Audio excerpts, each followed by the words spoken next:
and I was looking. Look where you're going, she yells. The red of her wool knit cap seemed like the perfect accessory for her ruddy face, which is pinched in pain. She pulls out of my grasp and stalks away with an angry glare over her shoulder. I'm sorry, I say to her, retreating back, and then step out of the flow of pedestrian traffic on East 28th Street and duck into the drugstore. I dig in my coat pocket for the pack of tissues that's taken up permanent residence there this winter. My nose has been running pretty much non-stop for 2 months, and I haven't been able to find the time to go see a doctor about it. Welcome to Duane Reade, a young girl behind the counter calls without looking up from her phone. Where are your pantyhose? I ask. They're in the same aisle as the travel-size stuff. She points in the general direction of the back of the store, without looking up from her phone. I want to tell her that when I was her age, I would have killed to have a job at a nice drugstore in Manhattan. But today, my own life is such a mess that I can't scold anyone. For anything. My phone rings as I stalk down the aisles, looking at the hanging signs above them for a clue about where pantyhose might be. I yank it out of my purse and feel a jolt of panic when I see my lawyer's name flashing on the screen. Hey, Fallon, I'm sorry I haven't paid your invoice. Yeah, me too. Too bad Sorry doesn't pay my kids' tuition. Mine's either. If you don't pay me by the end of the month, at least half what you owe me, I'll have to turn your account over to a debt collector. I can't have this sitting on my books. I knew this was coming. She's one of the Peters I robbed to pay Paul last month. Okay, I understand. I'll get paid by then. I'll just shuffle some other stuff. I like you, Cal. I do. But we all have bills. I know. I appreciate you letting me pay monthly in the first place. I want to help you, kid, but that ex of yours is a special kind of asshole. It was time-consuming to answer all of his fucking motions. Next time you get married, get to know him a little better before you sign your life away. Oh, Fallon, I can't even imagine a next time. I sigh into the phone. That's what they all say. But most people are a sucker for a good old romantic heartbreak. Not complaining keeps me in business. Let me know what you want to do. She hangs up without saying goodbye. I trudge up to the counter and hand the girl, who has still yet to grace me with the gift of a single glance, my box of tights and my credit card. I pull up my phone while I wait for her to complete the sale and try to find Fallon's last invoice. It was declined. You have another one? She hands the card back to me. She's finally looking at me. Her expression is impatient and annoyed. Try it again, I say, but without any real confidence because it's quite possible that I don't have enough money in my account to cover the $13 price tag of pantyhose I'm trying to buy. Okay, she shrugs and swipes it. I watch the machine, and when it gives that single beep, I gulp back a ball of humiliation and stick my hand out for my card. Don't know what's wrong. My bank must have made a mistake. I sound so lame, and she quirks her lips in a, yeah, right, and then looks past me. Next, she calls to the customer waiting behind me. This is a new low for me, buying pantyhose from a drugstore. That appears to be the theme of my life right now.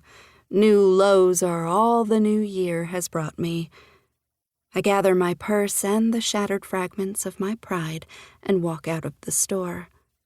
I duck into the McDonald's next door and hurry into the bathroom. I take the pantyhose off and stuff them into my purse. I tell myself that it's fine to go without pantyhose in early February in New York City, but the sharp bite of winter wind against my bare legs as I walk to work tells me very differently. It's not fine. Nothing is. I'm officially a disaster, and by the time I get to the Fifth Avenue office building, I'm freezing, despondent, and on the edge of a panic attack. How am I even going to eat tonight? I hope I have enough money on my fare card for the train ride back home. Bianca's supposed to be with me tonight, and I was planning on grocery shopping. Shit. How in the world is this even my life? I blow my nose before I get onto the elevator and ride up to the 20th floor with a knot in my stomach. Thank God for this job. The pay is shit, but it's better than nothing, and it's just a stepping stone for me. I'm up for a producer's position that's being vacated, and if I can get that job, it will relieve some of the financial pressure of starting over the way I've had to since Paul and I got divorced. But it's also a huge opportunity career-wise. It's a viral new show on HBO where the hosts travel the country investigating unsolved mysteries and disappearances. It's like it was written for me, and I have a chance to become a producer and curate content. I'm breathless thinking about being back in my field after so many years. Hey, you're late. Where the hell are your tights? My office mate and my best friend Kelly greets me as soon as I walk through the door. I pat my purse. In here. Glad they're nice and warm while your legs are freezing. I snagged them on something on my way up the stairs from the train. Couldn't get a new pair, but couldn't walk in here looking like I'd slept in the park, so I took them off. How bad could the hole have been? You can't be outside like that. You'll catch your death. Bad. If I'd walked in here like that, Jules would have sent me home. I'll run to Macy's at lunch and grab you a pair to put on, she says. Thank you so much, Kelly. I run over to hug her. Kelly's such a mother hen. I love it. My mother remarried last year and moved to Atlantic City. It's nice to have someone who cares enough to fuss. Don't thank me so fast. Jules has been in here twice looking for you. She has? That can't be good. Jules is our editor-in-chief, and she detests anyone being late. I wonder if they've made a decision. I give her an anxious smile and shed my navy blue peacoat, drop my purse, and riffle through for my things. Maybe. I saw Slugman come out of there just before she came here to find you. I hold up my crossed fingers, and she returns the gesture with a smile. You better get up there before she has to come back. I grab my notebook and pen and hustle out of the door. You wanted to see me? I ask as I poke my head in Jules's office. Yes, come in. I've never come to look for you in the morning. Are you always late? She folds her arms across her chest and doesn't hide the fact that she's completely unimpressed with me. Her sharp gray eyes are like chips of steel and feel just as sharp as she trains them on me and waits for me to answer. No, never. Today has been extraordinary, in lots of ways. I'm sorry. I hope my apology sounds sincere because it's really not. In reality, I'm less than 10 minutes late. Every other day I'm in the office by 7:30 a.m., Of course, the only day it actually matters, I'm late. The rest of the hiring committee wants to hire John Slugman instead of you. She cuts straight to the chase. My stomach falls like an elevator car cut loose from its cables. I clutch the notepad to steady my hands and fight the tears that sting the back of my eyes. Oh, my voice is trapped in the panic clogging my throat. I clear it and try to look her in the eye. Can you tell me why? Because he's a man? This business is a boys' club, she says dispassionately. I see, I whisper to my hands. That feels worse than knowing that I fell short somehow. Thank God money is mightier than sexism, and my husband has more of it than almost anyone. I write the checks around here, so it's my vote that counts, she says in her cool, silky way. My head snaps up. I'm afraid to hope, but I clutch at the tiny ember of it she just threw my way. And how are you voting? He's good, she says and shrugs. My shoulders fall. I think you're better. That ember roars to life. You do? I gasp. She nods. I detest tears. She hands me a tissue, and I dab at the tears I didn't quite manage to stem. I'm sticking my neck out here, Cal. You need to show the rest of the editorial board that you're the best person for the job. How? If I haven't managed to do that already, you've written some great pieces, but you're holding back. Dig deeper into the stories. Find the human aspect. Give your audience some hope while you deliver the gloom of the story. You need to be twice as good as him. Bring your A game. I thought I had been, but clearly not. I swallow a ball of disappointment. I'll try harder. You fucking better. I'm throwing you a big bone. She steeples her hands under her chin and nods at my notebook. I open it. I got a lead today, and I think you're the perfect person to pursue it. If you can bring it home, it would be the making of you. Wow, thank you. Your faith in me is— Please don't prove it misguided, she says with no warmth at all. I've been waiting for a woman I could champion. You're it. Do not let me down. Okay. If you don't come back with this story, not only will you not get the producer's position, you're also not going to have this job anymore. We're making cuts to junior staff, and your current role is on the chopping block. Tell me about the lead, I say, getting straight to business. Getting fired isn't an option. I need this job. If I lose it right now, I won't be able to sell my place fast enough to keep us from losing everything. No, nothing will stop me. You're from Houston, right?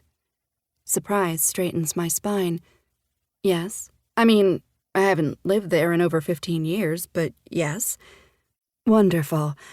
There was this weird little news story out of there a couple months ago. A shooting. Gigi Rivers, oldest daughter of Houston's founding family. She was the family's black sheep. She's lived in Italy for 30 years. Suddenly, she's back in Houston, and she wasn't there very long before she was shot right outside the Rivers' company headquarters. Someone shot her? I gasp. I remember that family. Remy told me their families were rivals. Yes. She raises a scandalized eyebrow. Word is, the bullet was meant for Hayes Rivers. The official story was that it was a disgruntled former employee looking for revenge. It could be, right? I mean, it's Texas. They love guns, right? Her wide-eyed stare is expectant, so I nod. But what if it's more than some wacko who got fired? His aunt made a full recovery, but instead of scurrying back to the safety of her Tuscan villa, where not even the police have guns, she's still in Houston. And, I ask impatiently, I've got so many ideas for the part of the series I'd be producing called Bad at Love, looking at cold cases where crimes of passion had been suspected. This story sounds a little Lifestyles of the Rich and Famous to me. I know that right now beggars can't be choosers, but I'm confused by the assignment. Jules, this sounds intriguing, but it also sounds like gossip. I want to investigate things that matter. I'm not a gossip columnist. We're not a gossip magazine. We report on real people, and when they go missing, it rips a hole in the lives of the people left behind. She purses her lips in disappointment. They are one of the most powerful and influential families in America. Their influence is vast, and people care about them. We need viewers or we can't sell advertising, and if we can't sell advertising, none of us will have a job. So I'm sending you after a story that to you feels fluffy, but is exactly what our viewership wants. You know how much interest there is in this family. Yes, and between E-Television and People magazine, they get all the information they need. She leans back in her chair and raises a haughty eyebrow at me. Please, don't do me the insult of thinking that I would be suggesting we report this like it's salacious gossip. I've got another interesting tidbit from my source, and that's what I'm sending you to Houston for.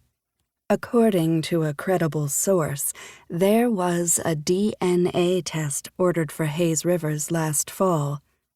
I gawk at her. You don't have to live in Houston to have heard of the return of the Rivers King, as they call Hayes Rivers, from Italy. It was big news everywhere.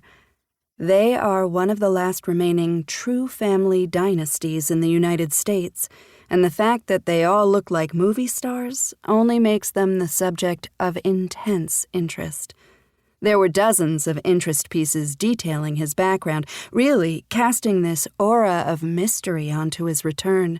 We ran a documentary that, to date, has one of the highest number of views of anything we've done. And if Hayes Rivers is not the heir, then who is? That's going to be one of the most talked about missing persons story of the year, if we can get it. These are the kind of dramas that get made into movies. Your familiarity with the neighborhood and the city make you the perfect person to lift the veil. Excitement wells in my gut. This is my chance. I've fucked up everything else, but if I can get my career right, maybe I can start to get back on my feet. Yes, I agree. I can do that. Of course you can.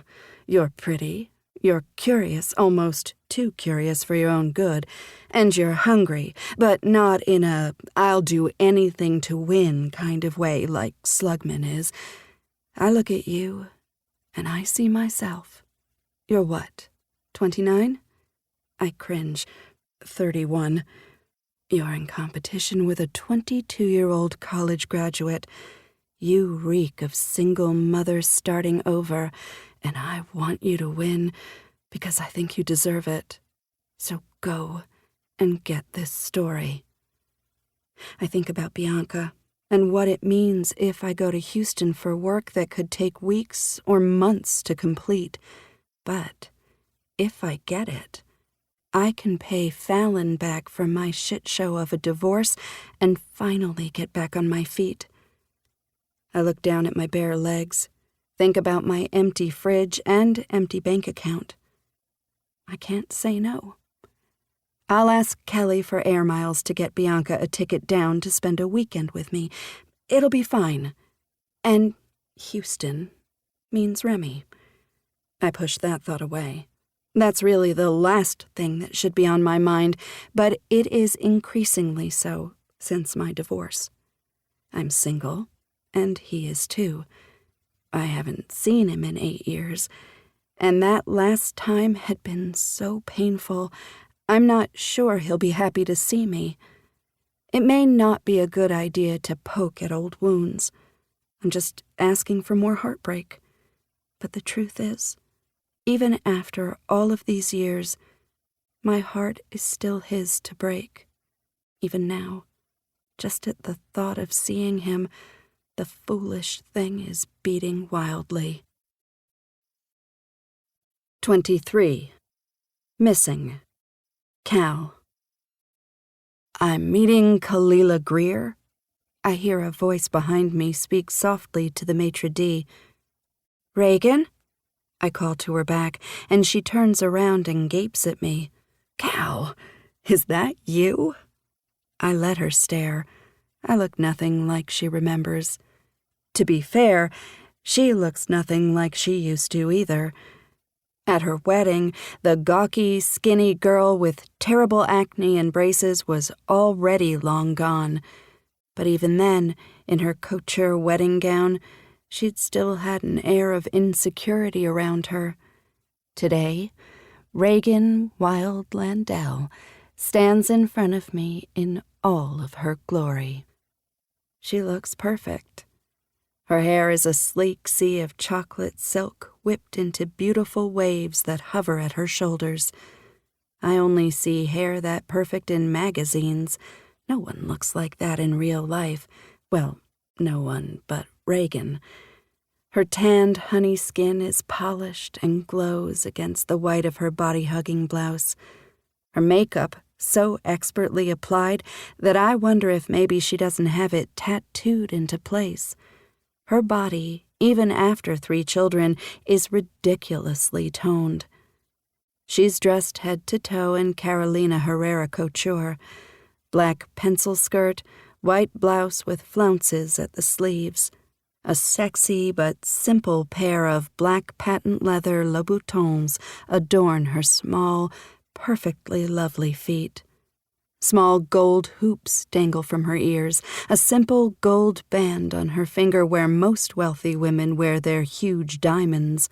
She doesn't need diamonds to declare that she has a right to be here. She is a diamond, of the first water, and she's come fully into her own. I'm envious of that. I'm still sifting through the rubble of my life to figure out who I am. Today I'm dressed like the journalist I wish I was, in clothes I can no longer afford to buy. My once unfettered dark curls have been blown straight, highlighted with gold and restrained in the confines of my signature ponytail. I've got a face full of makeup that's both heavier and a lot less subtle than Reagan's. Her eyes roam over my well-tailored dark black pants, a creamy cashmere sweater that wraps around my body with a belt of gold silk, my kid leather ankle boots, and my Kate Spade handbag, which all look perfectly chic and respectable. There's not a hint of the refusal to conform that used to be the calling card of my style. But this is what 8 years as a Stepford wife has made me. I don't remember the last time I left my house with no makeup on. Suddenly it feels heavy when I speak. I can feel it moving in the small lines around my mouth and eyes. I can't wait to wash it off. Cal, thank you for meeting me. You look wonderful. She leans in to kiss me on the cheek and embraces me. Raoul, we're ready to be seated. She graces the man with a warm smile before tucking her arm through mine and leading us through the restaurant. Come on, we have a lot to talk about. I booked us a private room for lunch. This is where the boozy, bored housewives come to hang out. I only come when I need to go somewhere no one will notice me. I'm one of them now, minus the boozy part, she says, and I am a little caught off guard by how candid she's just been with me. I only called her because I couldn't reach Remy. We barely know each other. I wasn't even sure she would know who I was when I called. When I asked her if she had a good number for Remy, she said, I have no idea where he is. We haven't heard from him in months. Then she burst into tears, and my heart stopped. Remy missing. It sounded impossible. It was like saying the moon fell out of the sky. When she asked me to meet her for lunch, I'd come right away. As soon as Raoul shuts the door of our little dark wood walled dining room, she leans in and grabs my hands. I'm sorry I fell apart like that on the phone. She looks like she might cry again. Tell me what happened. I squeeze her hand reassuringly. I don't know. He's gone. So no one knows where he is? Someone knows. His fucking partners at the firm. They said they're not able to divulge it. His best friend's wife works for him, and they don't know where he is either. I was hoping you might. Me? I lean away, completely taken aback. She fiddles with the edge of her napkin and looks away from me. Why would you think that? Look, I know you were married and you guys didn't stay in touch, but I heard you and Paul split, kind of around the same time he went missing. I thought maybe the two of you had finally gone for it. He's never gotten over you. I'm stunned. Really? She doesn't appear to hear me. She's staring at her napkin and tugging at it like she's trying to tear it. His car's GPS system was turned off. He hasn't made a phone call. He hasn't sent an email. Why haven't you called the police? I told you. Because his partners at the law firm know where he is. He's not missing. Just not talking to his family. But why would he do that? I don't know. She practically growls in frustration. No one does. How is that possible? When's the last time you saw him? The last time anyone saw him was the day he went to the hospital to see Gigi Rivers. An alarm bell rings in my head. I lean forward, and even though I know we're alone, I still look around the room just to make sure. Why would he go and see Gigi Rivers? He and Hayes are best friends. They have been since Hayes moved back. I thought your families were feuding, I ask, and take a sip of my water to quench my parched throat. Well, it's never been our generation. That's something our parents know about, but never told us more than that the Wildes weren't one of us. But they're just really close. Her voice cracks. She closes her eyes and battles back tears. Hayes just got married. I was sure he'd come back for that. But he didn't. And it's my daughter's birthday today. That's why I'm so distraught. He would never, ever miss this. I think something's happened to him. Those men at the office don't care as long as they're making money. Remy's out there somewhere, alone. Oh my God. My mind is whirling, and my heart thuds as I try to parse and separate what she's saying about Remy from my questions about Gigi Rivers. Cal, Remy is intensely private. He's always been, but in the last few years, as his career took off, he's become like a different person. He's a complete workaholic, a taskmaster, perfectionist, and really kind of closed off to any real affection. He moved back here when my grandfather died. He's been really focused on building Wilde Law. He goes off sometimes, but he's never just disappeared. I'm afraid he's not coming back. My stomach forms a knot.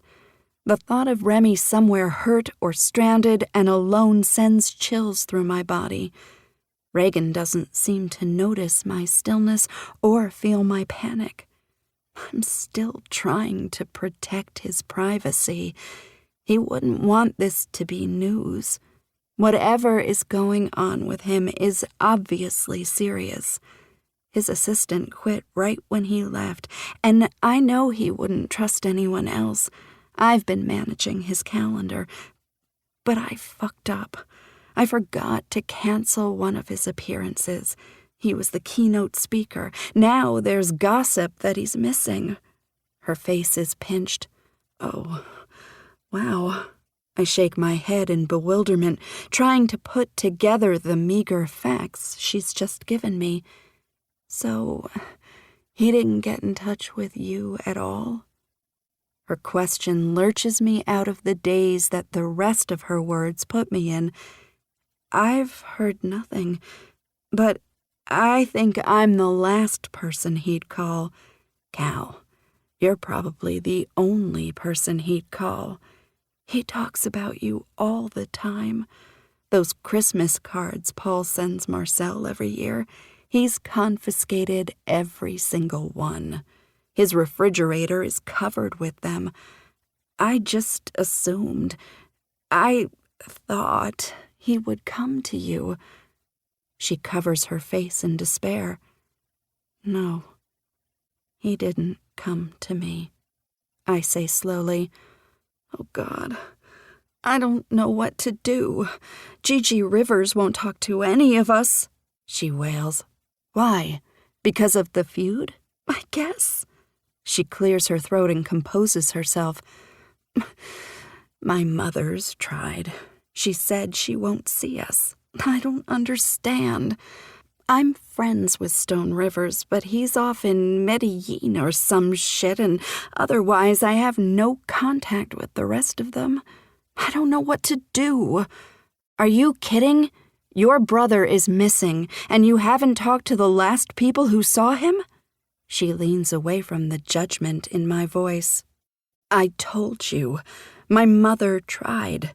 They won't talk to us," she insists. "And you believe your mother?" I'm incredulous. I know firsthand that the woman is a devious, shameless liar. She frowns. "Why wouldn't I?" I cock my head at her. She was at the party. She may not have seen it go down, but she must have heard. Her wide eyes fill with regret as she remembers, and she flattens her lips in regret. "I know what she did to you. It was so wrong, but this is different. She wants to find Remy desperately. She's out of her mind with worry. She can't possibly be that naive about her mother. If she wants something, she gets it. If she hasn't found Remy, it's because she hasn't tried to. But I hold my tongue because I can see in her earnest eyes that she believes what she's saying. I don't believe it's possible that Tina's not involved somehow, but it won't help me to distance Reagan by insulting her now. "Do you know how I can reach Gigi Rivers?" "She's in Rivers Wilde. She bought a place, but she's got security. I'm not going to break in. I'll just go over, tell her I'm looking for Remy. If she's hostile or won't talk, then at least we'll know that something went down in that hospital room, and we can start looking for answers about what." Reagan's eyes widen. "Oh, Cal, thank you so much." She smiles for the first time, and the hope in it makes me anxious. Don't thank me yet. Even if I do get in to see her, I don't know how much she'll tell me. It'll be better than nothing. "When will you go?" She takes a huge swig of water. I glance at my watch. This detour is going to throw a wrench in my plans, but if something has happened to Remy, I have to help. I need to go back to my hotel and make some calls and send some emails, but I'll go today.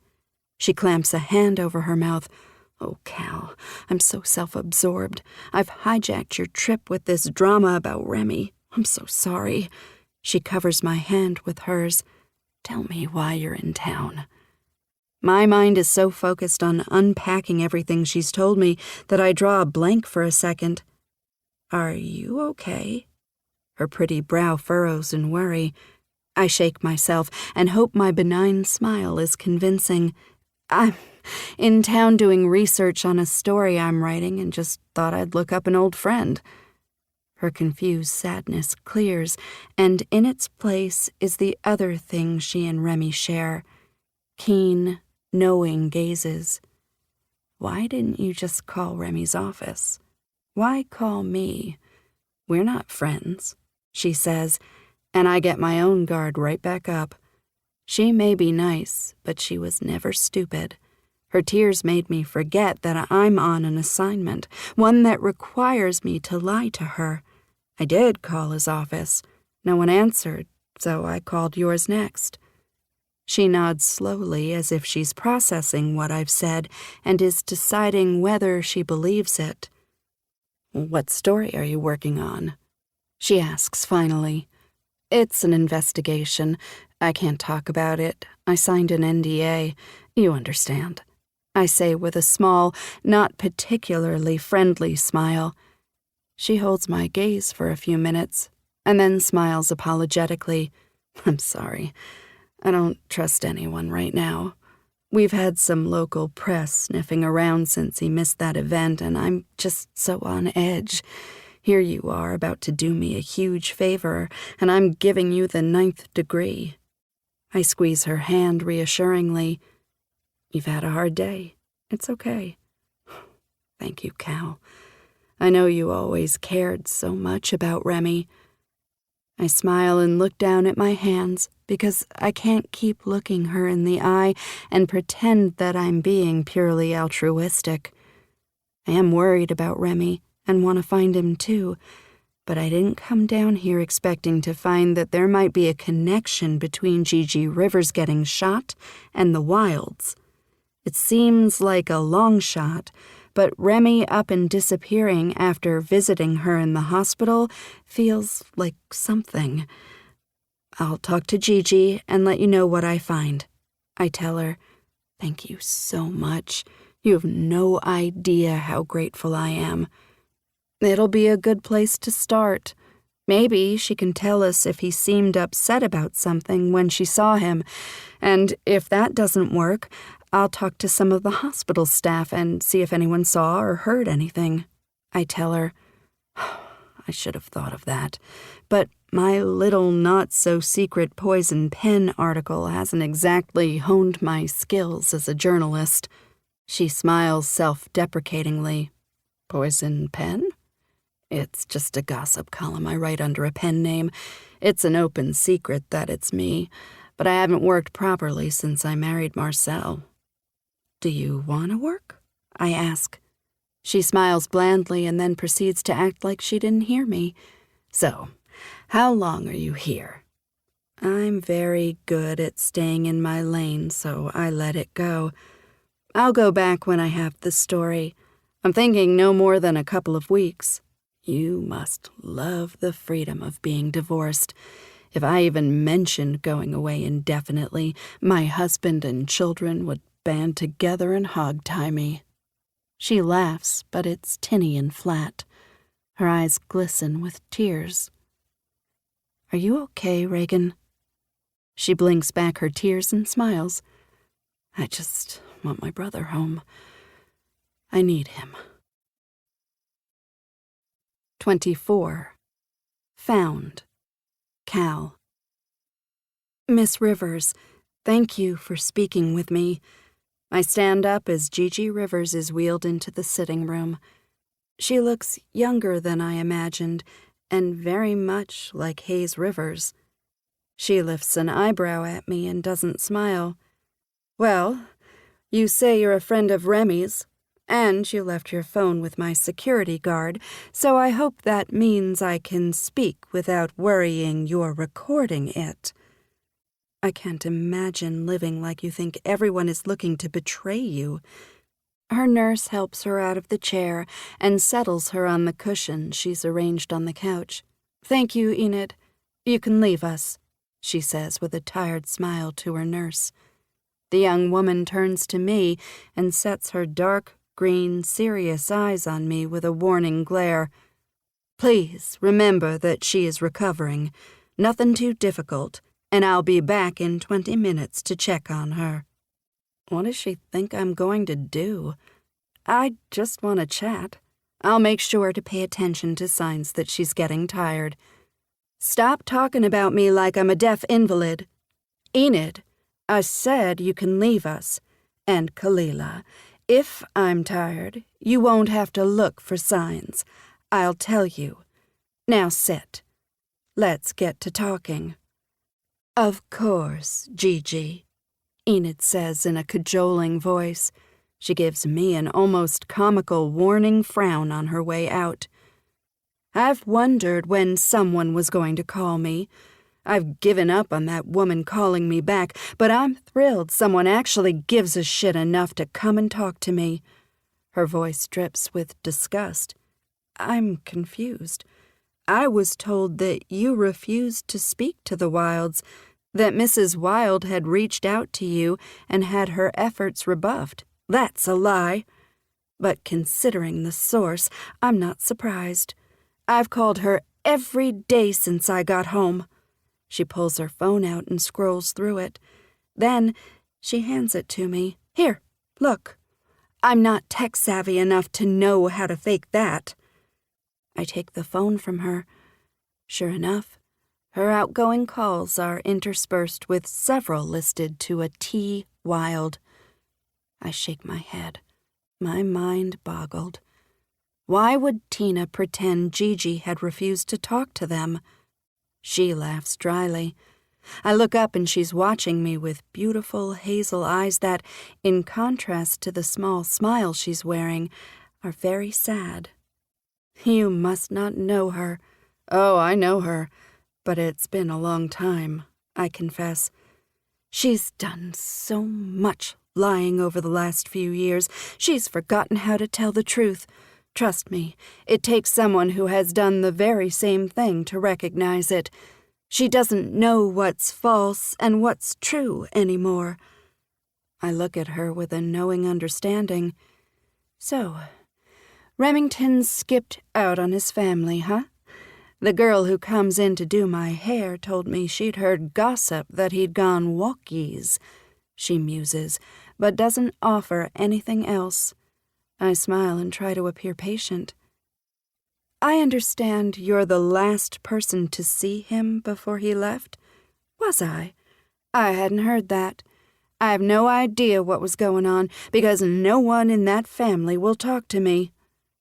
I swallow back a frustrated growl and smile. Will you tell me what happened with Remington when you saw him?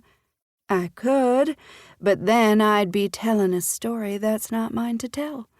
My nephew, Hayes, and Remington, they are the ones will have to tell you the story. My gut twists when I realize that Remy, somehow, is mixed up in whatever is happening with the Rivers family. Do you think Hayes will speak with me? I ask hopefully. Why don't you just ask Remy? She asks in a voice now full of skepticism. Because no one knows where he is, I remind her. She angles away from me, her arms folded tightly across her chest, and narrows her eyes at me. How did you say you knew him? I sit up straighter, give her what I hope is a convincing smile. We were friends when I was in high school, good friends. We've lost touch over the years, but now that I've heard that he's missing, I want to try to find him. She gives an assessing glance and then pulls out her phone. You are a terrible liar. I'm not lying. I am really just trying to find Remy. Enid, I'm ready to go. Please come down. Please. No. Please leave. I don't know what you really want, but I can't help you. You naughty girl! I can't believe you have the nerve to show your face in here after the way you disappeared. Sweet's loud voice envelops me in an embrace nearly as warm as the one she's giving me with her arms. I'm sorry, Sweet. It wasn't up to me. That mother of yours, she says, without a hint of acrimony as she lets me go. We sit down at a corner table and hold hands across it. She scans my face and then sits back. You look different, she says, and even though I know she's not judging me, I still run a hand over my hair. It's been 8 years, Sweet. I've had a kid. I was bound to change. She frowns unimpressed. No, it's not that. Like, maybe you wouldn't call Joni West a cunt if she tried to push you around today. Sweet had laughed so hard when I told her that story. Back for less than a day and her name crops up.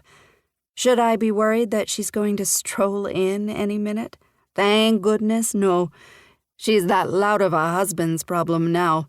She got married. I can't disguise my surprise, and she laughs. Oh, yeah, except I doubt Remy even noticed. Now, she's making everyone in Greatwood miserable. Greatwood? Her husband bought the golf course, and they live there now. She used to come by whenever she had a new car to show off, but she stopped doing that when she realized no one cared. I know she and Remy broke up. I saw it all over the news, but after carrying a torch for him for most of her life, I imagined that she'd never move on. But I guess that was silly, considering that even though I loved him, I married someone else too. Now, tell me why you're in town. She smiles sweetly. I'm working on a story. Can't really talk about it, but my lead is here in Houston, so I'm chasing it. I don't add that I'm failing so far, and the only lead I'm chasing is Remy. After being very unceremoniously asked to leave Gigi's house, my stomach is in knots. Something weird is going on. I need to find him. So, you know Remy's not around. I mean, no one's saying anything, but he's been gone for months. She informs me with a conspiratorial glance around the restaurant. It's like she read my thoughts. So, people are talking? I ask. Not yet. His people have covered for him good, but I've noticed. And you've been in town for less than a day, and you have too. It's only a matter of time before everyone does. Reagan told me. I promised her I'd try to find him, but the only person who knows anything just threw me out of her house. I don't even want to know. You know how I hate gossip. And she does. Her husband, Lo, lives for it, though. But she might know something. She nods at a dark-haired woman holding a steaming mug of coffee and staring blankly out of a window. I look back at Sweet in surprise. Who in the world is that? She was Remy's personal assistant for years. Ah, the one who quit. I eye her. She looks more like a low-maintenance yoga enthusiast than she does the former personal assistant to one of the wealthiest men in the state. Are you sure that's her? Oh, yeah. She's been spending a lot of time in here, doing nothing. But she worked for him a long time. She might talk to you.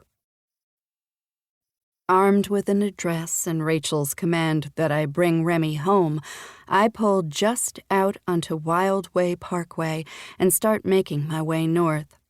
I'm fiddling with my GPS when my phone rings. My daughter's face lights up my screen, and I press the green circle to accept it. My sweets, hi, baby, I sing at her. Hi, Mom, where are you? She asks. My heart flutters as her sweet voice fills my car. I'm in Texas, for work, like I was yesterday, I remind her. Still? Yes, honey, still, and don't whine. But I miss you, she moans, and it feels so damn good to know someone does. You just miss my mac and cheese, I tease her. My heart aches, though. I wish I could be with her.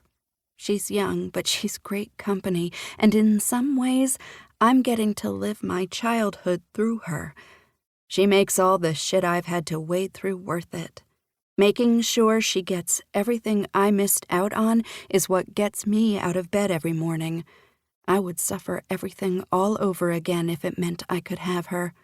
I miss you more, but guess what?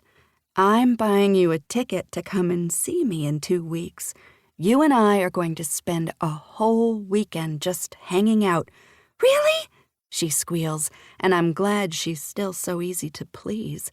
Yes, I promise. I can't. Her voice muffles, and I hear her speaking to someone. Bianca! I shout. I didn't even ask where she was when she called. She's almost 8, and she has playdates now. Paul lets her walk to her friend's house by herself. I know it's fine, and I did it at her age, but my neighborhood in Houston wasn't anything like the huge city blocks of Manhattan where my child is growing up. Kalila. Paul's voice comes through clear, full of reproach, and loud. Hello, Paul. It's not an authorized phone call day for you. Please stick to the schedule. I'm sorry. I'm not going to decline a call from my daughter because it goes against your ridiculous rules. Those rules are in the best interest of my new family dynamic.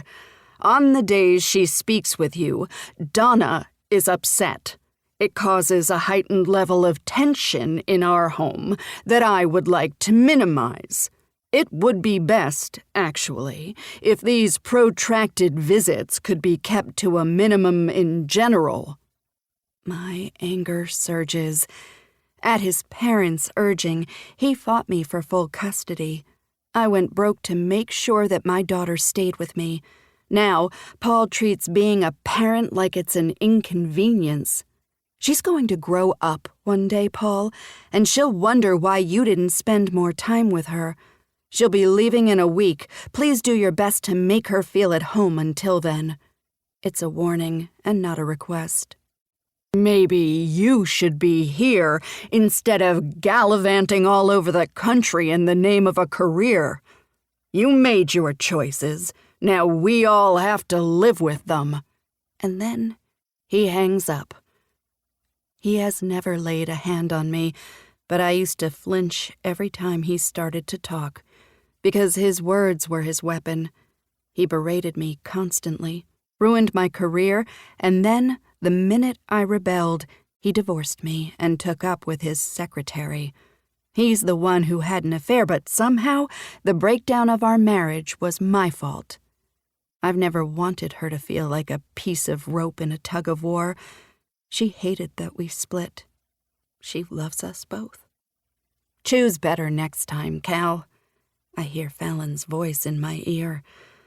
Armed with that and an address that Rachel, Remy's assistant, very willingly provided, I enter the on-ramp and make my way toward College Station to find Remy. 25. I remember. Remy. The crunch of gravel under the tires doesn't surprise me. Nancy started barking 3 minutes ago. She always does when someone comes up this way. She spots them a few miles away, and she comes running, barking her head off. She's calmed down a lot since I found her, but she's still wary of everyone who comes here.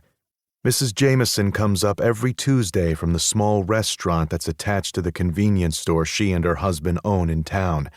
Nancy barks at her so hard she refuses to get out of her car. But today's not Tuesday, and I haven't invited anyone to visit.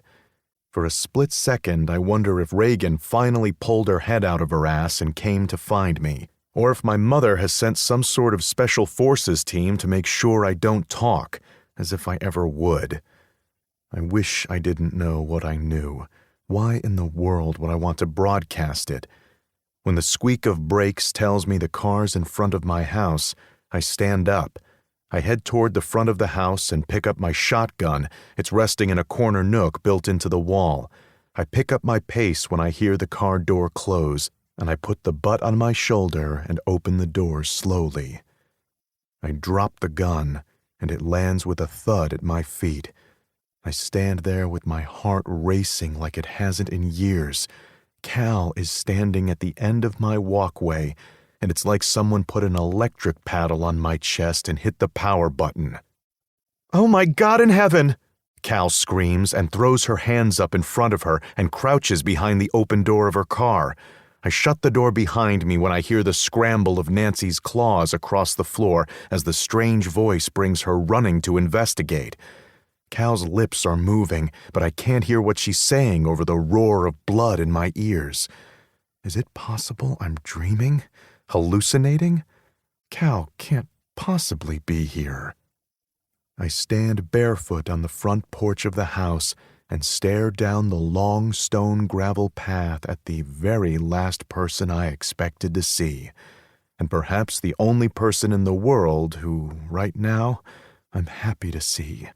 Her skin is still that smooth, creamy caramel that I swear I can taste in the back of my throat just looking at her. It's like she's stopped aging since the last time I saw her, almost 8 years ago. Or maybe I've died and I'm in heaven. This is exactly what my heaven would be, somewhere quiet with Cal. But in my dreams, she looks different. I cock my head and take her in. Her hair is very straight, streaked with golden highlights and scraped back off her face.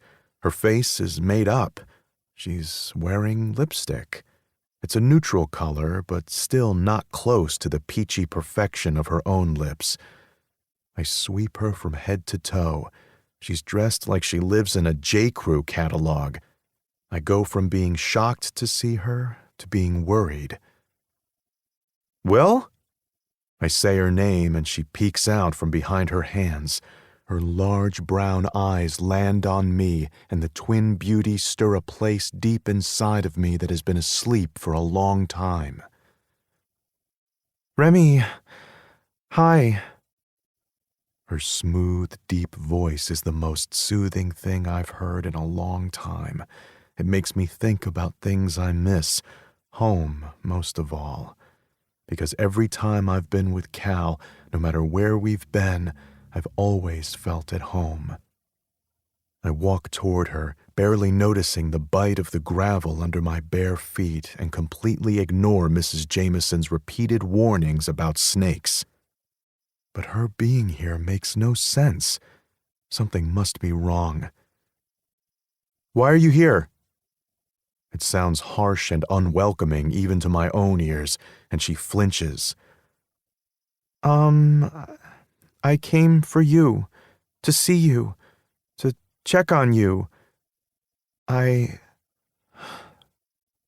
She blows out a nervous breath and looks around the property.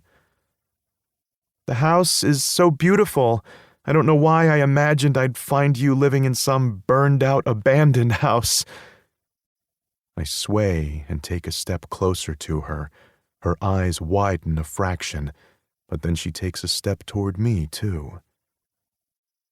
"How do you find me?" We're only 10 feet apart now, and my arms are starting to ache for her.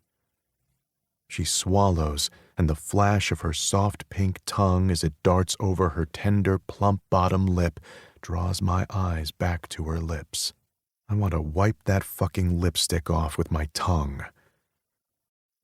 I met Rachel. She told me you might be here." My eyes follow the bob of her throat, visible even trapped behind the neck of her wool navy blue turtleneck. I peruse the rest of her and miss the pop of color that has always been her trademark. My eyes snap back to hers. "Are you okay?" She laughs. Fuck, I've missed her laugh so much. "You've been gone without a word to anyone for months. Are you okay?" No one's asked me that question in a while, and it loosens something in me, and I tell her what I haven't even admitted to myself. "No, I'm not okay." Her smile vanishes, and I'm caught in this weird limbo of wanting to put it back and being glad that someone is looking at me like they give a shit. At the same time, it's torture that she's not mine, that I can't just walk up to her, kiss her, and fuck her until I feel better. "Why are you here?" I ask again, because I don't understand at all. "Don't you live in New York City with your husband and your daughter? Why are you in Texas, at this house you shouldn't have been able to find?" Her smile is a weird, glitchy, indecisive thing.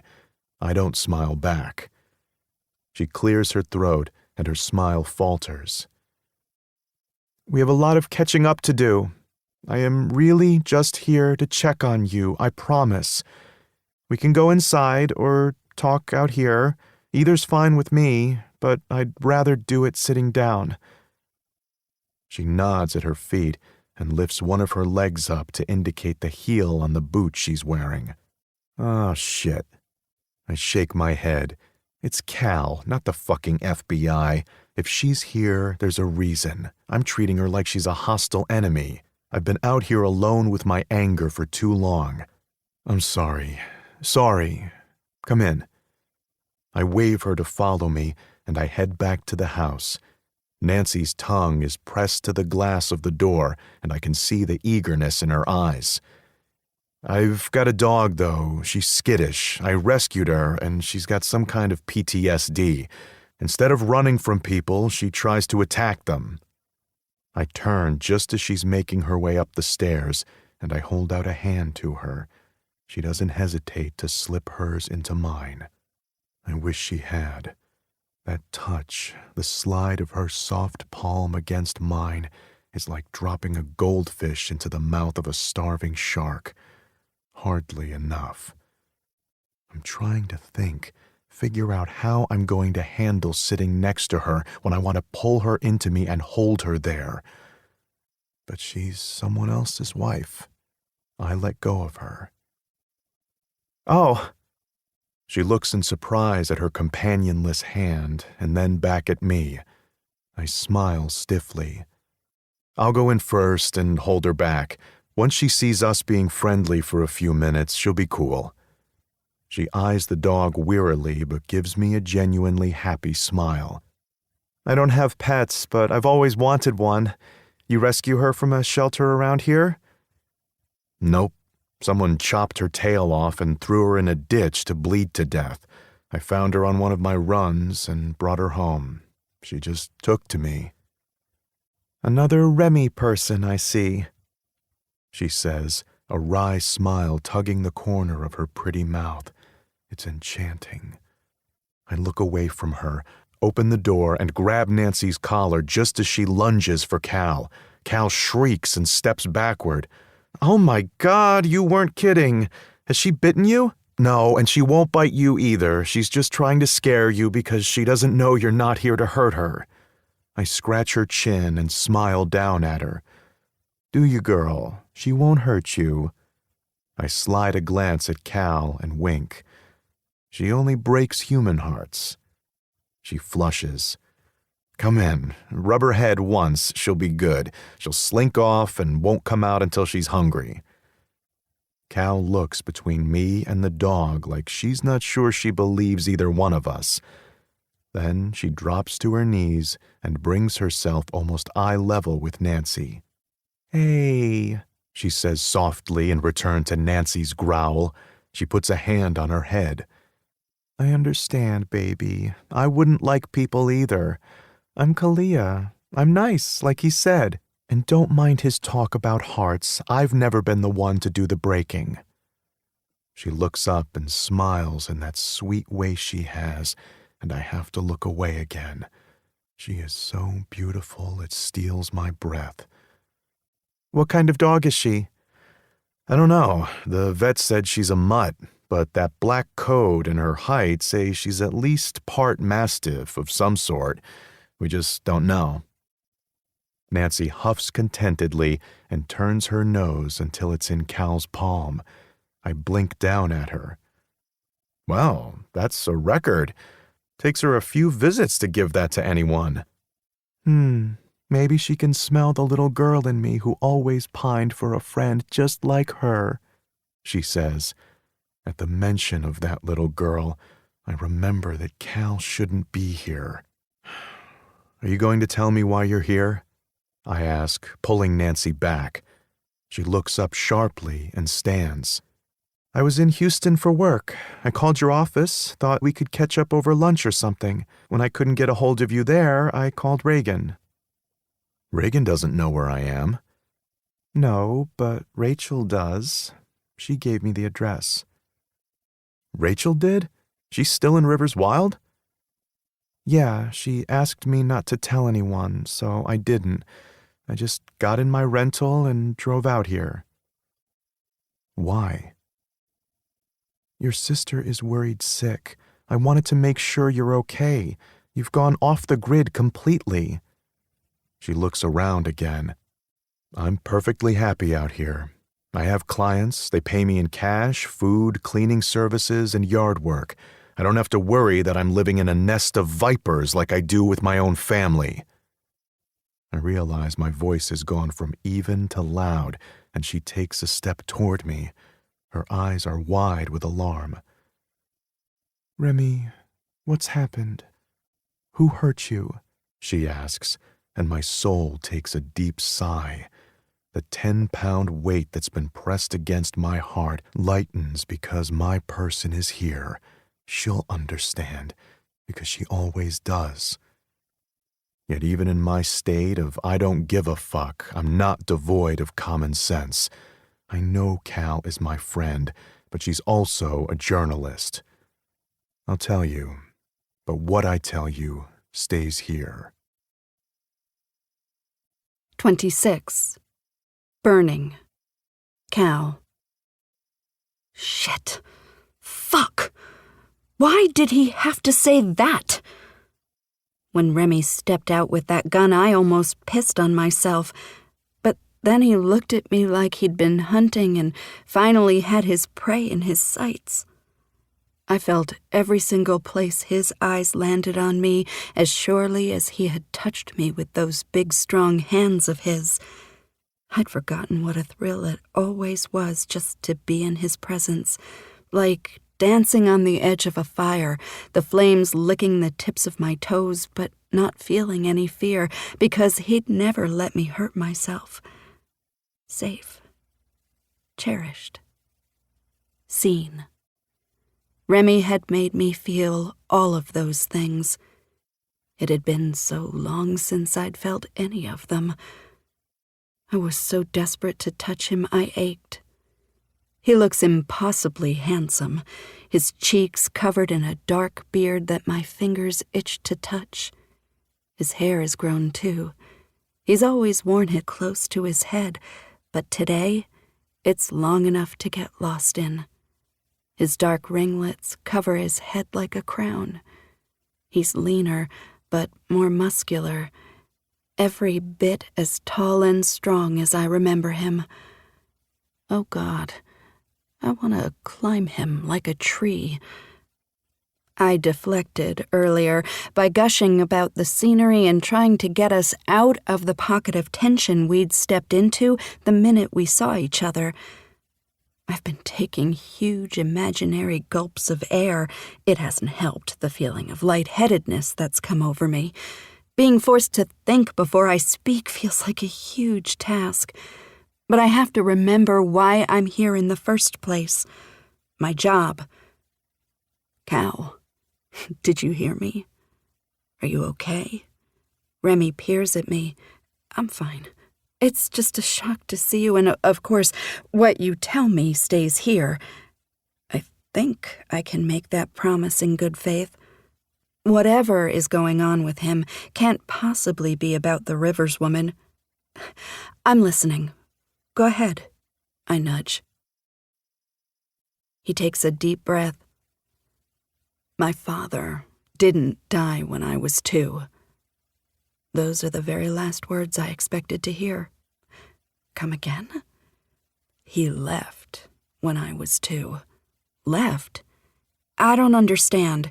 He divorced my mother, remarried, had another kid.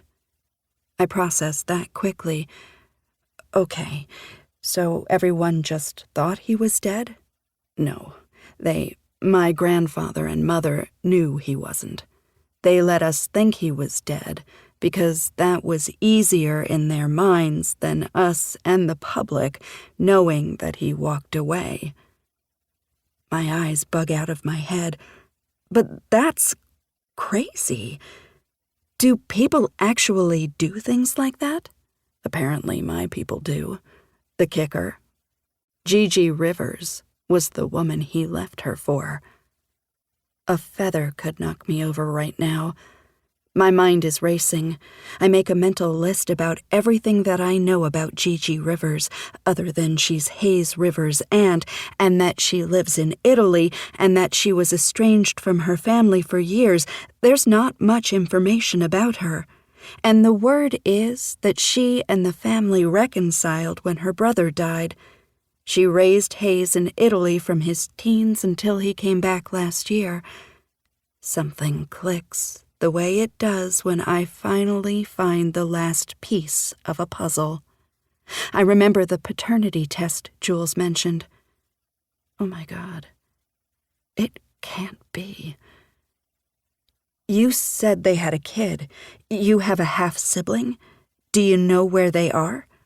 I ask, in a neutral but hopeful voice. I need him to dismiss that impossible thought. Yeah, I know. He looks at me, his eyes glinting and his lips set in a thin, hard line. You do? My eyes nearly bug out of my head, but it's not for me to tell you. That's not my secret. But with those words, he gives it away. It must be Hayes. It makes so much sense. He's just unwittingly given me the answer to the scoop I came down here to chase. This story would be explosive, except of course now I can't write it. I just promised Remy, and I would never, ever violate his privacy like that. Now, I just have to make sure no one else finds out. I'll tell Jules there's no story. Go back to New York and hunt down something else to help me clinch that job. I fall backwards in my seat. I know, it's totally crazy, right? Yeah, totally. I trail off as another question hits me. So where's your dad? Is he still with Gigi? Did he move to Italy with her? No, he didn't. But I don't know where he is. Gigi says he left the house to head to town for work, but he never showed up there, and he never came home. She was pregnant with their kid. She had the baby, went to Italy, and planned on taking the secret with her to the grave. Holy shit! I exclaim louder than I intended and give him an apologetic wince. Sorry, I don't mean to sound excited. It's just crazy. Yeah, it's crazy. So crazy that I've decided I don't want anything to do with any of them. So that's why you went to see her in the hospital. No, I went because Hayes is my friend. She got shot, almost died. Then he led me into a room and left me there so she could tell me something he'd known for weeks. He grinds his fist into his palm. Just thinking about that day makes my blood pressure spike. I'm so fucking pissed at everyone, Cal. I can't even imagine. I say, I feel totally helpless. My whole life is a fucking lie. My mother robbed me of really knowing who my father is. My grandfather, who I thought was my best friend, let me believe my father was dead while he played the grieving father. If he wasn't already dead, I'd fucking kill him. I put a hand on his chest to stop him from talking. Wait, so are you saying your father's not dead? No, I'm not saying that. But I have no proof that he is either. I've been here for months now. No one remembers him or Gigi. Ms. Jameson, who cooks for me, thinks she remembers Gigi, but not him. I came out here expecting to find answers easily, and there's just nothing. Why didn't you call me? I'm like the missing person specialist. I know we haven't spoken in 8 years, 6 months, and 21 days. But who's counting? He adds with a dry chuckle. And the last time I saw you, I told you I couldn't have anything to do with you. These are sort of extenuating circumstances, don't you think? I chide him. He looks at me hard and long, his expression stony. Honestly, Cal, I just wanted to be alone. Wanted to not be Remington Wilde. To see who I was if I wasn't Lucas's son.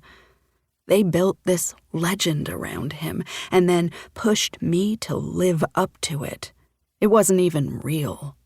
I threw myself into my work to build something worthy of the name I was given, and now it's like it all means nothing. So I came here hoping to just have some fucking peace of mind. He closes his eyes, and I feel a huge wave of sympathy for him, but I know if I express it, it'll just annoy him.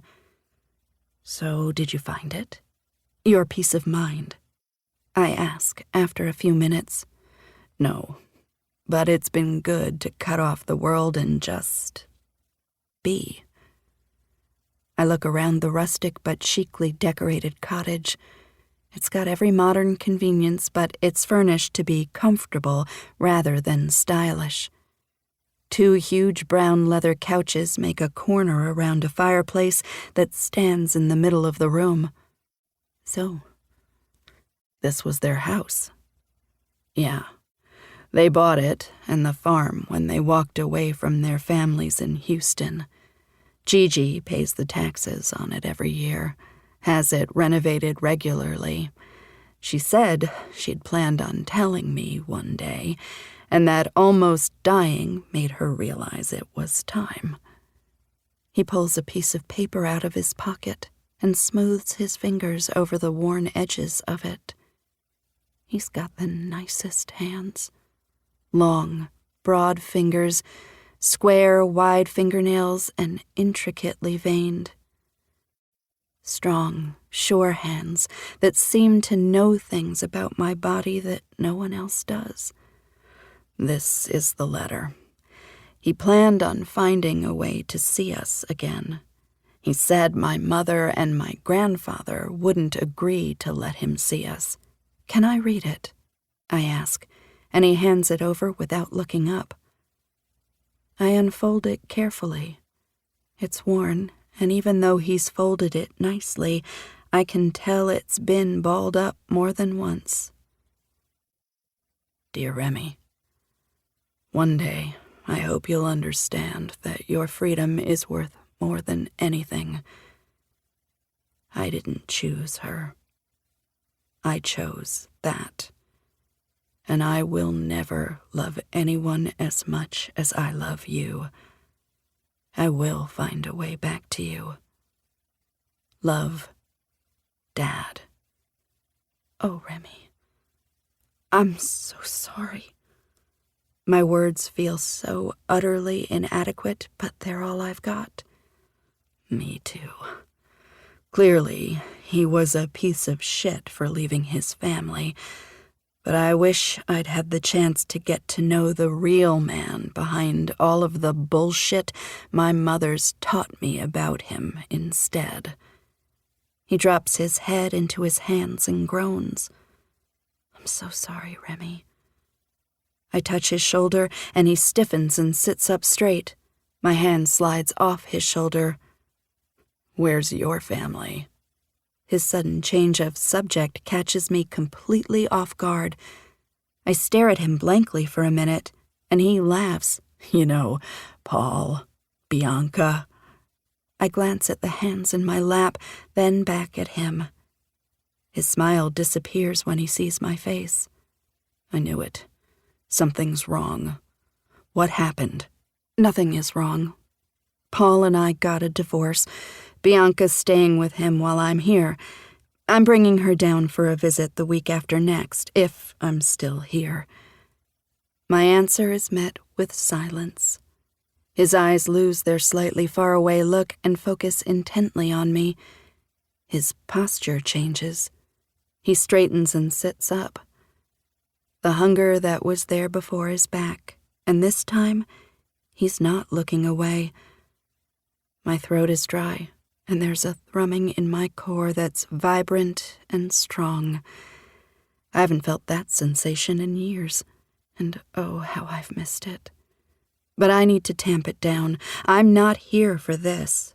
There's so much to talk about. Remy, we should— You're single? He asks, his voice a low growl. Yes, I say, and my breath catches in my throat at the way he's looking at me. He looks hungry, and like he wants to fuck me. My pussy clenches and his eyes take a quick scan of me. He shifts closer. Do you still burn for me the way I burn for you, baby? He asks. A wave of lust hits me hard at the desperate catch in his gruff voice. I nod, fast and hard. He lunges across the couch and without preamble or question cups the back of my neck with one hand, cups my ass with the other, and crashes his mouth down on mine. He presses his body flush to mine, and the insistent press of his erection against my thigh is the most erotic thing I've felt in my entire life. Delicious, toe-curling tension coils deep inside of me. Then, let's do this before we say another word and ruin it. He breathes into my mouth. He's panting like he's just sprinted to catch me. He nibbles at my lips with his feverishly hot mouth. He bites his way down my neck, and I arch my back so that my throat presses into his teeth. I want to feel the bite of it. I am burning. Around me, everything else catches fire, too. I've forgotten why I'm here. I don't remember anything but how much I need him. My lips go on their own exploration. I suck and lick his scruffy jaw and down the column of his neck, rubbing my nose in his hair, letting my senses learn him, absorb him again, enjoy him again. You smell so good. He tugs at the hem of my turtleneck, and I lift my arms over my head so he can yank it off. He cups one of my breasts through my tank top and squeezes before he lowers his head and sucks my throbbing, aching nipple into the hot pleasure palace of his mouth. I shout his name and reach down with desperate, grasping fingers to tug his shirt off, too. I grip the hem of it and I pull, my fingernails scraping him at times until his shirt is over his head.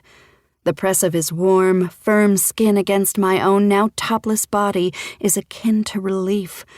I run my hands greedily over his smooth skin. God, I've missed you. He groans into my neck. He unbuttons my jeans, shoves them down my hips. I shove his sweatpants down and reach between us to wrap my hand around his thick cock. My fingers can't close around it completely, and I pulse in anticipation of having him inside me again. He slips his hand into my panties and cups my pussy. I grind against his palm and moan at how dizzying the pleasure is. The voice of reason is telling me that I'm making a mistake, that this is the last thing I need to do given what he's just told me. It's nearly drowned out by my rebel heart's shout of joy at how wonderful it feels to be in his arms. Nearly. Wait, I breathe. Shit, you are so fucking wet, he whispers against my ear. Remy, wait.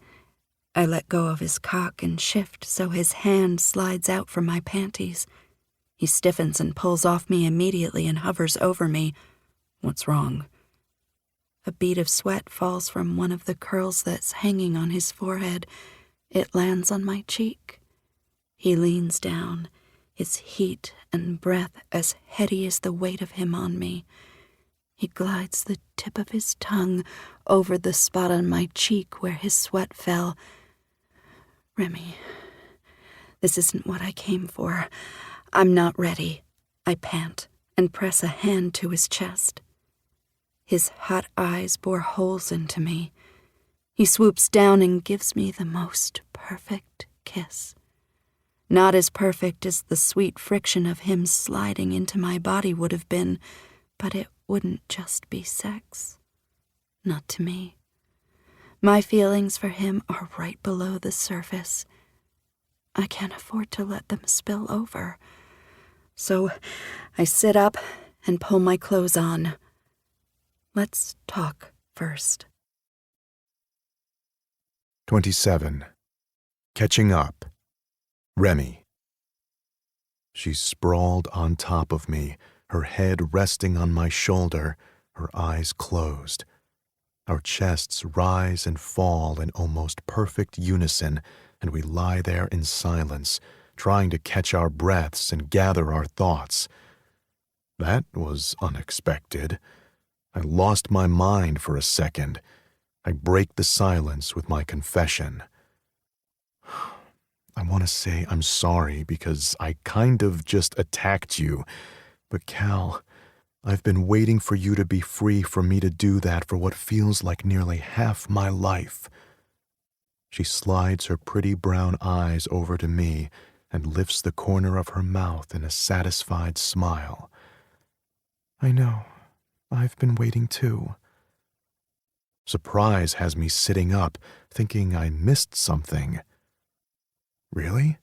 I thought, you were building a life. I thought you were happy. Happy? She looks away, her expression thoughtful. She sighs and shakes her head.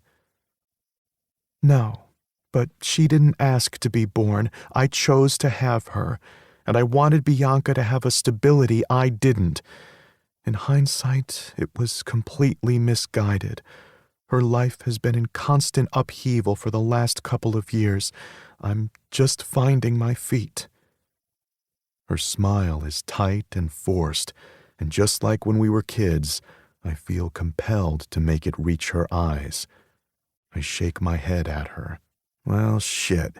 I take my first vacation in nearly 10 years and the world stopped turning. You motherfuckers can't survive without me. She throws her head back and chuckles. Thank the Lord your ego is still intact. I nudge her shoulder. I mean it. You being happily married was something I'd come to accept as fact. I nod to my fridge. It's the only thing that kept me from coming to you, that you looked happy in those pictures. Really? Well, the only person in that room who was truly happy was the photographer we paid to take our picture. For real. We both get lost in our thoughts for a minute. I break the silence with another confession. Want me to tell you something? Yeah, of course. You know everyone thinks I'm married to my career, that I've chosen it over having a family. Are they wrong? She asks. Very. I didn't move on because there was no one I wanted to move on with. I'm not the settling type, so I decided that I'd be alone. Are you serious? You were going to be a bachelor forever? She squawks. Why not? I have a satisfying career, my sister's kids are like my own, and I get a lot out of being their uncle. I serve my community, and I date some fantastic women. Just none that gave me the urge that you did. I trail my fingers through her hair. Urge? She drawls and leans into my touch. Yes, to dig deeper. To ask questions, to welcome discomfort as a sign of growth, to stop believing in someone else's version of my story and write it myself. You taught me all that. From the first time we met until just a few minutes ago when you told me you left your husband to live more honestly. You've always been so honorable, done the right thing, been brave. Really? She shakes her head dubiously. I haven't felt brave in a long time. I certainly wasn't brave enough to walk away until I was sort of forced to, the day he told me about his affair. I'd been terrified. She grimaces. God, I'm sorry. Did things just get bad all of a sudden? No. She skims her bottom lip with the edge of her top teeth, biting down when she gets to the very center of it. It wasn't sudden, or honestly even all that surprising. I trail a hand over her back and press a kiss to her shoulder. I can't believe she's here. I sink my teeth in her shoulder and she yelps. Why are you biting me? She pulls away from me and rubs her shoulder to soothe it. Just making sure I wasn't dreaming. I'm pretty sure you're supposed to pinch yourself to figure that out. She rubs her neck, but a smile tugs at her lips. Come here, let me soothe it. She leans back in and I suck the spot tenderly. if you promise to always do that afterward, you can bite me any time." She sighs and relaxes. "So what happened with you and Paul?" "Are you sure you want to talk about my marriage?" A skeptical frown mars her face. "You've heard mine. Tell me yours." I nudge her. Her body relaxes on top of mine, and she blows out a long breath. "When I had Bianca, I took maternity leave. I loved being home with her, but I was ready to get back to work at the end of the 3 months. Paul was very unhappy at the prospect. He was raised so differently than me. He's Catholic, or at least he pretends to be when it's convenient. He wanted me to stay home. I didn't. There's nothing wrong with being a full-time mother. It just wasn't what I wanted. I had dreams beyond that. I also really resented the way being married changed my freedom of movement." "What do you mean by that?" I ask. "I mean, when I met Paul, I had just started getting a taste of living the life I wanted. I was done with school, I had a job, was earning good money, had roommates, went out, had sex, dated, whatever. I was free. Sure, it had been a hard road to get there, but I was free. And then I fell into a trap." "He trapped you?" My body tenses at the idea. "I trapped myself. I was careless about something I'd spent my whole life afraid of." "What, getting pregnant?" "No, of being a cliché, young, single, pregnant. But I don't regret my daughter. I just wish I hadn't married her father. It bound me to him in a way that made it very hard to extricate myself. I'm not sure I'd ever want to get married again." Surprise forces me to sitting. "Huh?" "No. I mean, really. Our divorce was traumatic. We had a horrendous custody battle that I'm still paying off." I can hear how weary she is just talking about it. I hadn't really thought about marriage, but only because, for me, it's a given. "Why did you marry him then?" "Because I didn't want to end up like my mother. Back then, single motherhood was akin to death." Her laugh is humorless. "Being a stay-at-home mom felt like a small sacrifice to make for peace at home. When she started school and was gone all day, I started putting feelers out about jobs at the publishing houses." "Did you find something?"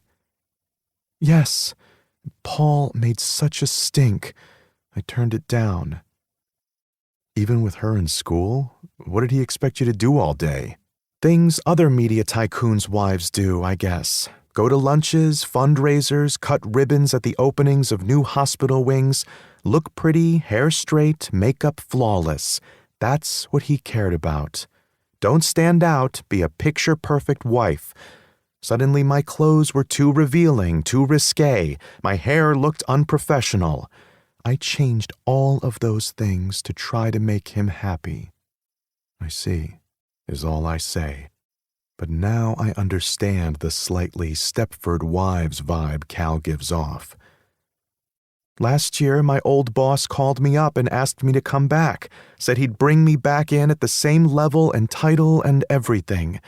Bianca was almost 8, and I said yes. Paul said he was on board. I was traveling a lot again." I pull away a little and eye her with surprise. "Did you like being on the road?" "There's no position in the field of investigative journalism that doesn't require travel. I can't exactly do an online search for the questions I'm trying to answer." She huffs. "Of course." "But while I was gone, he met someone and fell in love, filed for divorce, and now he's married to her." She says it with admirable equilibrium. I'm fucking glad that shit is out of the way, but fuck him for throwing away such a treasure. He's a spineless shit. "He is. He fought me for custody. I won, but it was brutal financially. Then, as soon as his new wife discovered that Bianca wasn't going to call her mommy, her weekends with him became few and far in between. I had to beg him to take her while I was here. Fuck him again. What about your mom? She sighs deeply. Her absent stare is wistful. I spent my whole life following her from disaster to disaster, from apartment to apartment, her endless stream of boyfriends, the parties, even the arrest and foster care. I even forgave her for hiding my father's identity. I thought he was dead. I ask about her last sentence. Nope, he's alive and kicking. It's David Lister. If she had touched me with just the tip of her finger right now, I would fall over. You're kidding. Lister is your father? No, he's just the man who got my mother pregnant. I don't even think about him, honestly, and I don't want to talk about him now, she says firmly, so I let it go because I don't know what to make of it anyway. You and your mom seemed so tight. We were. Like sisters. I didn't know until after I had Bianca that mothers aren't supposed to be like sisters. She never really fought for me. She didn't give up anything for me. Not like you did for your daughter. I finish her sentence and it coaxes her to frown a little. She nods sadly. It's what every mother should do. Even yours did. Oh, mine. I don't want to talk about her. I dismiss her comment. She didn't think I was what you needed. She fought for you, even when she knew you'd hate her for it. Mine just dragged me behind her as she ran from her mistakes. The grass is always greener, huh? Sometimes, especially when you've got no grass at all. She says quietly. She looks so tired. I hate that she's had a rough time and that I've been sitting here twiddling my thumbs thinking she was happy. Anyway, Mom remarried, lives in Atlantic City, and we go visit a couple of times a year. Bianca looks a lot like her. She smiles dreamily at the mention of her daughter. What's she like, even though I feel like I already know her, all of those Christmas cards? I nod over to the fridge again. And, of course, she's got a Marvel for a mother. I'm no Marvel, Remy. I'm just determined. Yes, you are. And you've never turned your back on anyone you love. If she's learned that from you, then she's incredible. I think so, but I just love her and protect her. Who she is who she is. I'm so tired. Where do you want to sleep? I have a spare bedroom, or you can sleep with me. I try to keep the desperation out of my voice, but I know I failed when her eyes dart away uncomfortably. I think the spare bedroom is best. I'm not sure. Listen, there's no pressure. Not from me, really. That you're here is enough. When you're sure, say the word. She nods, but narrows her eyes, her gaze thoughtful and probing. Are you sure? I mean, it's been a long time. I've changed. I stop her with a finger pressed to her lips. She kisses it, and her eyes flutter closed. See? Time's just gone by, but we're still the same. Yes. Her agreement is little more than a sigh. I pull her to me, wrap my arms around her. Her arms go around my waist, and she rests her head on my chest. There's no space between us, and I could stay right here forever. We still feel each other, want each other. I press a kiss to the side of her neck before I run my nose along it. She sighs, burrows deeper into me. When's the last time you had a conversation like that? When's the last time you didn't have a single blip of anxiety?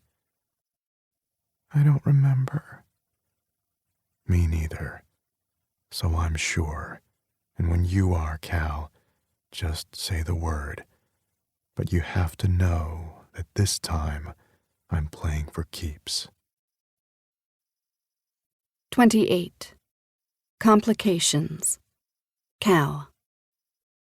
My stomach drops when I see the name on the screen of my ringing phone. I nearly decline the call, but I know that will only make things worse. "Morning, Jules." I grimace at the effort it takes to keep my voice natural, but I'm sweating bullets because I have already fucked up my assignment. I got here and forgot immediately why I was here in the first place. I actually got in to see Gigi Rivers, and I didn't ask her a single fucking question except, where can I find Remington? Because apparently my very neglected vagina usurped my brain the minute I thought we might be breathing the same air. I stand up and head to the small front foyer of the house. Any updates? A door opens on the left side of the house. Remy must finally be awake. I step out into the already very warm morning. I make sure the door is shut and sit on the top step of the porch. I pray splinters don't find a home in my bare thighs. "None yet." "You've been there for 2 days," she says sharply. "Technically 1. I wince at how lame I sound.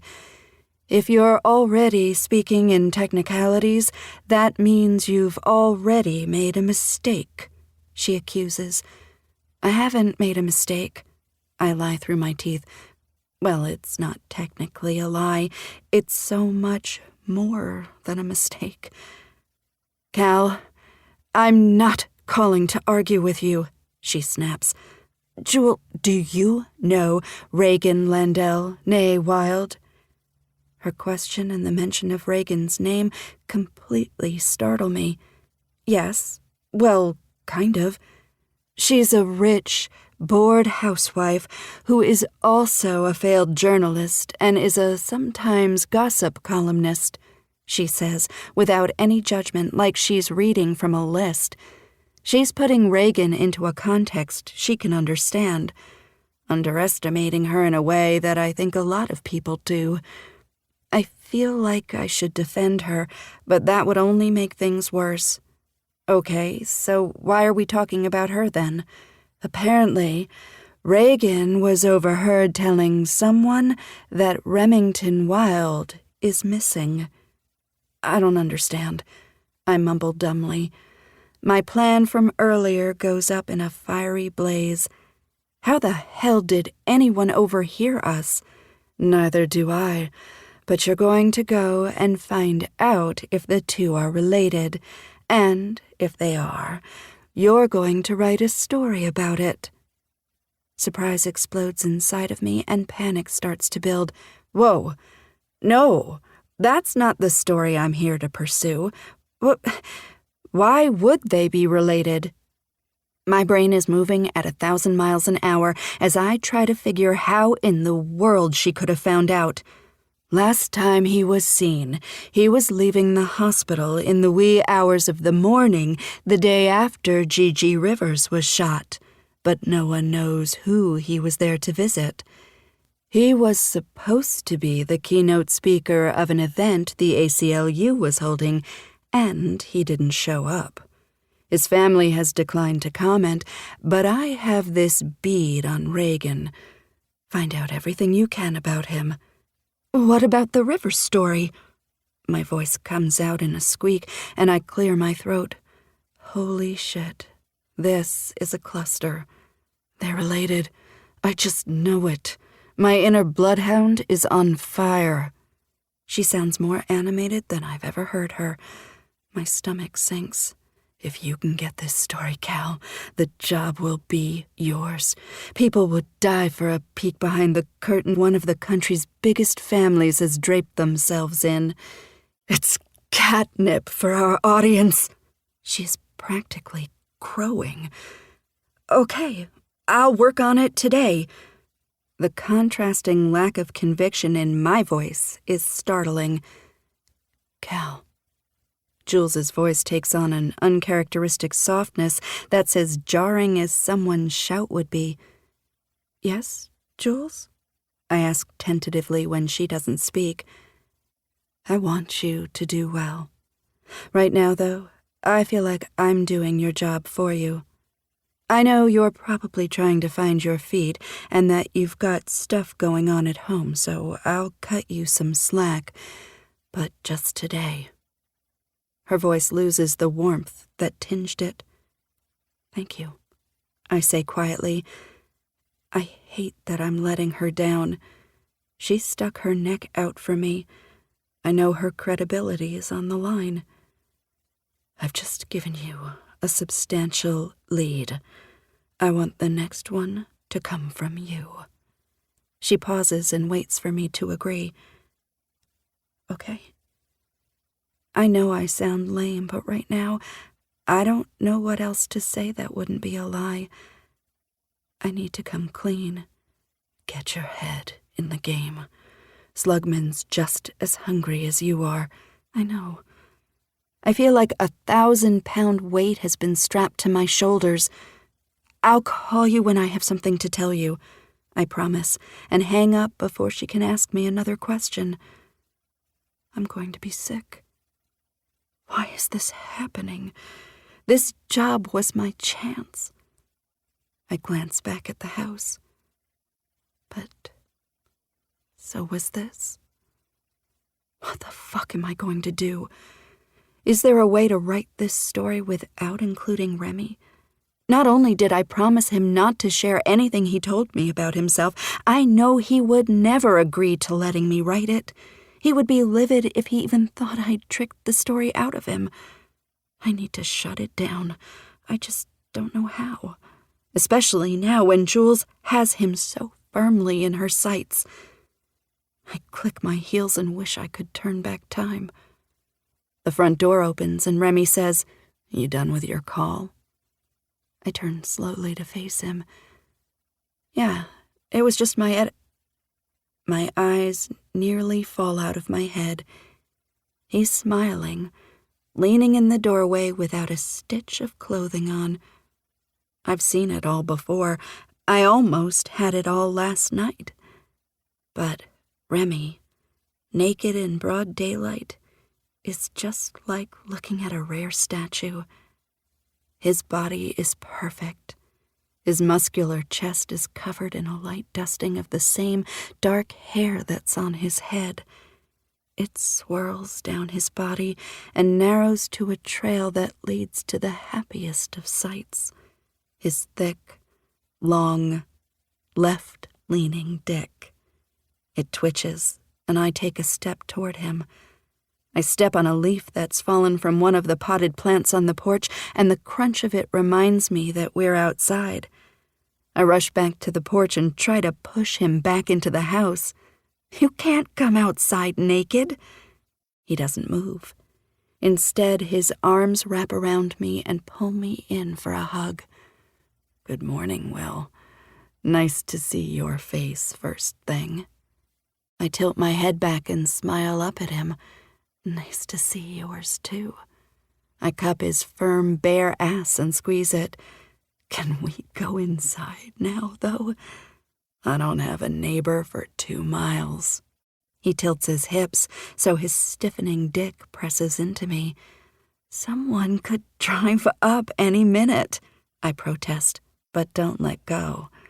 Nah, Nancy starts barking when they're a mile away. He pulls me to the wicker love seat, drops down, and pulls me onto his lap. Don't you feel weird being naked outside? I squirm. No. Why should I? He spreads his thighs and leans back with me against his chest. I think most people do. Most people aren't worth knowing, much less emulating. I could live like this forever. His voice is gruff, like he's trying to convince himself as well as me. I disentangle myself and stand up to face him. Remy, I know you're upset, but what about your work, your practice, your friends? Wilde Law is in good hands, maybe even better than it was with me, and my friends aren't going anywhere. In fact, one of them even came all the way here to find me. He smiles with a carelessness I'm not sure he really feels. I don't think anyone feels like things are better with you gone. Reagan is worried. Fine. I'll call Reagan and Tyson. But what I've got to say needs to be said in person. Great. Then let's head back to Houston. Get you back in the saddle. He stands up without any warning. Come on. He claps his hands together and heads toward the door. I watch the spectacular sight of his retreating back, admiring the way his muscles ripple with each step for a minute before I follow him inside. Where are we going? When I get to the bedroom, I find him slipping into a pair of briefs. For a run. It'll be great. I'll show you the property and take you around town. I thought you said town was 3 miles away. It is. He pulls on a t-shirt and opens the drawer of his dresser and pulls out a pair of sweats. I can't run 6 miles, Remy. Each step of 2 miles I do a day feels like torture. Of course you can. You never know what you're capable of until you try. Get dressed. I'll just wait for you to come back, I say, and flop onto the bed. Oh, no, you won't. He grabs me by the arms and pulls me up to standing. Yes, I will. I'll die before we get there. I flail dramatically and he laughs. It'll feel great. And if you get tired, I promise I'll carry you back home via piggyback. He reaches into my luggage and rummages around until he finds my sneakers. He peeks inside. Still a size 7, he says before he hands them to me. How do you remember my shoe size? I ask and take them grudgingly from him. You left those shoes in the hallway of my parents' house 13 years ago. I cover my mouth with my hand and stare at him wide-eyed. Has it really been that long? Yeah, it has. And I'll never be able to say sorry in a way that truly conveys just how shitty I feel about that night. His eyes are soft, full of regret, and they search mine as if he's expecting to see the same thing reflected in them, but it's not. Not even a little. Remy, that night was humiliating, hurtful, and I wish it had never happened. I know if you had to do it again, you would do things differently. But I stopped asking what if a long time ago. Everything happens for a reason. We might not be here now if it hadn't. I grab hold of his hands. I guess. He sounds unconvinced, and he breaks eye contact. I drop his hands so I can cup his precious face, and he looks at me again. Bianca is reason enough for me to know why I went through that. She's a special kid. I was meant to be her mom. Paul was meant to be her dad. I gentle my voice when I say those words, but he flinches away. She helped me find the courage to live a life that wasn't a lie, and that's what, in the end, brought us back together. Like you said, we had to walk that walk, right? I guess. And you're right about asking what if. I just hate that I hurt you, Cal. You, of all people. I'm not sure that I'll ever forgive myself. The pain in his voice tears at me, and I wish I could take it away. All's well that ends well. I have a feeling that we're going to end well. I press a kiss to his mouth, and he grips my side and dips his tongue between my lips. I love that little freckle on the top. It kills me. He flicks my lip with his tongue and presses soft, small kisses to it. His touch, light and fleeting as it is, makes me giddy. I rise up on my toes and slip my arms around his neck. Well, why don't we skip that run and kiss the calories away? He pulls my arms down and grins. I'd almost forgotten. Thanks for the reminder. Me and my big mouth, I grumble. He frowns at me in exaggerated reproach. Hey, I happen to like that mouth. Watch how you talk about it. He slaps my ass before he strolls out of the room and calls over his shoulder, Hurry up. We'll need to stretch and warm up before we head out. 29. Time. Remy. You okay? My question is met with a wheezing sound that sounds like a groan, but I think is actually a fuck you. Cal's been cursing me out for the last mile and a half. The return trip has really highlighted the slopes in the terrain. We've run uphill for most of the journey that leads to the house. Want me to carry you? She comes to a dead stop and bends over, hands on her knees, and squints up at me. Her face is red and her hair, soaked with sweat, sticks to her face.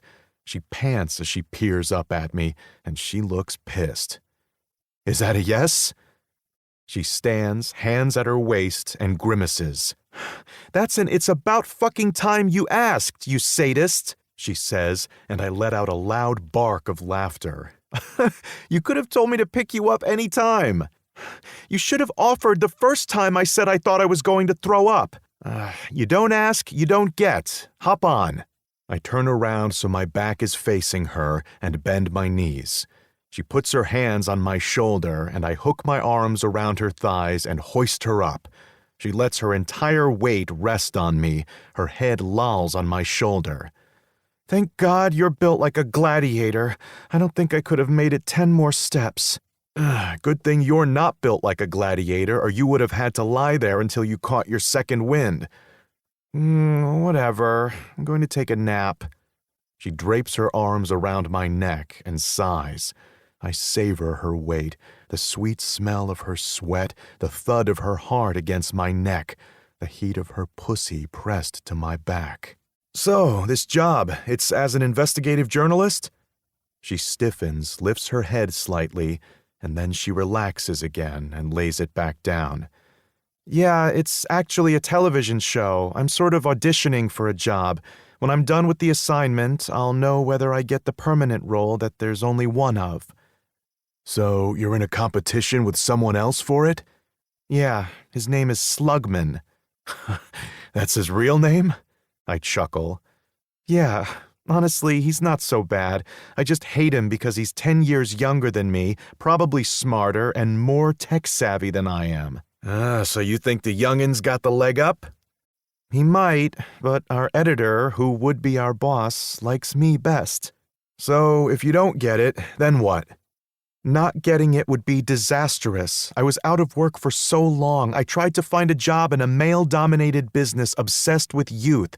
That I even have a shot at this is a miracle. What will you do if you don't get it? Because that's a possibility, right? Bite your tongue and take that back. She stiffens. I'm not saying you won't. I believe in you. I'm sure you'll bring back the makings for a great story and get the job. But I'm not making the decision, and neither are you, so we can't be sure how it'll go. You need to think about what you'll do. She's silent for a few minutes, and then she says, I don't know, Remy. Dig deep, Will. Rewrite your happy ending, one that doesn't include this job. She's quiet, but it's not an uncomfortable silence. I can practically hear the slightly rusty wheels of her imagination turning. I'd get a regular, non-journalist job and spend my nights writing my book. You want to write a book? Yeah, I do. My book of legends. I want to try and get it published. Do you still have it? I ask, a fond smile on my face as I remember the notebook that brought us together. Of course I do. It's in New York. Good. So you have a good start.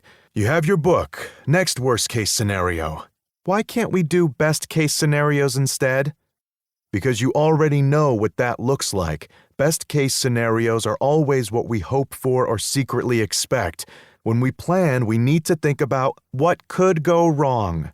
She finishes for me, just like old times. Exactly. So, what would you do if no one buys it? Keep working my regular job and write for pleasure. You give up easy, Cal.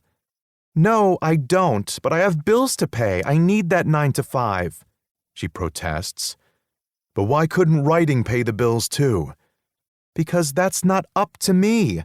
If I don't have a publisher, I don't have a way to get it out there. So you give up? How about you stop acting like I'm some sort of quitter? Why are you irritated with me? How about you stop treating your dream like it's up to someone else to make it come true? If you want it, take it. That's not true, Remy, she protests. Why isn't it true? I push back. Because, she says like she can't believe she has to explain it to me. Because what? Tell me, in your own words, why you can't do it, I challenge. Don't say it like I gave up on it. She sounds defensive. If you didn't, who did? I hoist her higher and turn up the last curve to the house. You can't let one setback stop you. Oh, you mean like you're doing? She mutters. It's my turn to stiffen. I stop walking and slide her off my back. I turn around to face her. What? You don't like the taste of your own medicine? She asks, a smug smile on her face. They're not the same thing, I say slowly. I'm annoyed at the comparison she just made. How are they different? You're out here hiding, I'm working a job I don't love but need. You're fucking talented. If you didn't find a publisher who was interested, that would be a setback, meaning it's one closed door. Others will open. If you believe that, then why are you out here, hiding? That comment slides right under my skin, and I bristle. I'm not fucking hiding. And unlike you, I didn't suffer a setback. My entire life shifted, fundamentally. Everything I thought about myself, my life, my family, very little of it is true. Regret mars her pretty face, and she walks toward me. Oh, babe, I'm so sorry. I know. She wraps an arm around my waist. I relax as soon as her body touches mine, and I hug her back. I have to reconcile that I lived with people who lied to me constantly and profoundly, and that I never even had a clue. I feel like an idiot, because now when I think back on it, I would never have guessed any of this, even when I think about all of the signs. Signs? Like what? She leans back and eyes me skeptically. My mother.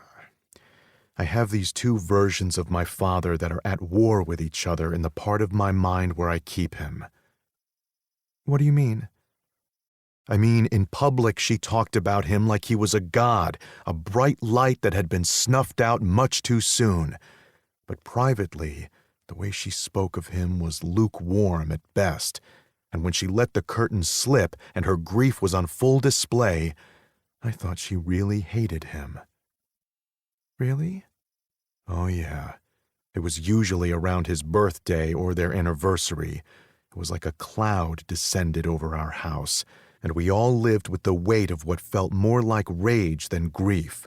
She would drink and then cry hysterically, sometimes all night long. She would look at me, the darker-skinned, darker-haired version of him, and sneer when she told me I was just like him. She'd never say how, but I knew it wasn't anything good. I think she hates me too. My laugh is brittle and devoid of humor. Oh, Remy, she couldn't. I hate the pity in her eyes, loathe it, but it's just nice that she gives a shit. I loop an arm around her neck and bend down to kiss her. So yeah, I'm Remington Wilde, the legend, but can a man just fucking wallow? I stare down at her, my eyes serious as I let her absorb the weight of everything I just laid on her. She smiles up at me, that soft understanding tempered with some regret. If you're happy here, you should stay as long as you need to. I'm fucking happy, and now you're here. I bump the end of her nose with mine. I can't stay, she says quietly. I knew it was coming. I had hoped to have more than a couple of days.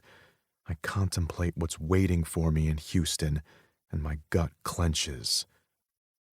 I'm sorry, Remy, so sorry, but my job. I need to get back to Houston so I can figure out my story. She looks up at me appealingly, and I make up my mind. I cup her cheek, kiss her quickly, and then I pull back. Okay, but before we go back, I want to cook you dinner. She wrinkles her nose. You're going to cook? Why not? She squeaks and grips my forearms. Wait, did you say we'll go back? Yeah, we'll go back. I'm not letting you out of my sight again. The knot in my stomach doesn't fist so tight when I add that. She grins and then launches herself into my arms. Oh my God!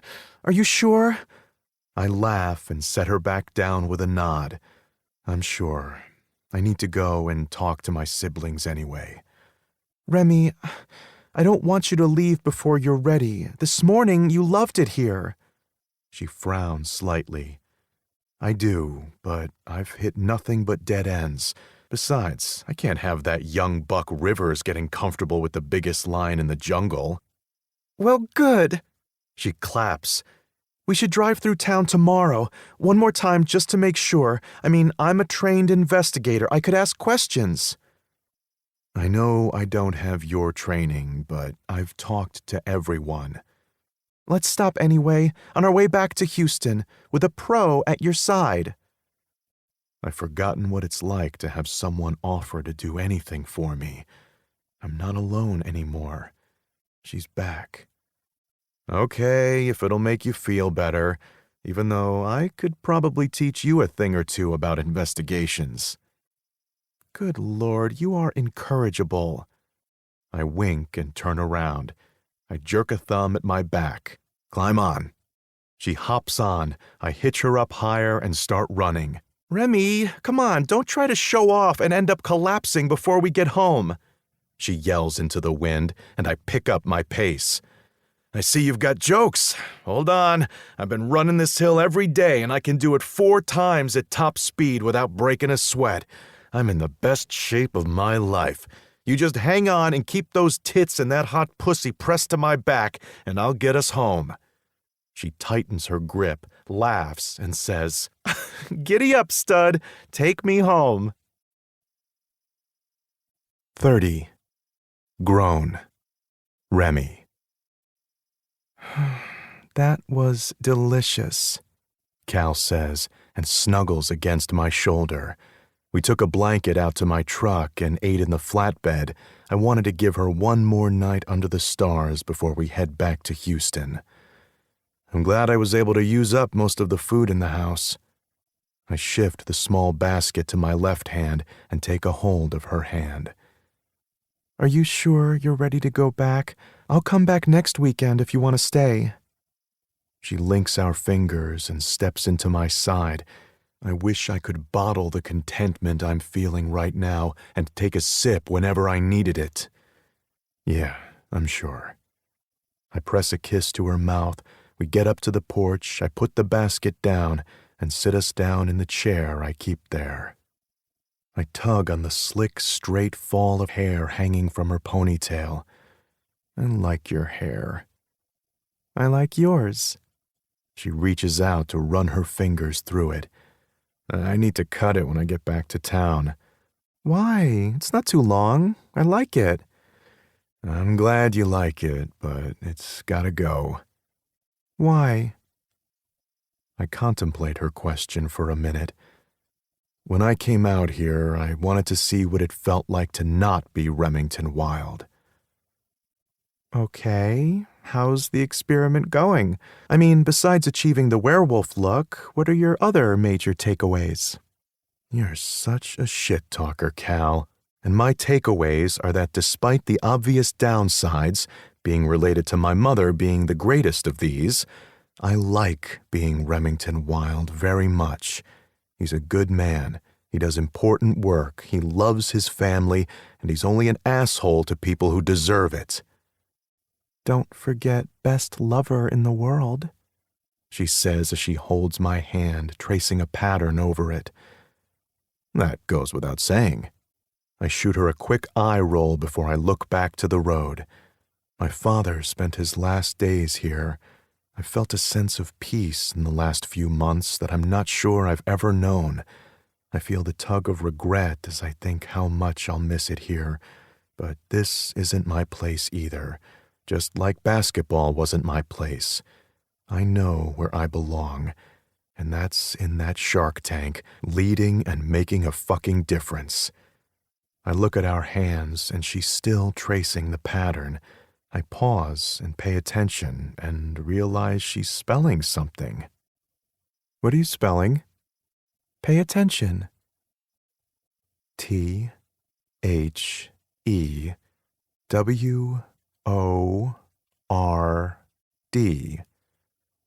I stop at the last letter, and my heart gives one long, hard pump before it starts to race. I reach behind me to flip the switch on the porch light so I can see her eyes. Her pupils shrink and she squints, but she's got a very pleased smile on her face. Don't play with me. If you're not ready, I can wait. I ache on the inside for you, she says with her sweet, closed-mouth smile that gives her lips a beautiful heart shape. You shouldn't say shit like that, not when I can't put my dick where it needs to be. Remy, she exclaims and turns in my lap. What? You never heard the word dick before? I raise an amused eyebrow at her. I've never heard you talk like that before. Well, except for at the wedding when you were drunk. I wasn't that drunk. She slaps my shoulder. What? You were talking all of that? You were touching me. I only said that because I was fucking miserable and I needed to hold you and say those things to you without you slapping me. You are so crazy, she giggles. About you? Yes. And I have been since the day I saw you in that bookstore, Cal. I've been waiting a long fucking time. I'm an honorable man. I would never have done anything to disrupt your marriage. But I won't lie, I prayed like hell you would. I'm sorry, she whispers. I run a slow hand down her back. No, I am. When I think about the havoc my dad's decision wreaked, I feel like an ass for the way I behaved last time I saw you. I was asking you to do what he did. I wouldn't wish that on anyone's child. You were upset that night. You didn't mean it. She tries to console me, but I don't want it. I did mean it. You just loved your daughter enough to say no. My father... Her previously relaxed brow wrinkles, and her mouth contracts like she's had an unexpected bite of something sour. That's not fair, Remy. He didn't know he'd never see you again. He did. My mother told him. My grandfather cut him off. Your father came from a world where anything he wanted he got, where no one dared to say no, and he thought that when he left your mother she'd calm down and you all would find a way to coexist. Well, he was wrong. We all think that sort of thing only happens to other people. I mean, do you think I imagined that my mother would go to jail and I'd be in foster care? She was a shitty role model, but I lived a normal life. I went to school, lamented my looks, and had crushes on boys who weren't always nice to me. You told me no, I point out. Her eyes turn sad.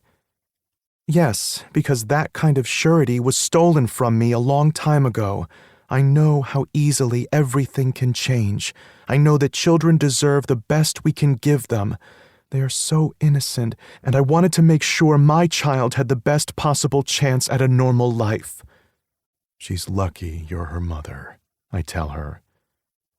I'm lucky to be her mother, but that doesn't mean that I don't regret saying no to you. I regret it every day. Her quiet confession is the last thing I expected to hear. Really?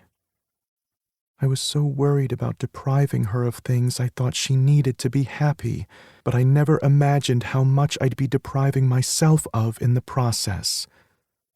I cup her face, cradle it in the palm of my hand, and stare into those pools of breathtaking brown that are always a reflection of what is really in her heart. Right now, all I can see is love, shaped, molded, transformed, and bolstered by time and distance, but at its core, it's the same love we found that summer. Losing you fucking hurt, Cal, but I don't think I would trade this journey for anything. She shakes her head and smiles wistfully, but with joy, too. Me neither. When I left for Howard, I was nursing the biggest heartache of my life, and I got through and was driven by my need to cling to and honor my time with you by doing something that spoke to my heart. So I helped you embrace your sensitive side? She quips. I'm not sensitive, I growl. Oh, baby, you so are. She smiles gently. I ignore her pointedly. I said all of that to say I loved you then, but I wasn't ready. Well, how introspective of you, she says, and I press my lips to hers and savor how they yield so easily to me. Our kisses have mellowed since she got here. They feel more urgent than desperate. We pull apart, and I say, I want to meet your daughter. Her eyes dance, and she claps her hands together excitedly. I told her about you. Did you tell her how good-looking I am? She rolls her eyes. You're unbearably cocky. Nah, I'm a humble motherfucker, and I have to say, it's nice to finally have a mother to fuck.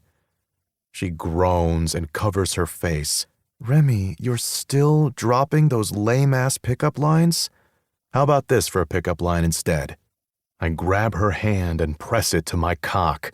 Her fingers grip it immediately, and fuck me, it feels so fucking good. I like this line a lot. I'm responding very well to it. She whispers, and we stroke my cock together through my pants, and when I start to get hard, I pull her hand away. She pouts. You tease. Never. I fist my hand in her hair and tug her head back so her throat is exposed. Let me show you all of the things I've learned since you've been gone. 31. Find me. Cal. Let's play a game. One where you hide, and I look until I find you. Remy's voice is dark and deep and wickedly sensual. A shiver runs through me and my nipples tingle at the promise in his voice. Okay, like hide and go seek? I ask. Yes, just like that. He's got the most wicked grin on his face. He cups my head and starts to massage my neck. I let my head fall and groan when his fingers press against a tense spot. Why do you want to play a game? Let's just do this, I croon. His fingers fist in my hair, but he pulls my head forward gently until his lips tickle my ear. Because I want to hunt for you and catch you, and when I do, I want you to do whatever I say until you can't take any more. He murmurs and then sucks my earlobe into the wet heat of his mouth. You can do that without hide-and-go-seek. I press lingering kisses on the side of his face. He pulls away, his dark eyes intense and hooded with desire and so much need that my breath quickens. I like the thrill of the hunt. I'm going to have you the way I've imagined having you since the last time we were together. He runs his teeth down the column of my throat and I shudder. I was just a boy then, and I didn't have years of being without you to make up for. I lean away, clutch my proverbial pearls, and ask with a mock tremble in my voice, "Is this grown-up Remy going to scare me and make me want to run?" "No, he's going to make you want to come," he drawls and pulls me onto his lap again. His hard dick feels huge against my thigh. Oh my. I run my nose along his neck and breathe in his cool, clean scent. He stays there, pressed against me for a beat longer than necessary, and then takes a hold of my lower lip with his teeth and one of my nipples between his fingers. He bites down at the same time as his fingers squeeze and pull the pulsing peak of my breast. Then he lets me go. "Now, get inside and hide." Oh, shit. I scurry off his lap and he hands me a set of keys. "You'll need these to get in. I'll give you a 2-minute head start." "What about your dog?" "She's in her crate tonight." He sounds like he's breathing hard. "Okay." My voice is high and breathy. My heart is pounding in my ears. Remy is about to turn me out. Holy shit, I can't remember the last time I've been so turned on. I fumble with the lock and get the door open. I hit the switch next to the wall and all the lights come on. I slip my shoes off and drop my purse and keys on the small table by the door. I hear the creak of the porch chair and I know he's coming. Anticipation moves through me in the giddiest ripples of lust. I'm going to make myself very easy to find. I giggle and slip my shirt over my head and drop it where I stand, and then run in the direction of the guest bedroom. I take my jeans off there and then dash to the hall. I hear the front door close just as I'm dropping my bra over the door handle of his bedroom.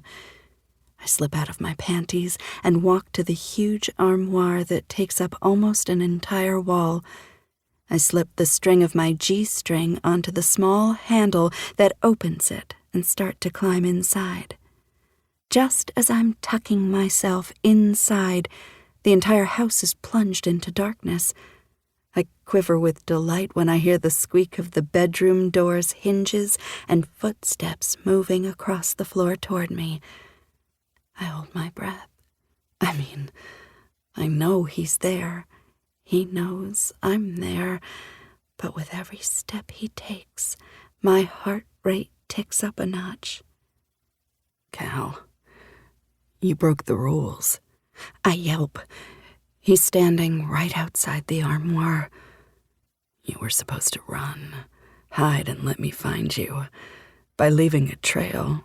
Thank you for the panties, by the way. Your cunt smells delicious.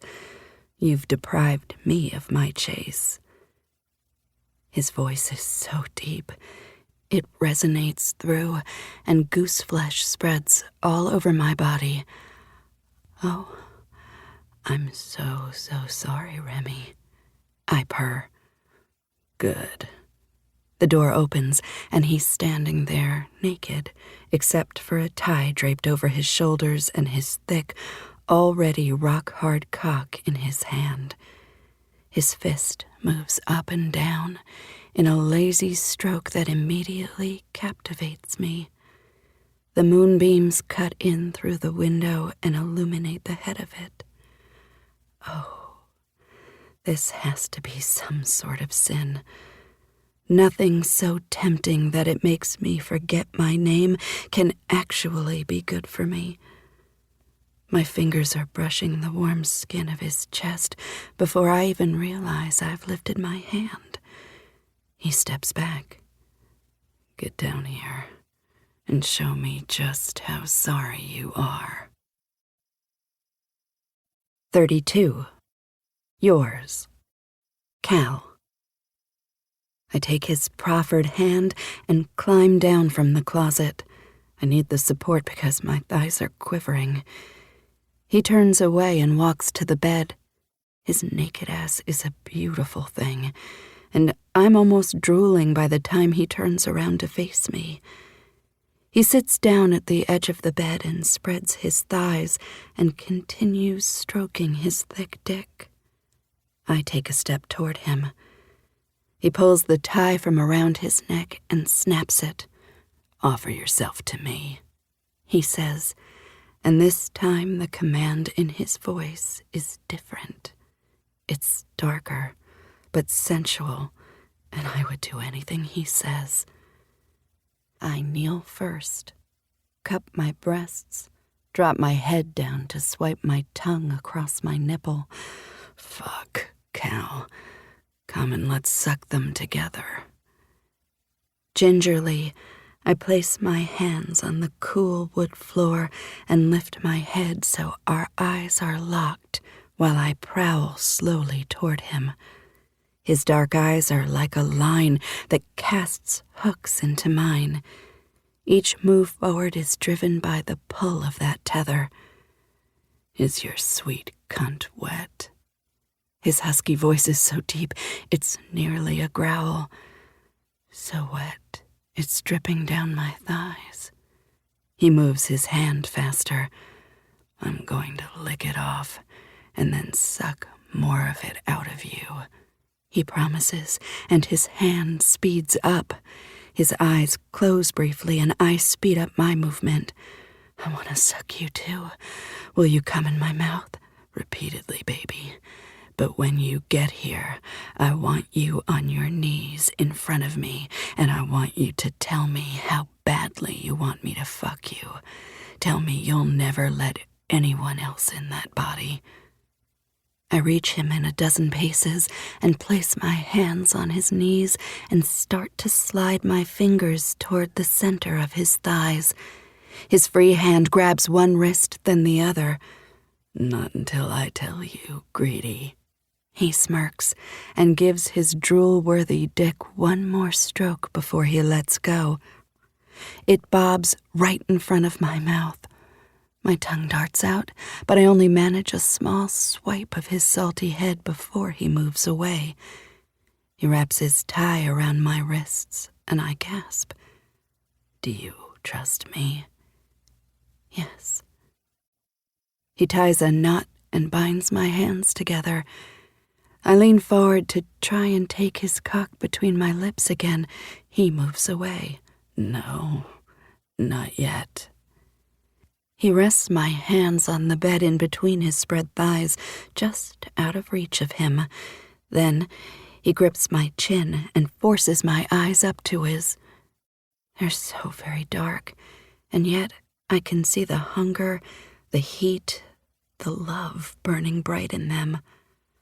I've spent my whole life without you, knowing that another man has been eating and fucking what's mine.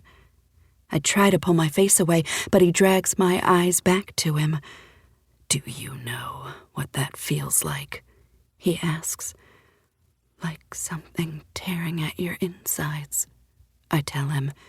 He presses his thumb into my mouth and I suck it. "Tonight, you're mine." I swallow and a tremor moves through me at the dark promise in his voice. "I've always been yours," I whisper, and his expression sharpens, turns primal, and his need is a visceral, palpable force wrapping itself around me. "That's fucking right," he growls before he crushes his mouth to mine and kisses me with an almost savage fervor that I return eagerly. While our tongues duel and dart in a wet, open-mouthed dance, my bound hands itch for freedom, especially when he twines my ponytail around his fist. "Your hair is always pulled back," he mutters against my mouth. "It's easy this way." "Easy." He rolls the word around like he's testing it and tugs the elastic holding it together until my hair spills like a veil around my shoulders. "I wanna fuck easy up." He gathers bunches of it in his hands. "I wanna fuck you up, and then put you back together like only I can." "You still talk so much," I tease. He presses his thumb into my chin and holds my mouth open. "How about we both stop talking?" he drawls, and then he slides forward and the salty, taut, hot tip of his dick glides against the inside of my bottom lip. I dart my tongue out to lick it, and he surges forward, slipping into my mouth while he cups the back of my head. Suck my dick like you fucking missed it. His voice is ragged with need, and I move my head up and down. The slide of his silken cock against my wet tongue is making me crazy. His broad head presses against the back of my throat, and I gag, but I don't stop. I wrap both hands around the base of his thick, long, beautiful cock and wrap my lips around it and hollow my cheeks. I experiment with my pace until his moans tell me what he likes. His grip on my hair is turned painful. His free hand roams my back and shoulders, my pussy, my nipples, my ass, my thighs. Everything pulses with jealousy. They all want what my mouth has. And when I feel the rush of his cum on my tongue, I don't waste a minute getting off my knees and climbing on top of him. He moans low, loud, and when I drape my arms over his shoulder and press my chest to his, it reverberates between us. Get on, he growls, and I lower myself onto his still spurting cock. I slip down so easily, the slide of friction so delicious that our eyes widen at the same time. Best cunt in the world, he says, and fucks me in time to his praise. Yours, I purr. My head falls back, my hair brushes the small of my back, and all of the sensations assailing me are making my body go wild. You're never going to forget that again. His gaze turns determined, and he stands up. I hook my still-bound hands around his neck and wrap my legs around his waist. He stands like that for a minute, kissing me, holding me in his strong arms like I weigh nothing. I feel weightless, like if he let me go, I would defy gravity and float away. I drape my arms over his shoulders and pull myself up and slam back down. Oh, shit, Cal. He groans my name, and I feel a surge of power. I press my forehead against his. Our kiss is a teasing one. We nip each other's lips. Our tongues twine and our breaths intermingle. Then he lifts me off his dick and lets me fall back on the bed. He reaches to the lamp on the bedside table, and the dark room floods with soft, hazy light. I've never felt comfortable being naked with the lights on, even before I had Bianca, but especially not since. My body bears the marks of carrying and nursing my daughter, but Remy's gaze is nothing short of adoring as his eyes burn a path up my body. I feel nothing but beautiful. Right now, there's nothing I wouldn't do to feel him inside of me, to have his mouth on me, his tongue in my pussy, his dick in my ass, his cum all over me. Please, do something. Tisk, tisk, tisk. No pleases here. You don't ask for what is yours. He drops to his knees in front of me. His big hands cup my thighs, and he pushes them open. You haven't shaved. He sounds so pleased. His breath blows hot over me. Not since I got divorced. His expression darkens. All of this is mine. He drops kisses and drags licks on the inside of my thighs in between his words. Yes, yours. Like he wants to reward me, he pulls my clit between those soft, sweet lips, and he starts to suck me just the way I like it. He slips his thumb, just the tip of it, into my ass, and I gasp at the surprise burn. "Does that feel good?" he asks, and I'm so distracted by the scrape of his stubble against the inside of my thigh that all I can do is moan and roll my hips and fuck myself on his hand. Just when I feel the first flutter of my orgasm, he pulls out. His hips fill the cradle of mine, and he holds me still while his thick dick becomes my master. I open my legs as wide as I can and wrap them around him. He presses a kiss to my neck and then takes my lips in the most delicious kiss while he slides inside my pulsing sex. The sweet sting that accompanies his first stroke is prelude to my pleasure, and I welcome it. My body arches off the mattress, a slow reach upward for something, and when his dick hits the top of my pussy, I wrap my arms around his neck to keep myself attached to him. "Yeah, baby, hold on. I'm about to fuck you like the blessing you are." His muscular body quivers above me. My knees grip his waist, and the ripple of muscle combined with each of his thrusts is almost as potent as his cock is in sending a fire burning through me. His mouth is pressed against my neck, and the pace of his hot, heavy breaths match the pace of his hips between mine. He tugs the tie from my wrists and growls, "Touch me," before my cocky, sweet, sexy gentleman unleashes, lets go, and fucks me like the beast only I turn him into. My fingers celebrate their emancipation by running in hungry fascination over the grooves of his muscles and pinching my nipples until I start to come. "Remington." His name is a moan that curls up from deep inside of me and falls from my parted lips like a hosanna. "Kalila."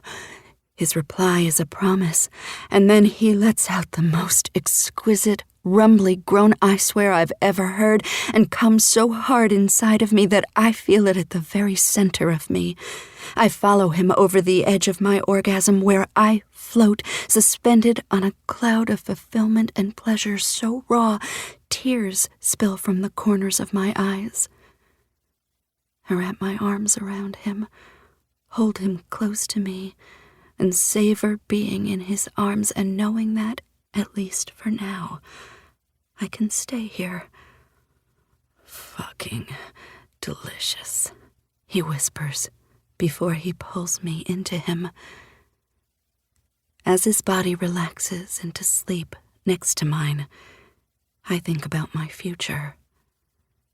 I've come full circle, to the place where I first felt like a woman in the arms of the man I belong to. I've imagined all of the worst-case scenarios, and the only one I know I can't live with is doing something that would drive us apart. Not when we're both finally free. It took 14 years, but fate appears to finally be on our side. I choose him. This time, I'm going to outdraw love. I won't lose this again. 33. Surprise. Cal. I sit down with my cup of coffee and wince when my ass touches the wooden seat of the dining room chair. The apex of my thighs aches from Remy being between them for most of the night. I sip my coffee and moan at the slide of hot liquid down my throat, combined with the memory of the way he used me. All of me. My mouth. My pussy. My ass. God, I'd forgotten what it felt like to be thoroughly and completely fucked. His dedicated runs and workouts have left him in great shape, and his stamina outpaced mine. He had to carry me to the shower when we were done in bed. I'm surprised I'm walking steadily this morning. I'm not looking forward to the long drive back to Houston. "You have everything?" Remy walks out of the bedroom and shoves his phone into his pocket. "Mm-hmm." I mumble around a mouthful of Cheerios. Remy leans against the counter and his pocket starts vibrating. I raise my eyebrows. "You turned it on?" His dark eyebrows furrow in annoyance. I'm ignoring it. I shovel the last bite of cereal into my mouth and stand to take my bowl to the sink. "Great. I'm ready to go. I need to stop for gas, but I'll just follow you to town. We can leave your car here and come back for it later." He grabs my arm as I pass him and pulls me to him. "I need my car for work in Houston. I'll be right behind you." I place the bowl on the counter and press my body flush to his. "I'd rather you were right beside me." His warm breath bathes the side of my neck. I roll my hips against his. "I'd rather be right on top of you." "You're insatiable." His grin is huge and proud. How could I not be? I let him have that because I love that smile. He deserves to smile like that. I want to make sure he always does. He hoods his eyelids, and his lips, unobscured by the beard he'd shaved off this morning, curve into a sultry smile.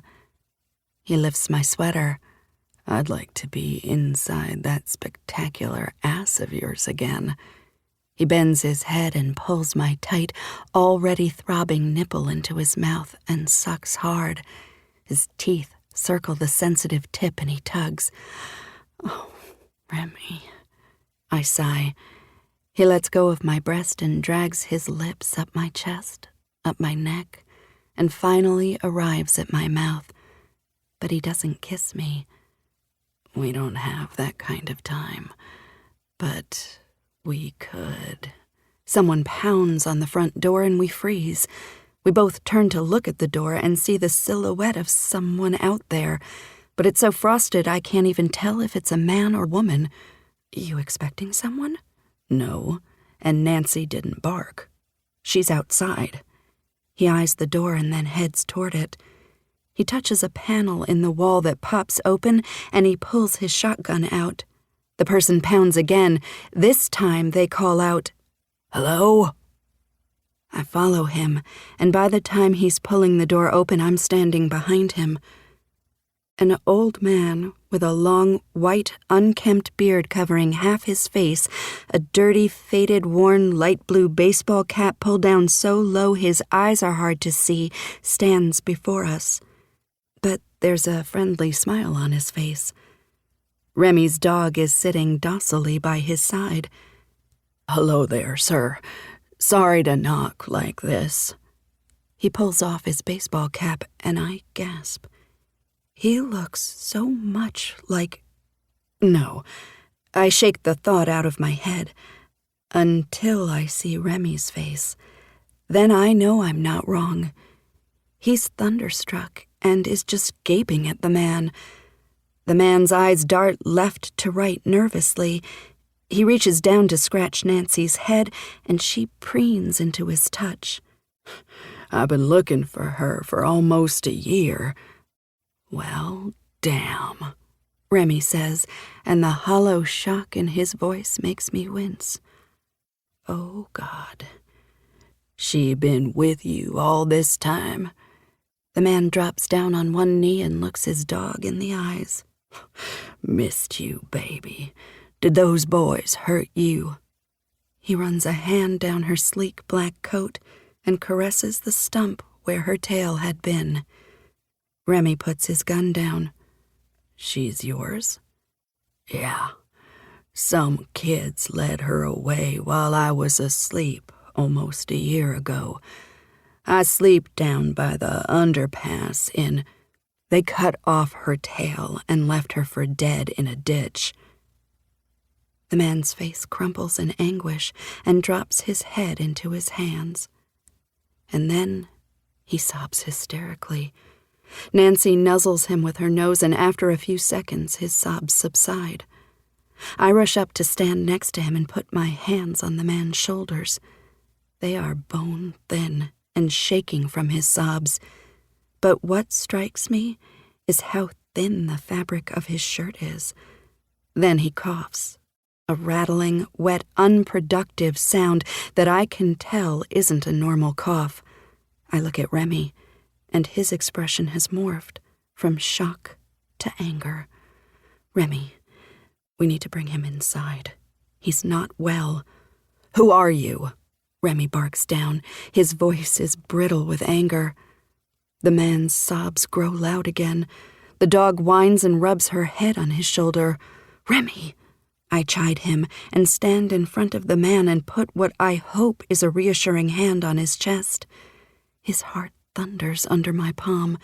His eyes are narrowed and menacing. His square chin wobbles as he struggles to maintain his composure. I know you're scared. I'm scared too, but we've got to bring him inside. Something is wrong with him. He just stares straight ahead at the sobbing man. Please, I add softly. He looks down at me, and the anguish in his eyes makes my knees weak. Cal, what the fuck is going on? He grabs my arms. His eyes darken to that unreadable black that they were when I met him. I don't know, but we'll figure it out, okay? I turn back to the crying man and drop to my knees so we're face to face. What's your name? I ask him gently. They call me John. He darts a nervous glance at Remy. His eyes widen at whatever he sees there, and then he looks back at me. I didn't do anything wrong. We don't think you did. I'm Cal. This is Remington. I say Remy's full name because I want to see if there's a spark of recognition. There isn't. Well, from the looks of that fella, I'm not so sure about that. He's just surprised to see someone come looking for the dog. He's had her a while. Oh, yeah. Thank you for that. She'd been with me since she was a pup. His face is dirty. His beard is knotted and hanging in straggly strands almost to his chest. But there's no mistaking that he looks just like Remy's grandfather. His nose, the color of his hair. But it's his eyes. That blue that rivals the cloudless sky behind us that seals the deal. Sir, will you let us bring you inside? Why? He stands back up. He adjusts his posture, and I can see the same pride that runs through Remy straighten his shoulders. How did you find her? Remy asks. His voice isn't angry, but its tone is taut and clipped. The man takes a step back and shrugs slowly. She must have seen me. She always had the keenest way of knowing when someone was coming. I was walking up that way from town. He points in the direction of Fredericksburg, and she just ran up beside me and then turned and came up this way. I see. Remy's response is distracted, his voice hollow. He eyes the house and nods his head. This place still looks good. You know this house? I ask, and Remy and I share a surprised glance. Oh, yeah. I've walked this way once a year for decades, back to the place I was found. Where's that?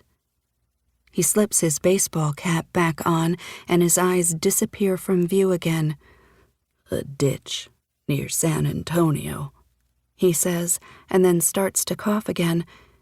I put an arm around him and have to stifle a gasp when I feel how prominent his bones are. Sir, come in. Let me get you something hot to drink for your cough. I just made some turkey sandwiches. Think you'd like one? His eyes light up. Oh, that sounds nice. I can eat out here, though. Being in that house, it gives me a headache. You've been inside? I wince at how harsh Remy's voice is. Well, whoever owns it is always having work done to it. You know, renovating. The contractors pick up day workers from outside the Home Depot in Fredericksburg. I always jump on those crews, but I stopped working here about 10 years ago. I would get these headaches so bad they'd end up sending me home, and once they wouldn't even pay me for my time. Headaches. He reaches to touch the base of his skull. Bad ones. Right here. Tell us about the ditch, Remy interjects. The man's eyes widen at the impatience in his voice. I shoot Remy a disapproving look, but inside my heart is racing and impatience is making my pulse race too. I want to know too, but I know that the fastest way to get it isn't to demand it from him like that. Take your time. Tell us what you can. He glances wearily at Remy and then at me. Well, that's why I started crying just then. Just the thought that my girl suffered the same fate as me. What do you mean? I ask, foreboding crawling up my arms. Remy's hand closes over mine and he squeezes it hard. When they found me, I had parts cut off too. He holds up his left hand. His ring and pinky finger are gone, right down to the root. I gasp in horror. What happened?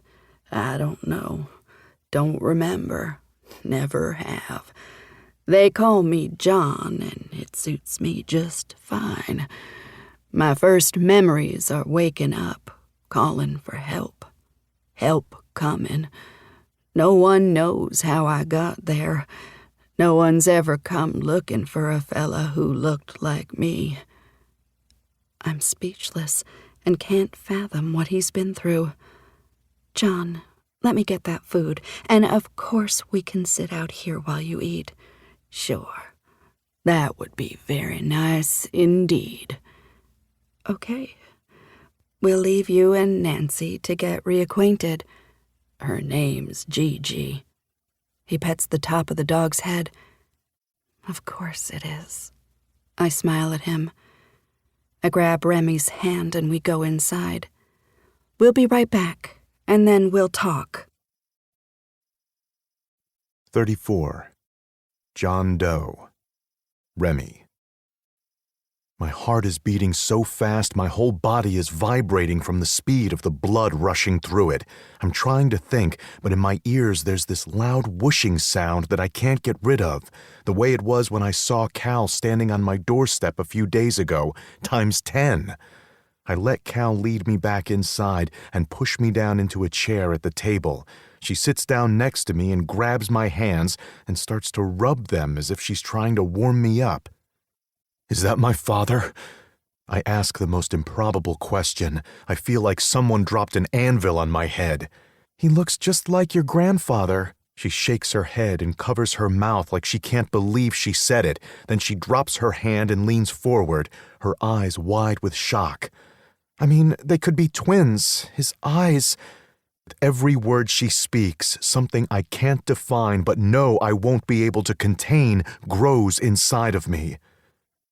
Cal, Remy, he woke up in a ditch with his fingers cut off. I know! I roar. My hand slaps the table and the salt and pepper shakers in the middle rattle with the force of it. Cal's eyes bulge and she slaps both hands over her mouth. I know. I say more quietly, and then I drop my head into my hands. Oh, Remy, I'm here. She jumps up and puts an arm around me. She presses her body into mine and strokes my neck. She feels so real, so warm, so here. But all I can think is that this won't last either, that something will come along and destroy it. My heart constricts with each glide of her fingers across the tense muscles in my neck. I can feel his presence outside the door, innocuous and yet goading me at the same time. I glance back at the door. Let's go talk to him, I say after a minute, I'm terrified at what he's going to say, but I'm more terrified that he's going to leave and I'll never know. She slides off my lap and hurries over to the small cooler she packed this morning. "Let me get him his food." A startling thought comes to me, and I grab her hand as she's walking past me. "Let's take him to Houston with us." She puts the sandwiches on the table and places both hands on my shoulders. I look up at her and her eyes soften with sympathy. Normally I hate that look, but right now it's very welcome. "Let's see what he has to say first, Remy. See if he's even willing to come to Houston," she says gently. Oh, he's fucking coming to Houston. If I have to tie him up, throw him in the truck, and drive with him kicking and screaming the whole way. I stand up and take a steadying breath and then walk outside. She puts a hand on the door handle as I start to turn it. "Remy, I want you to take it easy. He's sick. If we take him to Houston, we've got to get him to a doctor before we do anything else. I think he's dehydrated and that cough doesn't sound good." Those are the least of his troubles. I open the door and squint against the morning sun. We're going to be late getting back to Houston, but it doesn't matter. He's sitting on the porch steps with his back to the door, and I recognize the set of his broad but very frail shoulders. It's just like mine and Hayes's. "John." I call his name, and he turns around and smiles. It strikes me as so sad that this man who had such a promising start to his life has ended up here, and that he's sitting on the porch of a house he lived in but doesn't recognize and is talking to a man he sired but doesn't know. "Thank you kindly, both of you." He nods and smiles a closed-mouthed, grateful smile at Cal and takes the sandwich from me. His hands are a mess. Dirty, with fingers that look like they've all been broken, with what looks like decades of dirt under his fingernails. "John, you have no idea where you came from?" "Nope. I have some snatches of memories. I dream, but nothing I can remember. The first thing I remember is the lady who found me." He takes a bite of the sandwich, and Cal hands him the thermos cup she's filled with hot coffee. "She stayed until the hospital let me go. Then she took me to an apartment in San Antonio. Said it was mine." "She took you to her apartment?" Cal's expression is as bewildered as mine. "Yeah, said it was mine. I stayed there with her for a few days, but then..." He shakes his head. "It didn't feel right, so I left one night when she was sleeping. I started walking right back to that ditch." "Is that where you live?" "No, I don't live anywhere. I move around. I get by with odd jobs, sleep outside, and try to remember. But I don't." "Do you remember the lady, the one who took you from the hospital?" "Oh yeah, of course. My memories from the hospital and everything after that are clear." "What did she look like?" "She was pretty. A black lady, long dark hair with a streak of white down the middle of it."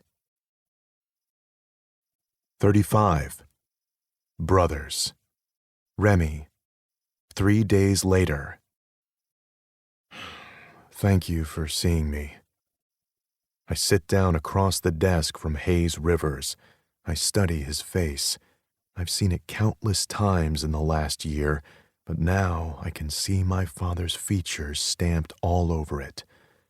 It's in the broad tip of his nose, that deep bow on his upper lip, his dark wavy hair, his hazel eyes, and his olive coloring. He must have gotten that from his mother's side. But everything else, his height, his build, his confidence, all of that are from the part of him that is a Wilde. "Fuck you for missing my wedding," Hayes says, and I grimace apologetically. "I didn't know there was a wedding," I say vaguely. When he cocks his eyebrow at me, I shift a little uncomfortably. "And I'm sorry I missed it." He eyes me and he smiles. "I held your spot." He picks up a picture that's facing him and hands it to me. He and his wife Confidence stand in the center of the picture, kissing while their wedding party flanks them on either side, next to his brothers, and in between another man I don't recognize is a space where I guess I was supposed to be standing. I feel a pang of real regret as I look at what I missed. You look great. I mean, your jacket is about half an inch shorter than it should be, but other than that, I say without looking up. Ah, shut up, Remy. There's not a damn thing wrong with my jacket. I huff a small laugh and hand it back to him. Confidence looks beautiful as always. When is the baby due? He picks up his phone and pulls open an app. It has a countdown clock. 8 weeks, 3 days, and 14 hours left to go. I nod approvingly. Congratulations, kid. You did good. He puts the picture down, his smile falling and his eyes growing serious. We have a lot to talk about, Remy. I know. I'm sorry I ghosted on you like that. I know you were probably reeling too. He sighs and steeples his fingers under his chin. I was, but I'd known for a couple weeks by the time she told you. I'm sorry for that. She wasn't sure that you didn't know. She said she'd come to your family to tell them she was pregnant with me and that your dad was missing, and they turned her away. He drops this last bit of news, and it lands like a 2-ton bomb. You didn't know that? He deduces from my silence and expression. Clearly, I don't really know anything. They told us that our father died in a boating accident when I was 2. That's all. I was too young to remember anything. They had a memorial service for him and everything. I've seen the pictures. What a crock of shit. I spit. Why is a memorial service a crock of shit? They thought he was dead, right? I mean, Gigi did. She said he wouldn't have left her and not come back if he could have. He left us. Anything was possible. I say woodenly, a hollow spot in my chest opening wider as I come to terms with that again. I know. I'm sorry. Hayes says, You have nothing to be sorry for. Our parents are fuck-ups, and we're left holding all of the rubble from their mess. His shoulders fall a little, and he sighs. Thank fuck you feel that way, Remy. Thank fuck you do, too. I say sincerely. We're going to need to keep our wits about us. I take a breath and tell him the rest. Gigi didn't just give me a letter in the hospital room. She gave me keys to the house where she and our dad lived.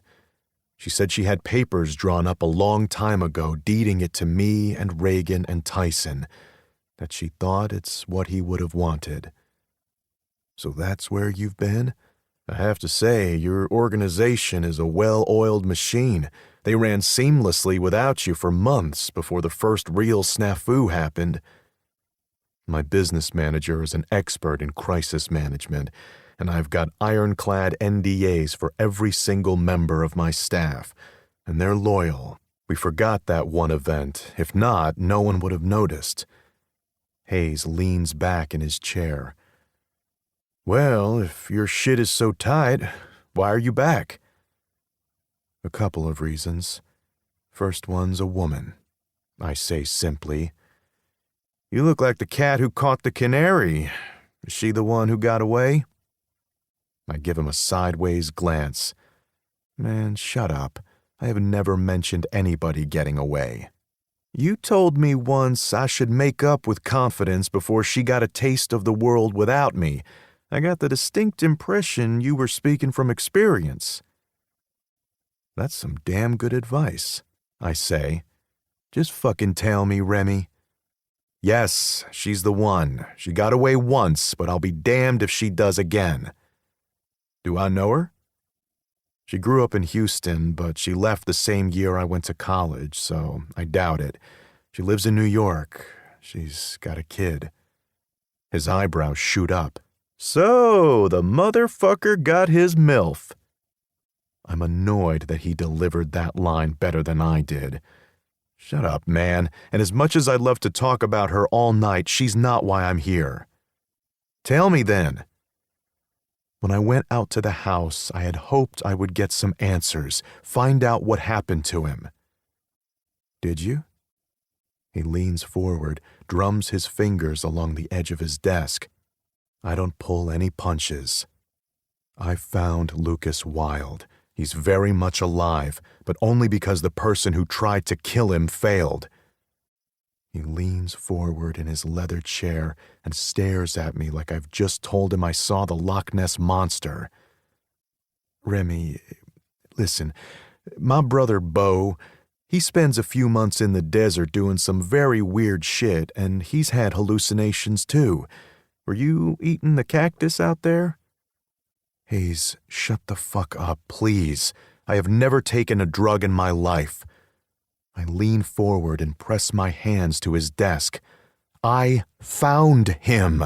I brought him back with me. He's been in the hospital. He was severely dehydrated. He has pneumonia, a slew of infections, and he had to have almost all of his teeth extracted. He's a mess, and he doesn't know who he is. He only has memories after what happened to land him in a ditch. His expression flattens. His face pales. You're serious? His voice is gruff and thick with surprise. Very. And that's not all. What the fuck else could there be? He huffs. I think my mother's known where he's been all the time, and that she knows exactly how he got in that ditch. He doesn't remember anything, but get this. I found a dog wrapped in some wire, tail cut off, lying in a ditch. I rescued her, and she was with me for the last 6 months. She's kind of a guard dog. That's nice, Remy, but random. I spear him with a withering glare. She was his dog. His. Of all the stray dogs in Texas's hill country, I found his. No fucking way. What are the fucking chances of that? He shakes his head incredulously. I would think next to none, but that's how we found him. And guess what he named her? Tina, he laughs. Might have been more fitting, but no. Gigi. No shit. Hayes slaps the table and laughs. She'll get a kick out of that, he says. He has no memory of her. His smile sobers and his eyes get sad. She has very vivid ones of him, the way her eyes light up when she talks about him. Yeah, I figure there's something strong there if he gave his dog that same weird-ass name. Hey, don't talk shit about Gigi. Look, kid, I know she's your mom or whatever, but she's the reason my dad left us, and I don't understand how she could live with herself. He drums his fingers on his desk and eyes me skeptically. Let me ask you something about this woman. You telling me that if you loved her and she was with someone else, you wouldn't have tried to win her back? She was with someone else. I hate saying those words. They offend me and stir memories that never sit well with me. For almost 10 fucking years, I kept my distance and respected her marriage. You sure she's the one? Confidence couldn't be married to anyone else and me not at least try. I respect marriage, Hayes. That doesn't mean... The memory of Reagan's wedding to Marcel pops up.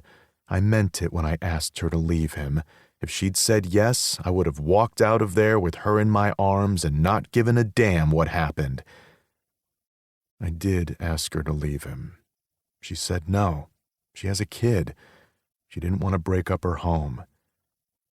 What changed? She's divorced. I've been thinking about Cal's daughter a lot. She's supposed to be coming for a visit, and I'm nervous as fuck because I know Cal wants to live close to where she is. I don't know what that means, but if I have to move Wilde Law to New York, I'll do it.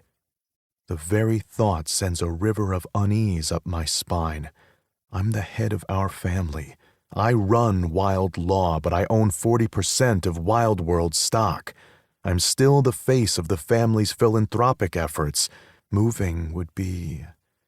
I push the thought away. Cross that bridge when I get to it. Right now, I've got a huge fish to fry. So my mother's been in D.C. all week meeting with our lobbyists and having meetings with some suppliers. She's back tomorrow and I've invited her to dinner. I want you to come. I want Gigi to come. I want everyone in that room when I tell them I found him. I had no idea you were so fucking dramatic, Remy. You know that's going to be a spectacle of epic proportions. I don't care about optics. It's the most efficient way to find out what happened.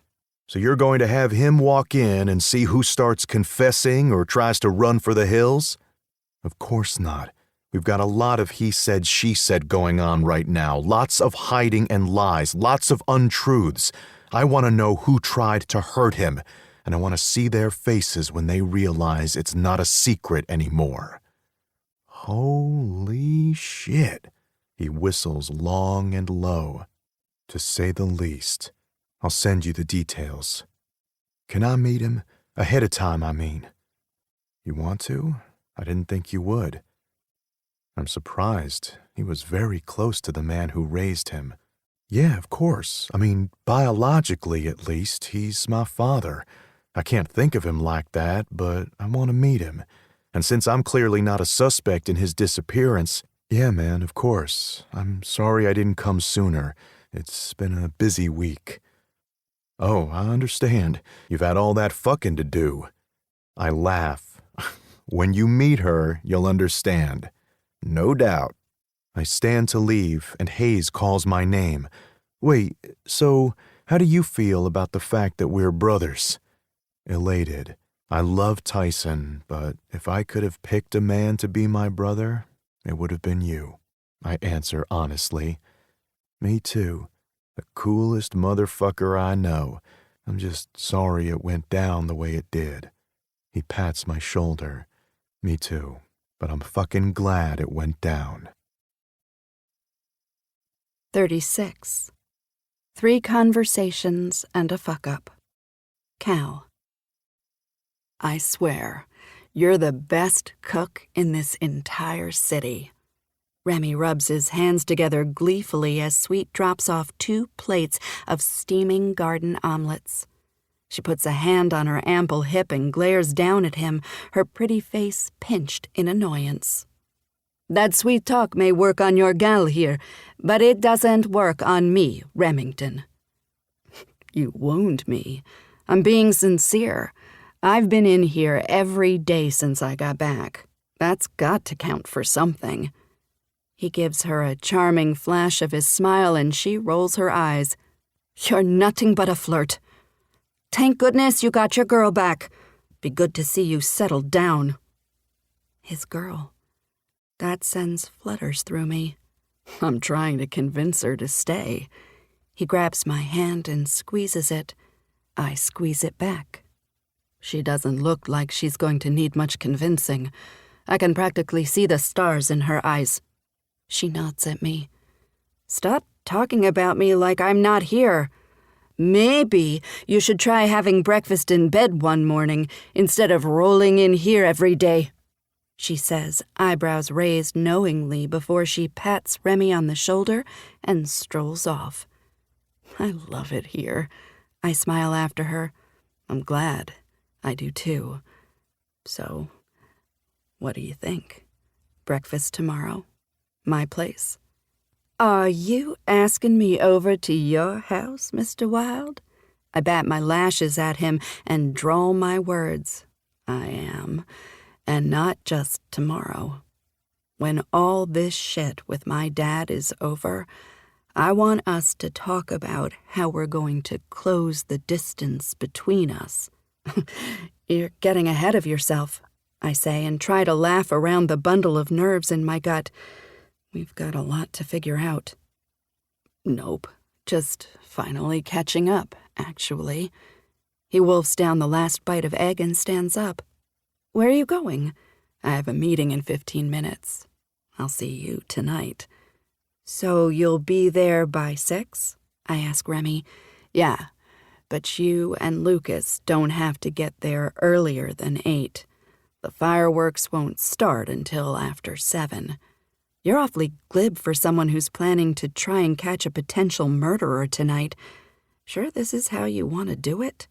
Absolutely. It's the only way. The element of surprise will be like a truth serum. I think everyone's going to be surprised. I doubt that will tell you who actually hurt him. Unless you get someone to confess, you'll need proof. You're right, I guess. But at least when we're all in one room, there can't be any he said, she said. Everyone will be shocked. Everyone except you, me, Hayes, and probably Confidence, since I know his pussy-whipped ass tells her everything. What if you're wrong? My little pessimist. But I'm not. He taps me on the nose with a wink. Look who's talking, Mr. Worst-Case Scenario. I'm just asking what yours is. Worst-case scenario is that neither of them did it, but at least we'll know the role they played. Between the two of them, we'll find out everything we need to know. Yeah, we'll definitely know more than we do now. I close my laptop and reach for his hand. I wince at the way the muscles in my neck protest. I reach over to rub the points of tension that have made a permanent home in the muscles of my neck. His fingers brush mine out of the way. Let me do that. Oh, that feels so good. Never stop. My head lolls forward and I groan in relief as his strong fingers work a knot that's been bothering me since I woke up.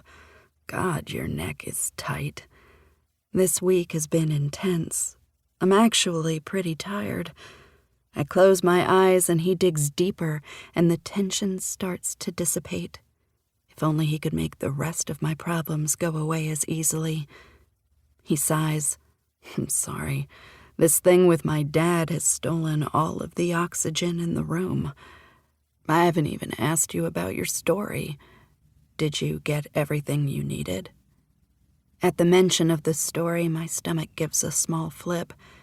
Thank God he can't see my face because I'm sure it's turned green. Today's a big day for you. Let's just focus on that. We'll have plenty of time to talk about my story later. He stops rubbing my neck and tilts my chin up with his finger. His eyes move across my face like they're taking an inventory. Are you okay? I'm okay. This week has been intense. My story is a cluster, and I miss my daughter. She'll be here on Friday. Yeah, I can't wait for you to meet her. She's a character. I smile fondly as I think of my daughter's antics. I can't wait either. Things will be calmer by then. We can spend time getting to know each other and figure out how we close this gap. My heart leaps at his words. We have a future. Our paths are clear. I can't either. He glances at his watch. Sorry, I've really got to go. You good to walk back to the hotel by yourself? Yeah, I know this neighborhood like the back of my hand still. I'll be fine. Conversation 1. I'm just walking back into my hotel when my phone rings. Give me an update. I've only got 6 minutes before my next call. Jules's abrasive voice snaps in my ear. Morning. Well, I had a meeting with Gigi Rivers. I stammer. That's fucking fantastic. Did she tell you anything about Remington Wilde? If he came to see her that day in the hospital? I clear my throat and rack my brain for a lie that will tide her over, just until I can decide if there's a story in there somewhere. Yes, she said he came to see her. He and Hayes are friends, you see, good friends, and it was just a friendly get-well visit. That's bullshit, though, right? I mean, we see him storming out of the hospital, squealing out the garage, and then he hasn't really been seen since? Well, I don't know what's going on with him and Reagan, but no one else here seems to think he's missing. I talked to a source at his office. She said he sent out a company-wide email this week saying he was back from his break and that he can't wait to share all of the exciting ideas he had while he was away. So it appears he was just on vacation. So I think we can scrap that part of the... I'm sorry. Are you high? Who goes on vacation for months? Nobody, she yells. The flips my stomach has been doing intensify. I haven't heard a single rumor about him being an alcoholic or on drugs. Honestly, I think there's a real story in whatever is happening with the Rivers family and their resurgent... Kalila. No one gives a shit about their resurgence if they don't know the details. If you're not up to it, come home, pack up your office, and find a job at the Huffington Post. And then she hangs up. I drop my phone like it's on fire and fall backwards on my bed. I can't afford not to have a job. Tomorrow is payday, but by the time the sun sets, most of it will be gone. Fear makes my throat constrict, and I force myself to face the worst-case scenarios. If I don't write the story, at the very worst, I lose my job. But I'd have at least one more paycheck, and I own my place outright. Taxes aren't due for months. I may not be able to find a job as a journalist, but I could keep food on the table while I sold my place. And with the money left over, I'd have a nice nest egg until I could figure things out. If I do write my report, at the very worst, Remy wouldn't forgive me. But I'd have a job. It might even be the promising beginning of a career I've always dreamed of. But all of that would probably mean causing real harm to the fragile peace Remy and I have forged. I don't even have to think about it to know which one of those poison pills I'd rather swallow. I just need to think about what comes next. I decide to go for a walk to clear my head. Conversation 2. I leave my hotel with no particular destination in mind. So when I find myself standing in front of To Be Read a few minutes later, I'm surprised. I planned to never come here again. I have so many painful memories about our time here. I thought being back would send those old feelings that I avoid like the plague flooding back. But my feet guided me anyway. As I stand here, the only thing flooding me is love. I had loved it here. It had been the best summer of my life. I love living in New York, but this feels like home. And now that Remy and I are both ready to give us a go, it also feels like a solution. It's still vacant, just as we left it. I wonder why Lister never sold it or found someone to reopen it. I also wonder why he never wanted to know his daughter. I can't imagine what makes a man do that. Paul may not win any awards for Father of the Year, but he at least made time for Bianca. My feet, guided by my heart, lead me through the huge grassy square that's the heart of Rivers Wilde. I can see Bianca running across it, flying her kite. We have a great park in our neighborhood in New York, but nothing like this. I pass the massive arcade of food stalls called the Market that would put an international festival to shame. Bianca has always been fascinated by other people's backgrounds. She has a more adventurous palate at 9 years old than I do at 31. Oh, she would be in heaven. This could be a real, fresh start. Not one made born out of a moment of crisis, but a decision made in a moment of clarity. And that's why, a few minutes later, I find myself standing at the other place I never thought I'd go, in front of David Lister's house. It is in spite of my nerves that I find the courage to take a deep breath and ring the doorbell.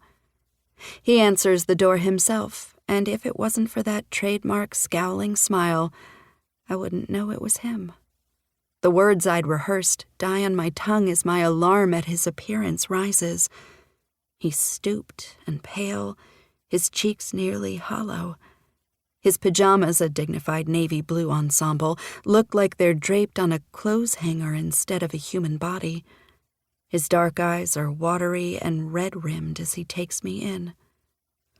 You look just like your mother. I do? I'm surprised at the tenderness in his voice. You better come in. Standing up for too long is tiring. He shuffles away, leaving the door open, and I follow him in. I hope you don't mind that I'm not dressed.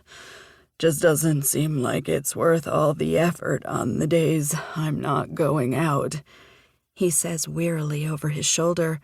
I don't mind at all. I look around the room, trying to see every picture, see if I can see glimpses of myself in him when he was younger. I see nothing but strangers' faces staring back at me. Have a seat. He points to the small love seat across from his reclining chair. I hesitate for a second, not sure that this was a good idea after all. Go on.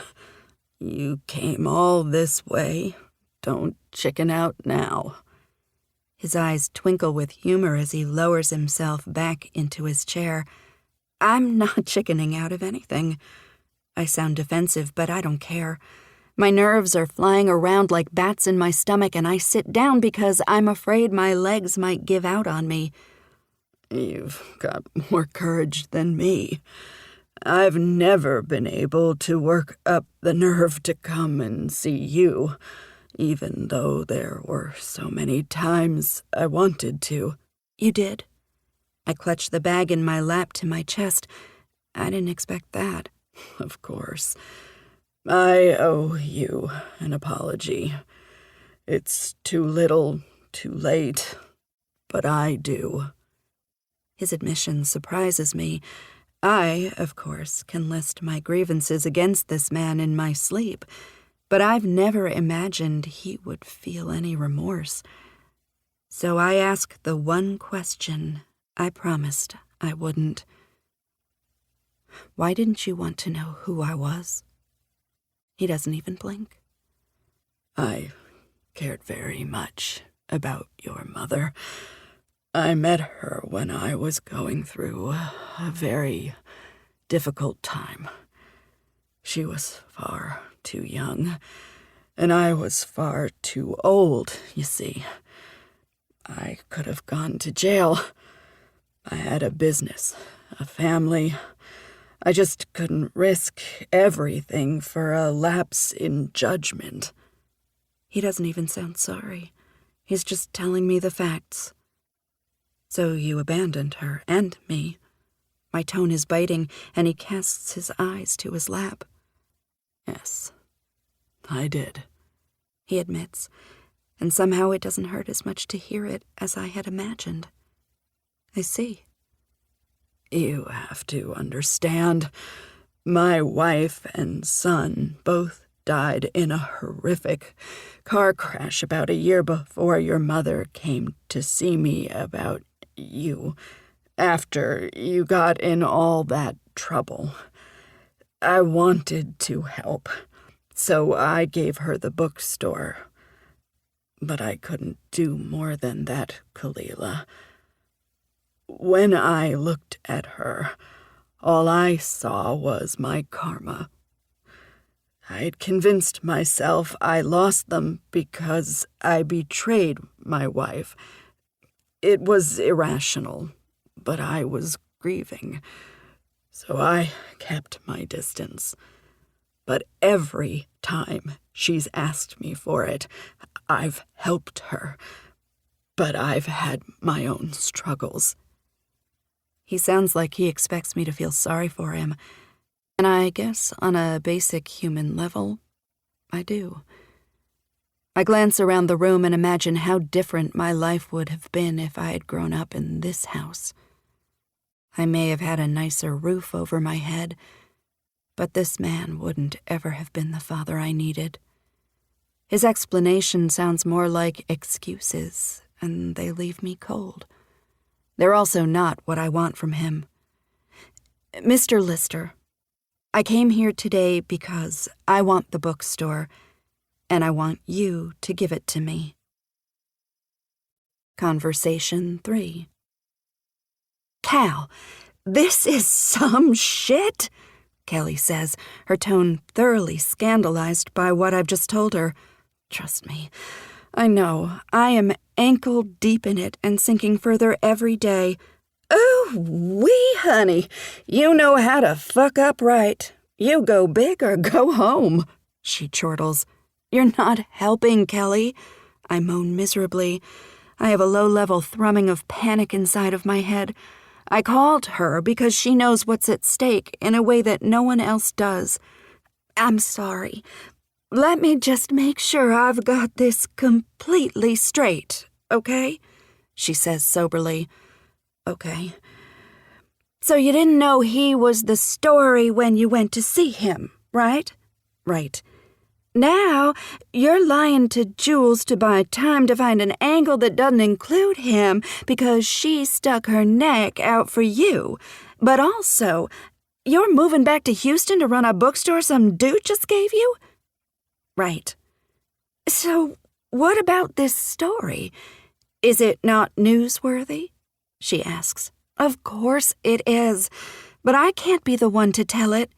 So, you're going to let someone else get this huge scoop on the man you love and write it instead?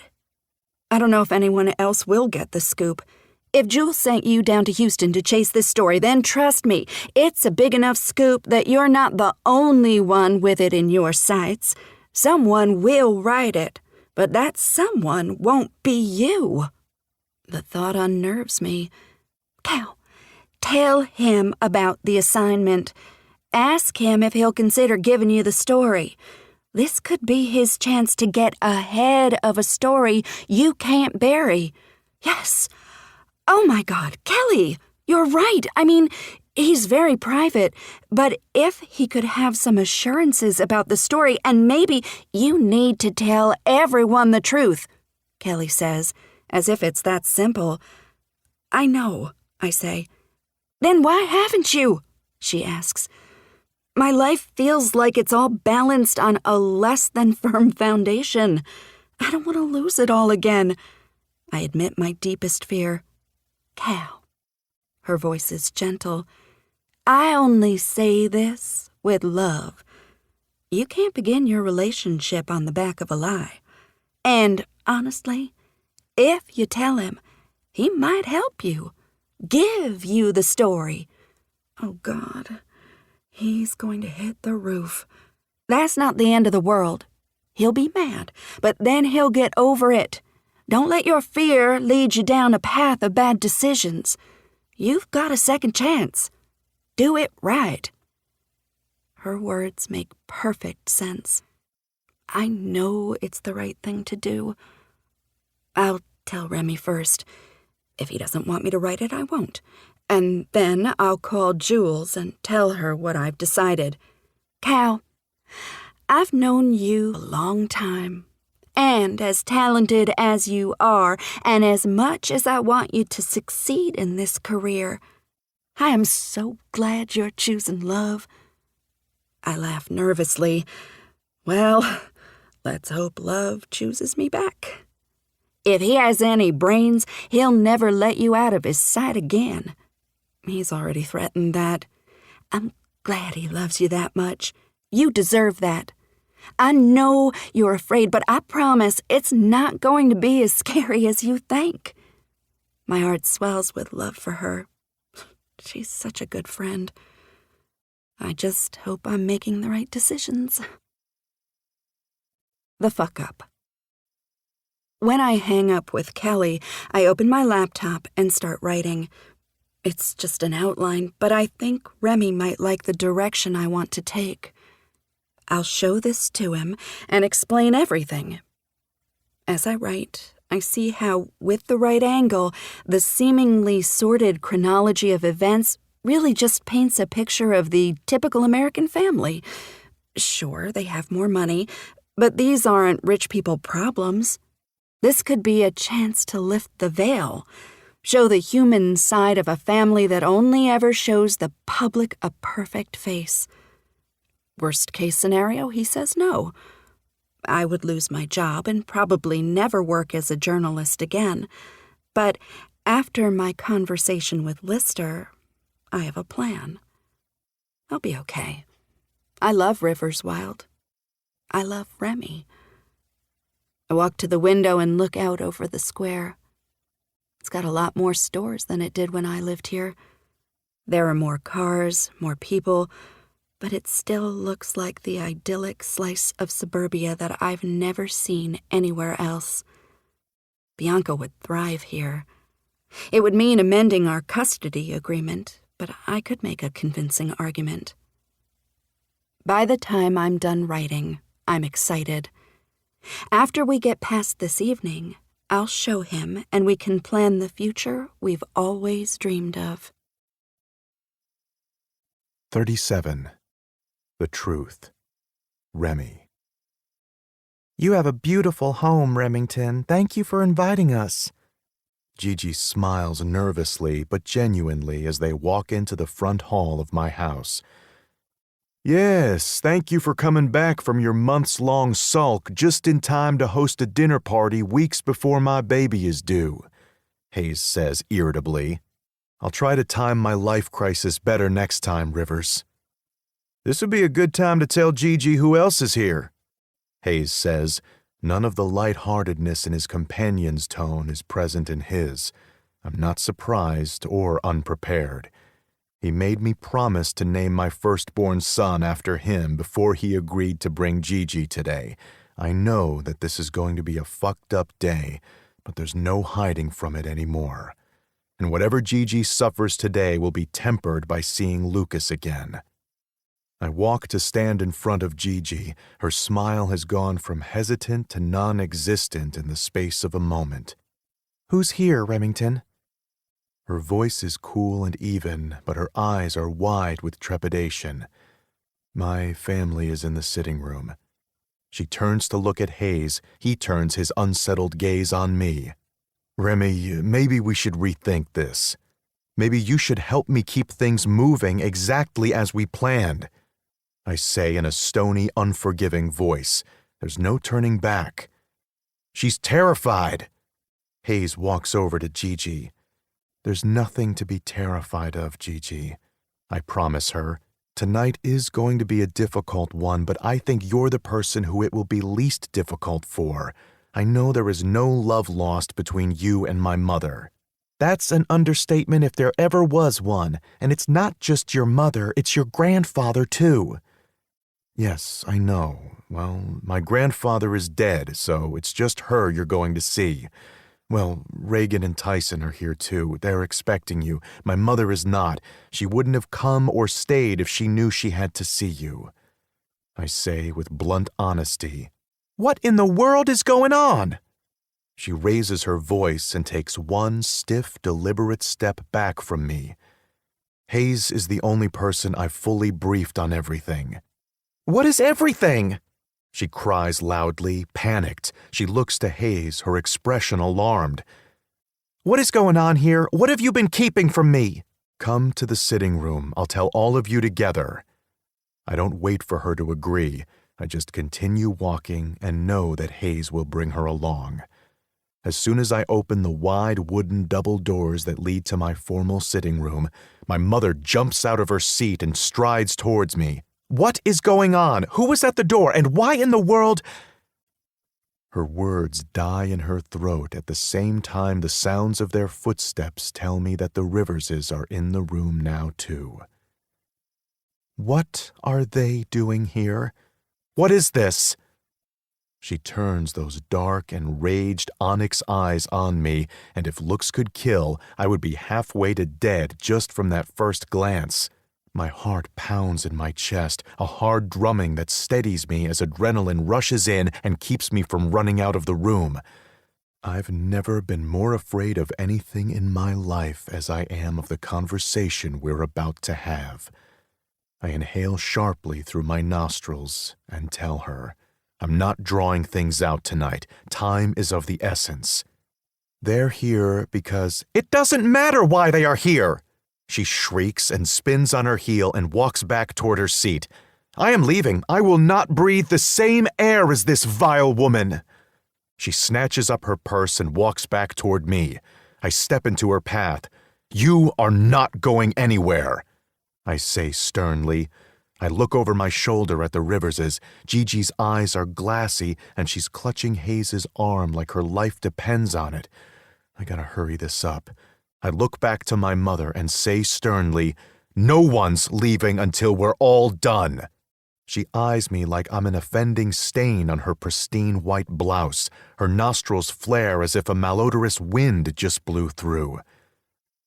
This had better be good, she says, and then stalks back to her seat. Will you please have a seat? I say to the Riverses. They walk over to the chairs I've set up next to my family. Reagan and Tyson watch me with wide-eyed awe. You guys okay? I ask them before I get things started. Reagan nods yes. Tyson just looks down at his lap. He's taken the news terribly. I never realized how much he missed my father, too. He was just a baby when he left, but he's refused to see him until tonight. I haven't pushed because I've thought it might be for the best. My father's been extremely cooperative. I think he's just happy to have a clean bed and all his meals. Being here for the last week hasn't done anything to jog his memory. Rivers Wilde was only in the early stages of development when he left. Nothing here would look familiar, certainly not his children. We've already had 2 sessions with a psychiatrist. After all of this time without any medical care, it's been an essential piece in trying to help him get the tools he needs to rebuild his life. We've told him his real name, told him he's from here, yet I haven't found the courage to say the words, I'm your son. And maybe that's because it doesn't feel like an honest thing to say. I'm not his son, not really. I'm the son of the legend of Lucas Wilde, but he's not real. I've grappled with that all week. Does that mean I'm not real either? Cal shot that question down vehemently and convincingly. Of course I am someone. I'm the man I've made myself. Just because I spent my life chasing what turned out to be something contrived doesn't mean I'm contrived. I've made choices, followed my convictions, and I've built a good life. All of that is true. But it's going to take more than her sweet assurances to make me believe it completely. When all this is over, I'm getting back to my day-to-day as quickly as I can. I'm going back to the office on Monday, making my appearance official, and then figuring out how to get Cal to stay in Houston. I clap my hands together in anticipation and turn to face my guests. Thank you for coming. I asked you all here today because while I was gone, I found out what happened to Lucas Wilde. I rip the Band-Aid off fast and without any warning, and I watch their faces. My mother rolls her eyes. Gigi's eyes fall shut, and she grips Hayes's hand tightly. Remy, this is ridiculous. We already know what happened, my mother scoffs. We know what you say happened, I respond. He walked away from his life for love, Remy. It cost him everything. Cost us all everything. The vitriol in her voice is diminished by the extreme sadness in her eyes. I'm sorry, Tina. Gigi's head has been bowed all this time, but she looks up at my mother now. Her hazel eyes are bloodshot and wet. I know Lucas and I hurt you in ways we couldn't begin to imagine. The decision we made wasn't a flippant, easy one. Really. My mother's disbelieving voice is laced with relief. This is clearly a very long overdue conversation. My heart, so long cold to her, constricts as I watch a sadness I've never seen come over her face. It ages her instantly. Yes, we chose differently the first time. You didn't know that we met in college. Of course I know that. My mother's voice cracks with indignation. Lucas told me all about you when we got married, called you a phase, said he knew nothing lasting could be built on something that floated so far off the ground, she says spitefully. Gigi nods, and her smile is wistful and fleeting, her eyes a little lost. Yes, that's what we told each other when we broke up. It felt like an awful lot of trouble to go to for something as unknown as love. His family hated me, mine hated him, and we both, especially him, didn't want to make life harder than it had to be. So we went our separate ways. I stayed away, but I've never regretted anything more. Life had a shadow over it for years. Her voice has dropped to just above a hush. And then you came sailing back to town. My mother sing-songs her derision. Gigi sighs impatiently. It's the first sign of impatience or annoyance she's shown all evening. Yes, I came back, for a love I'd held so fleetingly I wasn't sure if I had imagined it. For a love, it turns out, that was worth all the trouble. My mother scoffs and actually rolls her eyes. Remy? Gigi turns her urgent, pleading hazel gaze toward me. I know your life was disrupted in ways no apology will ever make up for. But one day, when love calls you, you will understand why we did what we did. What we had was so rare. We knew it. Please try to understand. I watch her closely and process everything she just said. Her decisions proved disastrous for me. The revelations that are going to come to light here today will likely change the course of all our lives. The ripple effect of their decisions will probably continue to be felt. But it wasn't her fault that my father didn't love my mother. Not her fault my mother loved my father in a way that wouldn't allow her to move on. I understand Gigi just fine. It's the same kind of love and my refusal to be parted from mine again that brought me back. She watches the thoughts move across my face, sees the moment I soften, and smiles. What utter garbage! My mother shouts. Disgust narrows her eyes and curls her lips. She stands up and walks toward Gigi. You are selfish, entitled, and fragile! Her words are a sequence of poison-tipped arrows that she flings with breathtaking speed. Gigi flinches like she's being pierced by them. My mother comes to stand directly in front of her. She glowers. Her body is rigid and her hands are planted firmly on her hips. You think getting to fuck the man you love is more important than my children knowing their father? Gigi blanches, but recovers and rises to her feet. She's a tall woman. My mother is not, and she uses her height to her advantage. She looks down her nose at my mother, her expression glacial. I do not think that, but clearly you do. It's my mother's turn to blanch. She takes a step back. Gigi presses on. She points a finger accusingly at my mother. You are the one who decided that if he wasn't sleeping next to you, that your children wouldn't see him. You are the one who told them he was dead and threatened him with persecution if he didn't go along with it. You are the one who is selfish, entitled, and fragile. She spits back at my mother. My mother laughs. It's loud, brash, and false. She spins around to face me. Do you see why I was so dead set against Cal? She would have ruined your life and thought somehow she was in the right. You would have ended up in a ditch somewhere and I wouldn't have been there to save you. Her eyes widen in horror as she realizes what she just said. Mom, I call her name quietly. What happened the day you tried to kill him?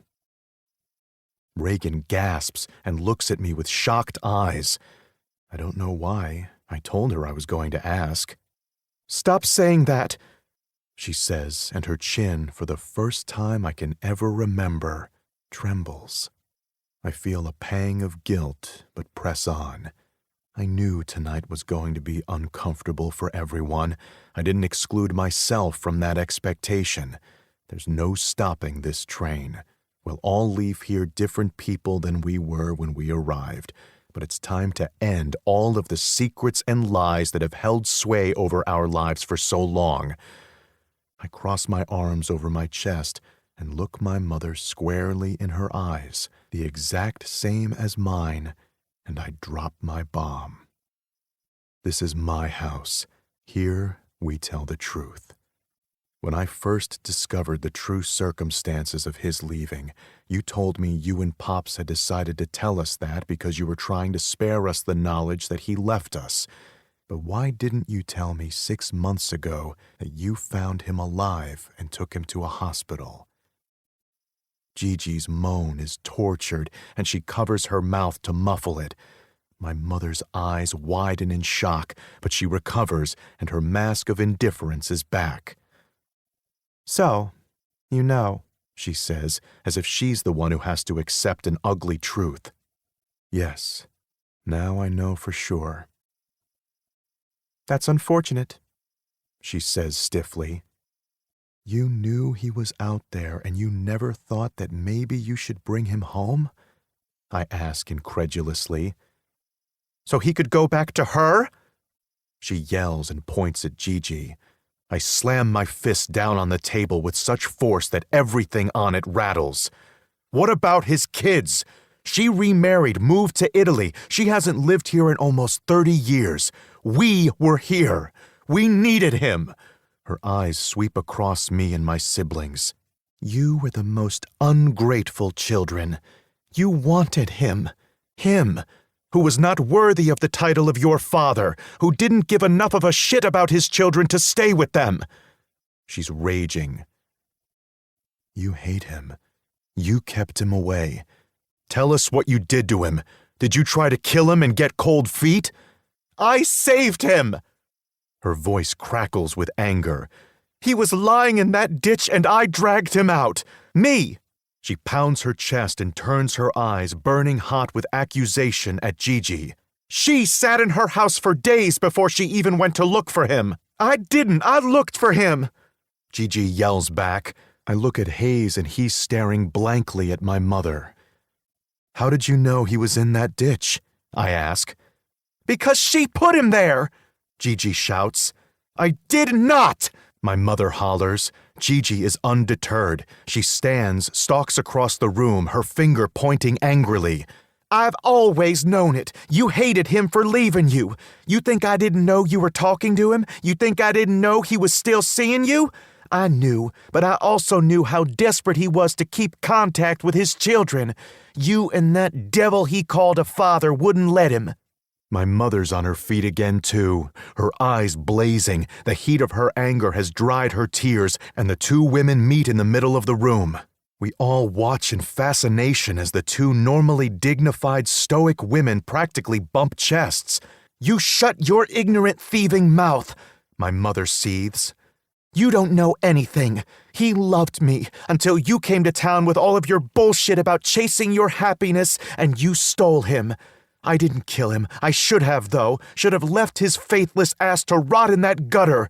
But I knew he was still alive, and the colossal fool that I am, I still love him.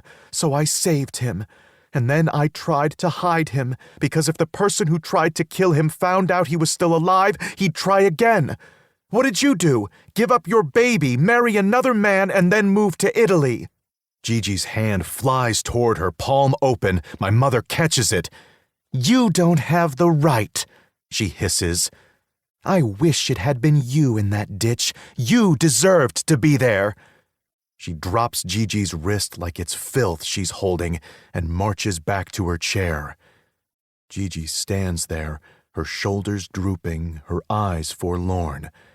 Hayes walks over, drops a kiss on her forehead, shoots me a warning look that says, "Move this shit show along," and takes her back to her seat. So, what happened? I ask my mother. I got him a place to live, but he left and I had no idea where he'd gone. I hired a man a few years ago and found him. The guy told me he got a dog and named it Gigi. Gigi gasps. Even when he can't remember his own children, he remembered her. She spits at Gigi, then turns accusing eyes at me and my siblings. And even though he left you, you still love him more than you'll ever love me. Me, who has given everything to keep you safe. I wanted to tell you the truth so many times, so you would know who he really is. She sighs heavily, covers her face with her hands, and bends at the waist. I watch her and wait. I want to comfort her, but I know she won't want it. I found him in that ditch by chance. We were supposed to meet that day, and he was late. Lucas was never late. I went as close to their house as I dared and parked and walked around a little. That ditch runs behind their house. I found him about half a mile away and took him to the hospital. Why didn't you call me? Gigi asks. My mother scoffs. I wasn't sure you hadn't put him there. I thought maybe he'd reverted to type and was cheating on you too, she says snidely. The blood drains from her face. He would never— Wait, what did you tell Pops? I interrupt Gigi and turn to my mother, and for the first time since this conversation started, I see real, unadulterated panic in her eyes. He was away when I got back from San Antonio. I went to his office to look for something and found your father's rings, the rings that had been on the fingers that had been cut off his hand. The world stops spinning. I stare down at my hand in horror, at the ring on my own finger, the one my grandfather gave me right before he died. I tug it off and drop it on the table. I look between her and it. You're lying. I'm not, she says so simply, with so much defeat. I logged into his computer. He didn't even have it password protected. He couldn't imagine that anyone would dare look through his things. I found the emails. He never even bothered to delete them between him and the man he hired to kill your father. He was to bring those rings back as proof. Why would he do that? That makes no sense. He was his heir. No, Remy. He hated Lucas. He was an utter disappointment. So he disinherited him. Why in the world would he want to kill him? Because Lucas wasn't going to go quietly into the night, not without what was his. He wanted money? I ask incredulously. He wanted you. All three of you. She says slowly, her gaze sweeping over me and my siblings. He did? This question comes from Tyson. She turns to look at him. She just nods. My heart thuds. Once, twice. Then it starts sprinting at a breakneck pace. I didn't realize how badly I'd needed to hear those words until she said them. Since I discovered he'd left, I've woken up every day wondering how my father could walk away from his children. It's been the thing that has kept me from being able to feel any joy in finding him. Your grandfather was not going to let him have you. He had poured all of his hopes into you, Remy. So I tried to mold you in his image because I didn't want him to think you were a disappointment too. I'd seen what he'd done to his other disappointment. You're saying he would have killed me? I don't know, but I didn't want to take the chance. And you are so much like Lucas, this hard exterior you've developed to protect your soft inside. I knew you'd fuck up, and then he'd decide to clear the way for Tyson. She sounds sad, but not apologetic at all. Good God. I run a hand over my face and try to let that settle. I never told him what I found. Keep your enemies close, as I've always told you. In this case, I moved in with mine, but it was what I thought was best, she says. Best? For us to live with the man who tried to kill your husband? I always did what I thought was best, she repeats. And you just let him get away with the attempted murder of his son? Reagan shouts and stands up. Tyson is glaring at her, his dark eyes full of malice. Yes. She nods as if to reaffirm how obvious the answer should be. Everything has a price. For your lives, nothing was too much to pay. And he was good to you. You've achieved so much, all of you. We're all miserable, Tyson says quietly. We are all miserable and our lives are a fucking lie, but look how much we've achieved. He stands up on that last word. His voice gets louder. Why are none of you losing your shit? He asks the room collectively, his eyes wide with disbelief.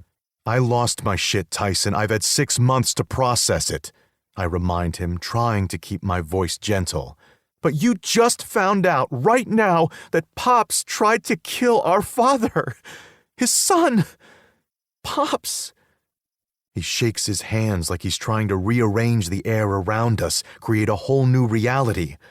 Tyson.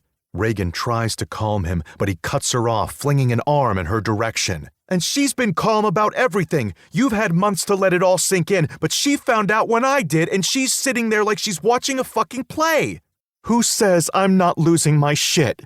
She asks, her voice rich with her grievance at his statement. She stands up and faces him. Just because I'm not screaming like the rest of you? She flings her arms wide. I'm thinking about my own fucking children, Tyson. Something you don't have to consider. I step in between them. Hey, we should not be fighting with each other. I say gently and try to appear calm, although it is the very last thing I am. Guess what, legend? You are the only people I want to fight with right now. I'm done with this little circus you put on tonight. His gaze sweeps the room once more before he turns and stalks out. I don't try to stop him. I know how he's feeling, and I know it will take time to process and come to terms with all of this.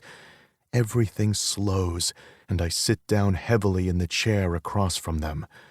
My mind is reeling, and I just want this night to end, but I have a feeling the nightmare is just beginning. I stare between the two of them. I found him, I add, and Gigi's eyes fly open, her hand covering her mouth as she watches me wide-eyed. You didn't, my mother says. He's here. I watch her face. He's dead! She shouts almost as if she says it loudly enough it will be true. He's not. My mother's face pales as she takes in my expression. She knows I'm serious. She drops down in her chair. Reagan takes her hand. She snatches it back. Gigi breaks the stillness in the room and rises slowly from her seat. Remington, you know where he is? Right now? I nod. Oh my God, she cries and starts toward the door. Hayes is out of his seat and after her in a flash. Gigi, if you just... Where is he? Her voice is thin and ragged. Her eyes move in wild swings around the room, and she turns in an almost full circle. Hayes wraps an arm around her shoulders and leads her back to her chair. G, let's go sit down. I know you want to see him, but we have to talk first. And then, I promise, I will take you to see him myself. She looks up at Hayes, her expression dazed as she searches his face. Come on, darling. Come sit down. Sit down? She pushes out of his arms and looks at him like he's got 3 heads. I'm not going to sit down. Are you insane? She spins to face me. Where is he? I want to see him right now. She doesn't raise her voice, but I know it's time. I nod in acquiescence and pull out my phone. Who are you calling? My mother asks as my fingers start to fly across the screen. Her voice is anxious and sharp. I glance at her. Cal, he's with her. Kalila? She's here? Where? Upstairs, with Lucas. I just texted her to bring him down. I'm not sitting here for this. She stands and starts to stride from the room. You're not going anywhere. I stand in her way. She looks up at me, and for the first time in my entire life, I see the heartbreak free of anger and resentment in her eyes. I am not going to sit here and watch their reunion, Remington. She's speaking in a whisper, but her eyes are yelling at me. He doesn't remember her, I tell her. He will, she says quietly, assuredly, brokenly. He won't, I insist. Please, I know I don't deserve any kindness or any care, but please do not make me watch this. It's more than I think I can bear. She's naked, but for her pain right now. And I hate it.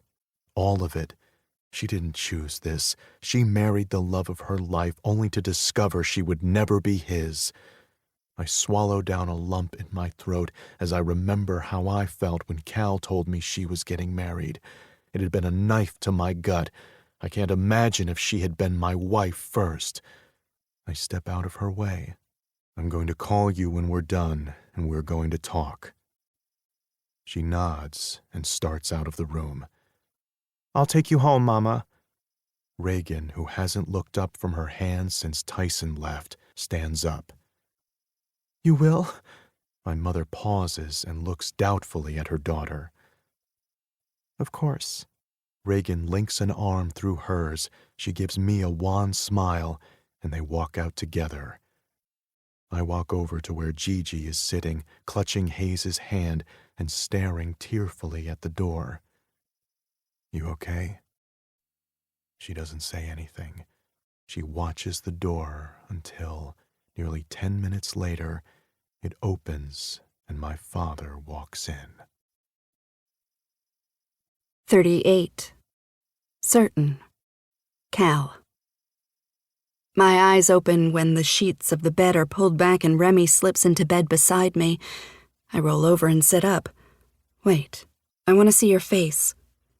I reach over him to turn on the bedside lamp, and he presses a kiss to my shoulder and then wraps an arm around my waist and pulls me over until I'm straddling him. He presses his cheek to my chest and hugs me to him. My heart aches for him. It's been a hellish 24 hours. After everyone left, Gigi and Lucas were left in the library talking. Seeing her didn't bring back his memories. Well, except for one. When he saw Gigi, his eyes filled with tears. He stared at her and said, I know you. She nodded, tears running down her cheeks. He said, Can you tell me how? I'd really like to know. She had looked at Hayes and then at Remy, who nodded at her before she said, I'd really like to tell you. We left them alone when it became clear that, for them, there was no one else in the room anyway. Remy went back to his office with Hayes. I hadn't heard from him since. I finally decided to go to bed at midnight.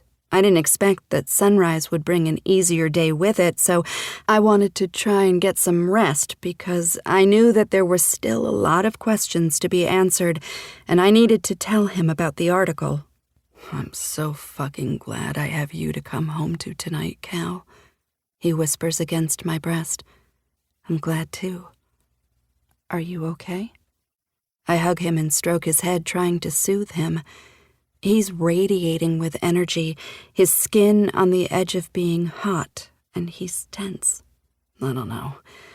Everything that was certain is gone. Everything I thought I'd lost has found its way back to me. I'm so relieved and so fucking drained. And then, as if to make his point, he sways a bit and lets some of his weight rest on me. Oh, baby, I know.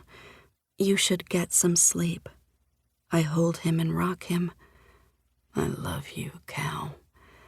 I'm scared to even imagine what you must think of me. I mean, my mother was so awful to you when we were kids. If I had a kid and someone treated her the way my mother treated you, I'd probably want to kill her. I can't help but stiffen with surprise. I thought for sure he was going to talk about his parents. Oh, yeah. Your mother and we have a long way to go, I think. But I've always been willing to try. Now that she might be too, maybe it will be okay. I actually want to cunt punch his mom, but I keep that to myself. Right now, I feel like I just need to make sure Remy knows that everything's going to be okay. How are you feeling about your parents? Are you okay? I've been so worried about you. I mean, honestly, I've been more worried about you, he says, surprising me again. Really? I'm not the one who had a bomb dropped on her life in the last 2 days. That's not exactly true, but this doesn't seem like the time to bring up my custody woes. But he pulls back and looks at me. I mean, he's not your father, but he is mine, and we're us. So it happened to you too. I want to be here for you. You must have feelings about it too, right? Right. I say, and my heart softens.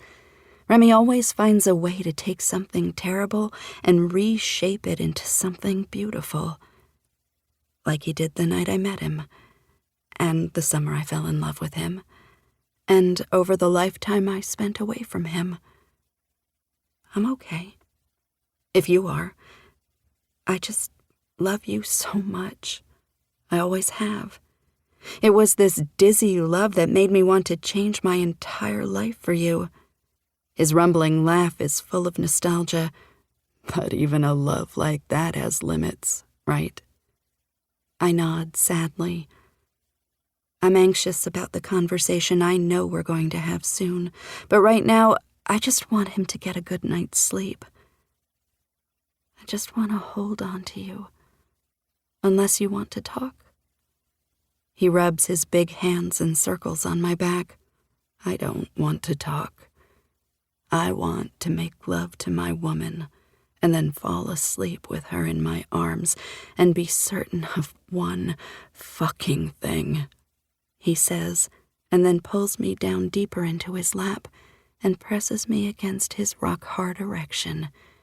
Yeah, baby, we can do that. I whisper and press a kiss to his neck and then another. His hands grab a hold of the huge t-shirt I'm wearing and pull it up and over my head. I'm completely naked, and when he pulls the sheet off him, I find that he is too. His cock slides between the swollen lips of my pussy right away, and he cups my neck and takes my lips in a kiss. His tongue teases my lips before it slips inside my mouth and kisses me deep and slow.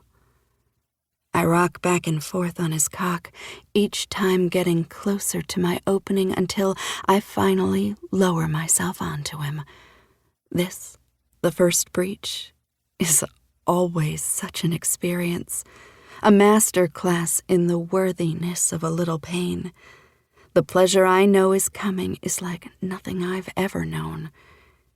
He grabs my hip and pulls me down all the way and pulls us chest to chest. I roll my hips, seat myself at just the right angle, and then burrow into him. He cups my head and brings his lips to my ear. The soft hair on his chest rubs my nipples. His cock feels like it's swelling inside of me, and his tongue traces the shell of my ear in a slow back and forth sweep. A rash of goose flesh breaks out over my skin, and I shiver. I love you, I tell him in a husky voice and roll my hips again. Fuck, I needed to hear that. I love you so fucking much, he says, and thrusts up deep but gentle. Our love is expanding, gaining dimension, changing color, becoming clearer every day. Your happy ending is with me. I lift myself up and fall back down. Of course it is. Tell me who you are, he asks. So I tell him with each up and down of my hips that I hated my life without him in it. I fuck him and tell him that I love him without limit. When I come on his cock and with his name pouring from my throat, I tell him that I love him because he never stopped loving me. When he comes inside of me with his eyes holding mine, I know he never will. 39. All legends are lies. Remy.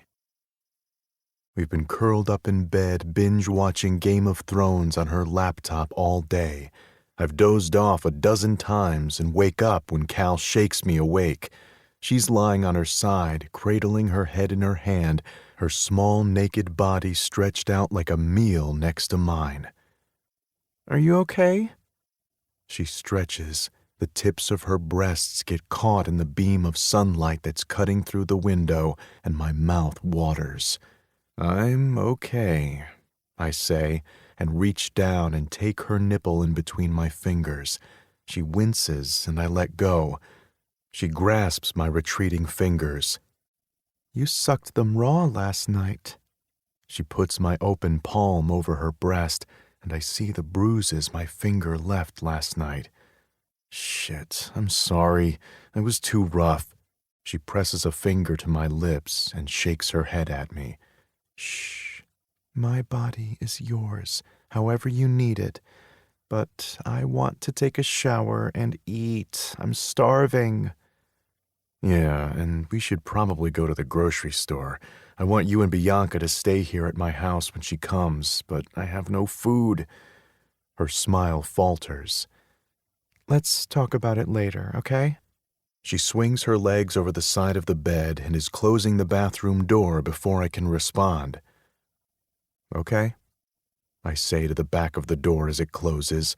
The water starts running, and I sit back against the headboard. That was strange. I minimize the screen on her computer and open her browser to check my email. Just as the browser opens, a document titled R. Wilde on her desktop catches my eye. I close the browser and only hesitate for a second before I open the document. It's an essay of some sort. The bold title is underlined. The Legend and the Lie by Kalila Greer. Remington Wilde is an enigma. He's made an art of being elusive. Who is the man behind the legend? To know that, we must know the truth. This is a journey into the amazing life story that's bigger than one man, and that proves that all legends are really just built on lies. What follows is my life story, laid out in some sort of chronological outline, written by Cal. At first, I'm confused, and then I replay the last 10 days, and it all becomes clear. She's been skittish and anxious. I thought it had to do with her daughter's upcoming visit. I haven't had a minute to talk to her because I was dealing with work and my dad. We had only come together when I would collapse in bed with her every night. I assumed she'd been working during the day like me. I hadn't asked her a single question that wasn't related to my dad. The shower stops, and I close the document and open the browser. Maybe I'm wrong. She wouldn't do this without telling me. My pulse thuds in my ears, and cold dread settles in my gut. I drop my head into my hands.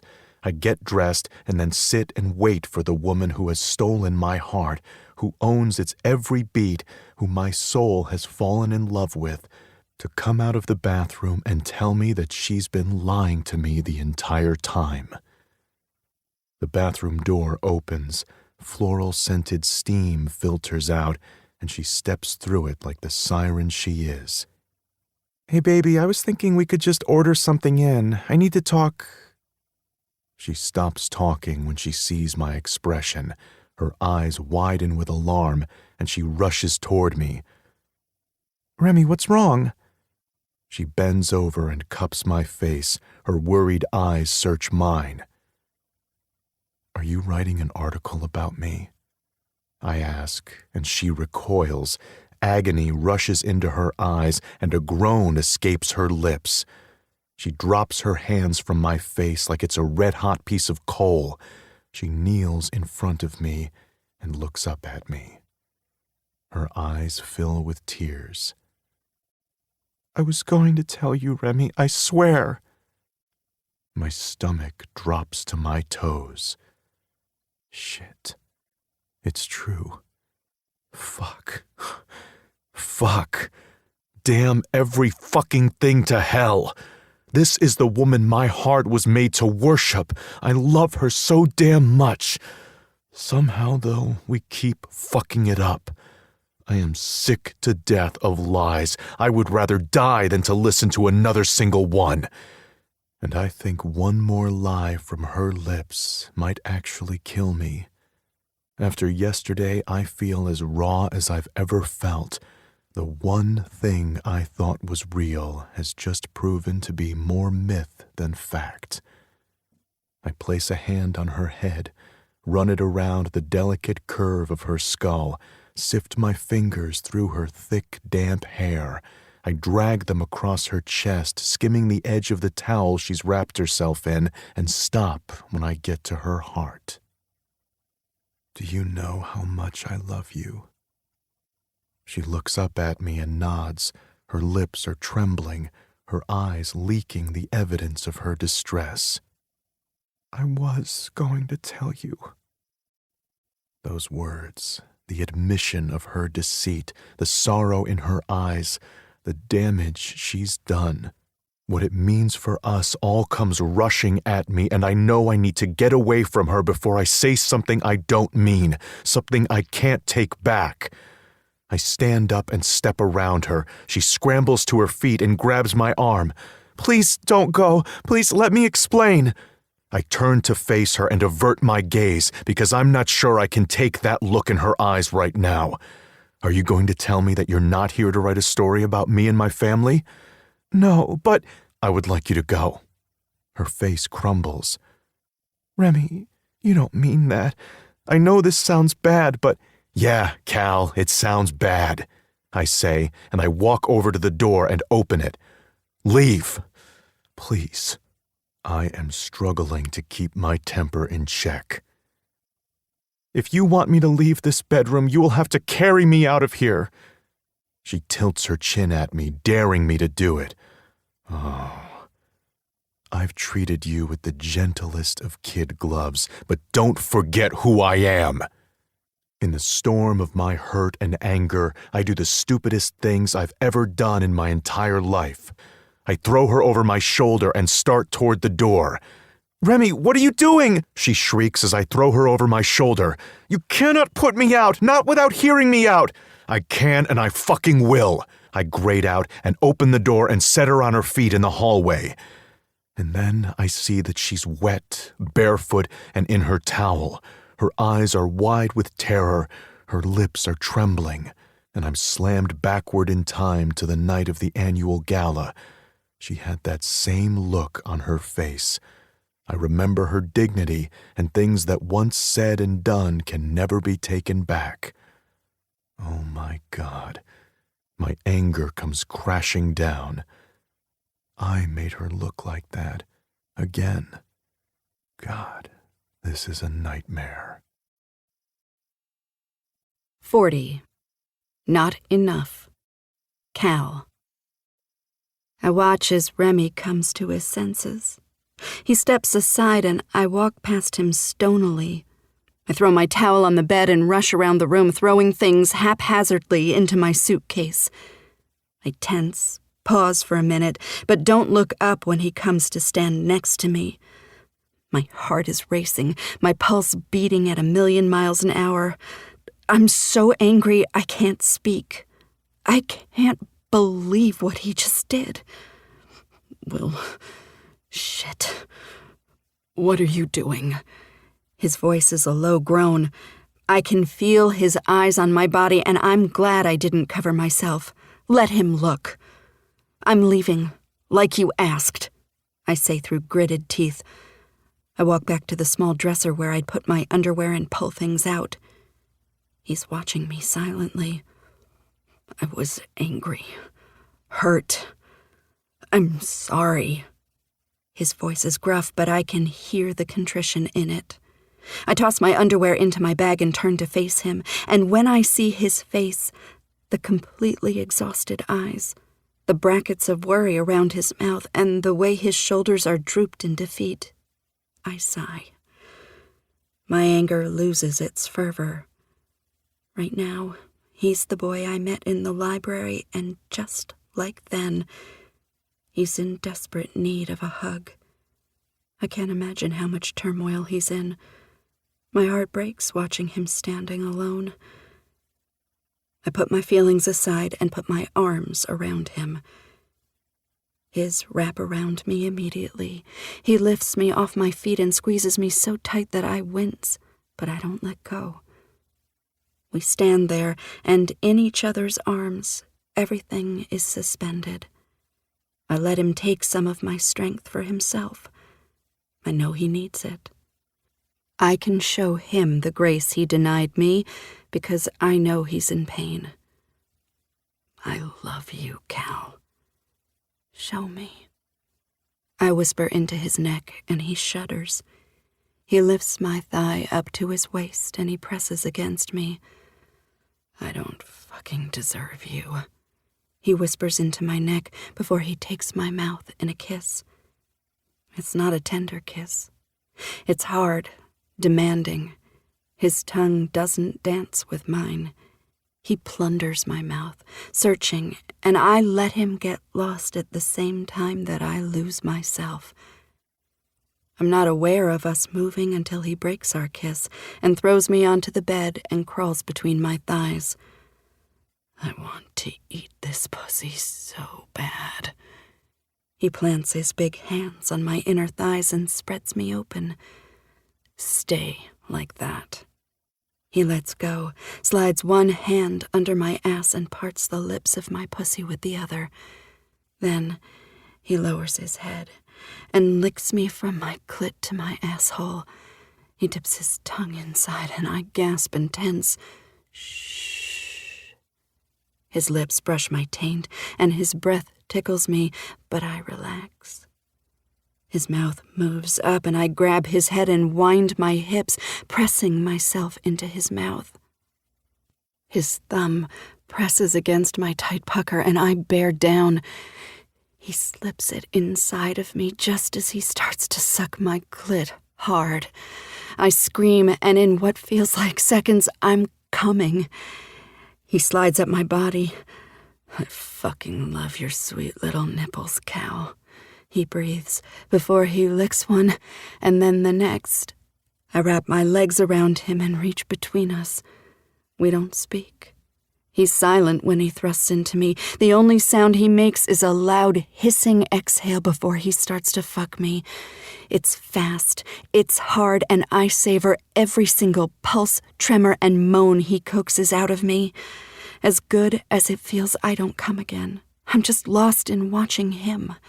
He's drenched in sweat. His expression is the picture of the kind of bliss that you can only find in really fucking amazing sex.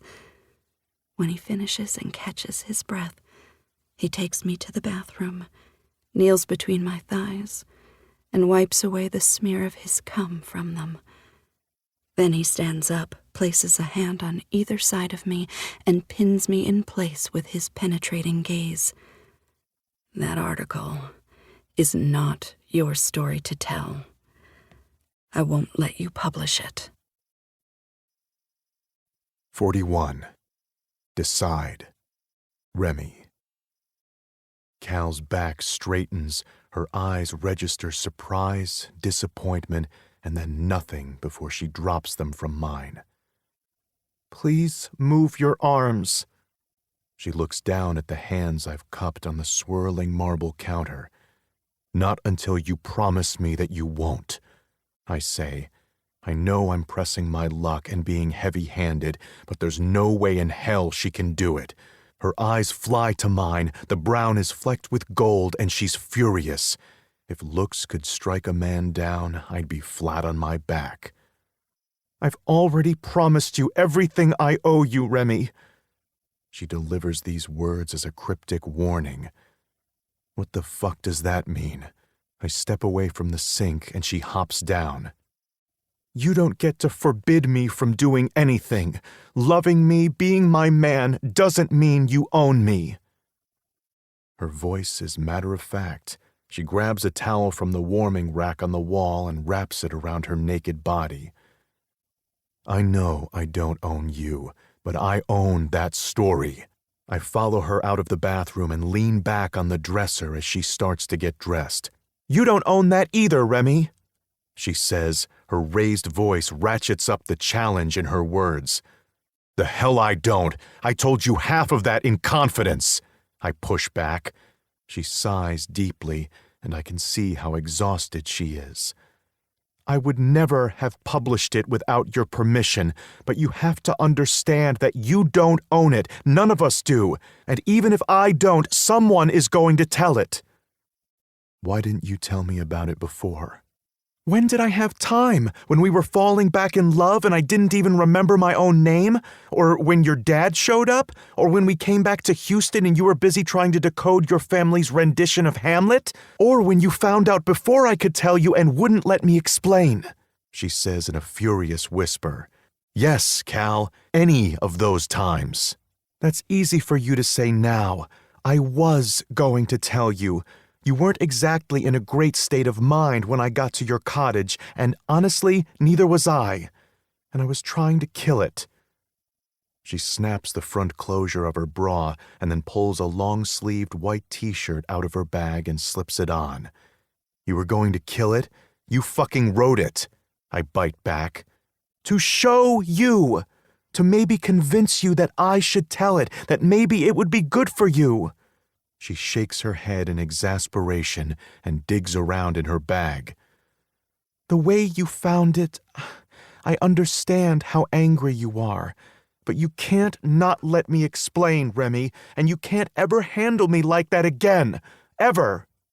She points a finger back at me and then sits down to slip her jeans on. Where are you going? The last 10 days have been intense. I don't think we should be making decisions when we're both so emotional. Alarm pings from my head to my chest and back again. I drop down on my haunches so that our eyes are level.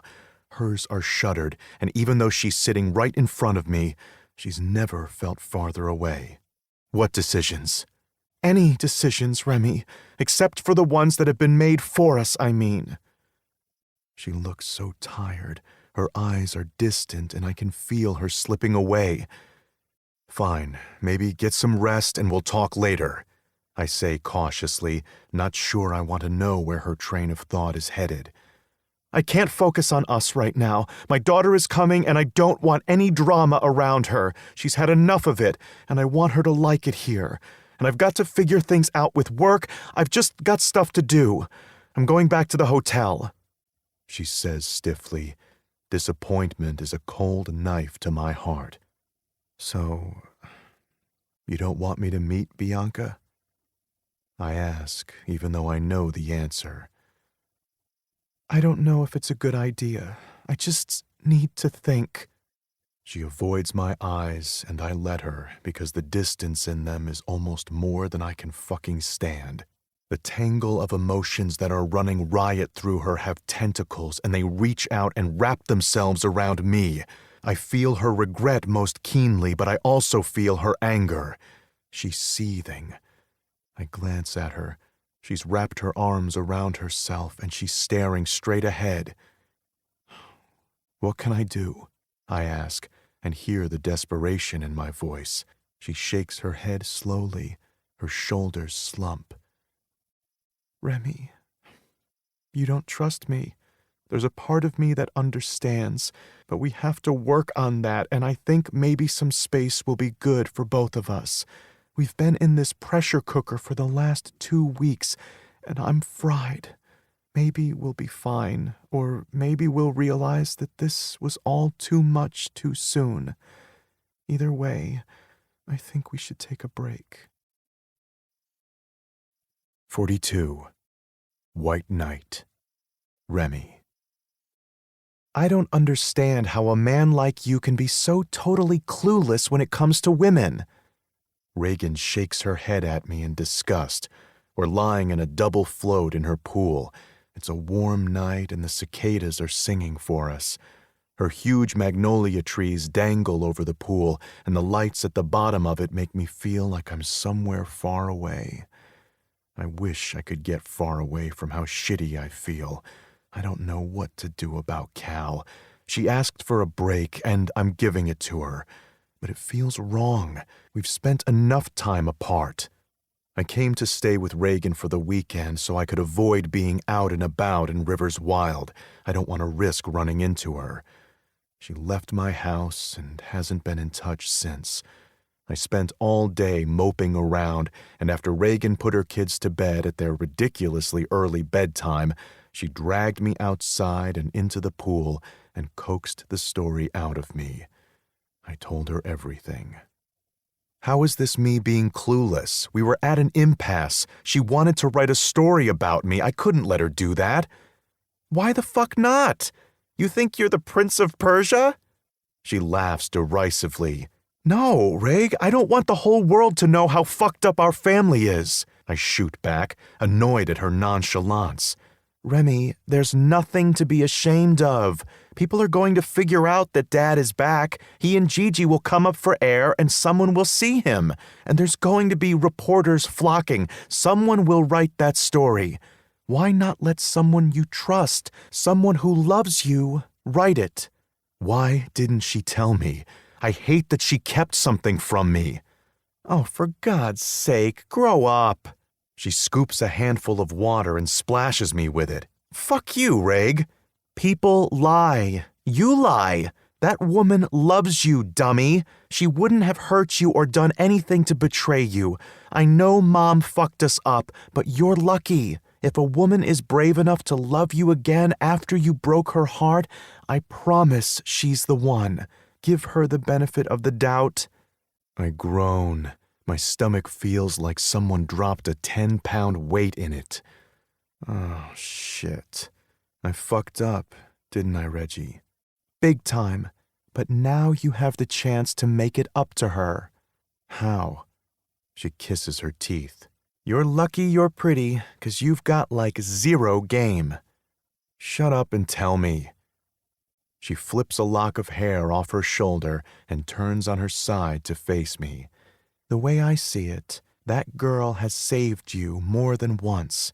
You told me you wanted to make her believe in happy endings? Then take a page out of a fairy tale and be the white knight she needs right now.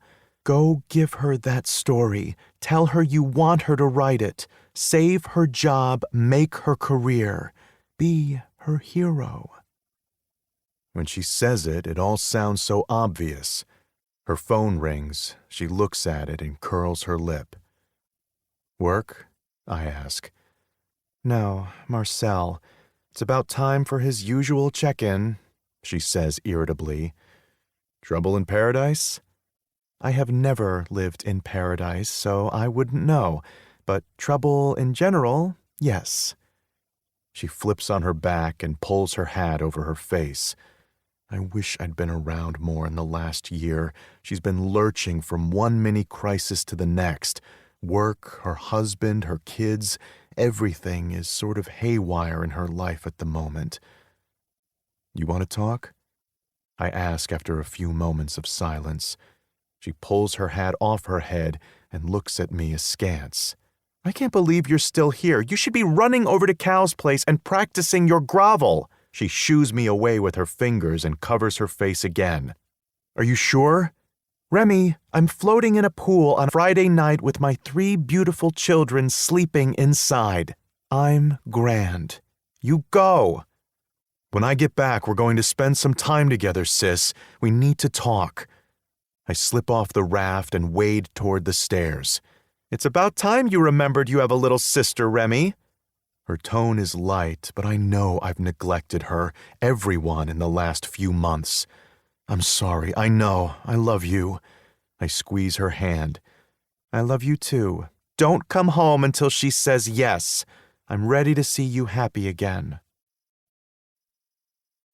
43. Charmed. Cal. Bianca, don't answer that. I'll be right there, I call from the storeroom. First thing I did was to install a doorbell so that we could keep the door locked without missing deliveries. But Bianca's opened the door twice when she wasn't supposed to, and even though I scolded her firmly the last time, I know she'll do it again. I wipe my hands clean of the dust that settled on them like thin white gloves and rush out. I can't help but close my eyes and smile as I step into the store. The smell of citrus wood cleaner assails me, and I'm more sure than I've ever been about anything in my life that I'm exactly where I'm supposed to be. "Mommy's in the back," Bianca says, just as the small bell over the door jingles. I stop dead in my tracks when I see Remy stepping through the doors, dressed in a white t-shirt and swim trunks that look like they're actually wet. He's wearing running shoes and sweating. In his hand is a wilted bouquet of bluebonnet flowers with clumps of dirt hanging from their still-attached roots. "Hey, Will." Hi." I untie my apron and run a self-conscious hand over my disheveled hair. "I wasn't expecting you. How did you know we were here?" Henny told me. "I was headed to the hotel and I ran into her. So, you're buying the bookstore." He rocks back on his heels and looks around. "Yeah, I went to see Lister," I say vaguely and hope he gets the hint. I'm not keen on having this conversation in front of Bianca. "I hope you don't mind me stopping by," he says, smiling down at Bianca too. "Nope, we don't mind. We're just cleaning up." She smiles up at him. A clump of earth falls from the flowers and lands on my newly polished wood floors. "Oh, these are for you." Remy walks over to me, arm extended. "Thank you." I take them gingerly and inspect the dangling root. "But I'm not sure the river's wild landscapers will be happy to see you went shopping in their flower beds." I smile grimly at the slightly pathetic but very pretty bouquet of bluebonnets. "It was for a good cause." He sounds nervous, and I almost do a double take. I've never seen him anything less than very sure. I'm glad to see him. I was so angry with him just a day ago, but this morning I woke up wishing I hadn't asked for space. I'm glad one of us has some sense. I lean forward, my eyebrows raised in mock surprise, and whisper so that Bianca can't hear. "Why, Remy, have you come to grovel?" "Absolutely," he says, his expression completely serious. I bite my lip to stop my grin and keep my eyes serious. Stolen weeds are a dubious start, I know. I just wanted to get over here. "Will, I'm sorry." He steps forward and puts a hand to my waist. I shake my head quickly and step back. "Let me introduce you to my daughter, Bianca." I nod over his shoulder at her. He mouths, "Sorry," before he turns around. Bianca stands, all shy, with her head of dark brown curls and the glasses she started wearing this year. She looks just like I did at her age, and she's just as skeptical. She sticks her hand out for Remy. "Nice to meet you, Mommy's friend." "Bianca, it's a pleasure to make your acquaintance. Finally." Remy takes her hand and bows over it like he's meeting the Queen. She giggles. My little girl is so like me at that age and never, ever giggles. But then she's never met Remy, and he could charm a giggle out of Medusa. "Nice to meet you, too. Mommy showed me your picture, said you're her best friend." "Bianca, it's not nice to repeat private conversations," I reprimand her. "I already knew that, and she's mine." Remy runs a hand over my daughter's head, and my heart quickens. "We just had dinner, but there's some left over if you're hungry," she says, batting her lashes at him. Oh boy. My daughter is a firm believer that the path to everyone's heart is through their stomach. I ate already, but maybe we can have breakfast tomorrow. Sweet and Lowe's makes a mean omelet. Can we, Mommy? Please? She asks, and I smile stiffly at Remy. Of course we can. Now run upstairs and get me a vase for these flowers. She grins at both of us and then darts through to the back. As soon as I hear her feet thundering up the stairs that lead to our living quarters, I speak. Way to put me on the spot. I cross my arms over my chest in disapproval. I wasn't. She invited me to dinner, and I didn't want to completely disappoint her. But I do want to talk to you. He steps toward me, and I take a step back and glance over my shoulder to make sure Bianca's gone. Come back later. After she's asleep, we can talk then. Okay. What's her bedtime? 10? He asks. 8:30. She's only 9. I remind him teasingly. Oh, yeah, of course. He is nervous, and it's cute. Okay, I'll see you later, I say when he just stands there. Okay. He nods tersely. And, I put the trellis back up. Step up your groveling game. Right now, it's a little lame, I choke, then reach up on my toes to press a kiss to his lips. I love you. I love you too. I'll see you tonight. 44. Love me like that. Remy. The things we do for love, I mutter to myself before I stick the stem of the rose I bought between my teeth and start to climb the trellis. I'm sure this window was lower to the ground all of those years ago. Thank fuck I work out. I rap on the window twice before her light comes on and the curtains rustle. She pulls them back and opens the window. Her smile is wide and on the other side of that fucking screen. Oh, God, Remy, I was just kidding. Why did you climb up here? I can't open the screen, remember? A deafening rumble of thunder is followed by a clap of lightning that illuminates the sky and nearly gives me a stroke. I can't speak around the rose I have gripped between my teeth. Reagan's right. My game is so weak. I'll meet you downstairs, she says loudly, enunciating her words so her lips move in a comically exaggerated way.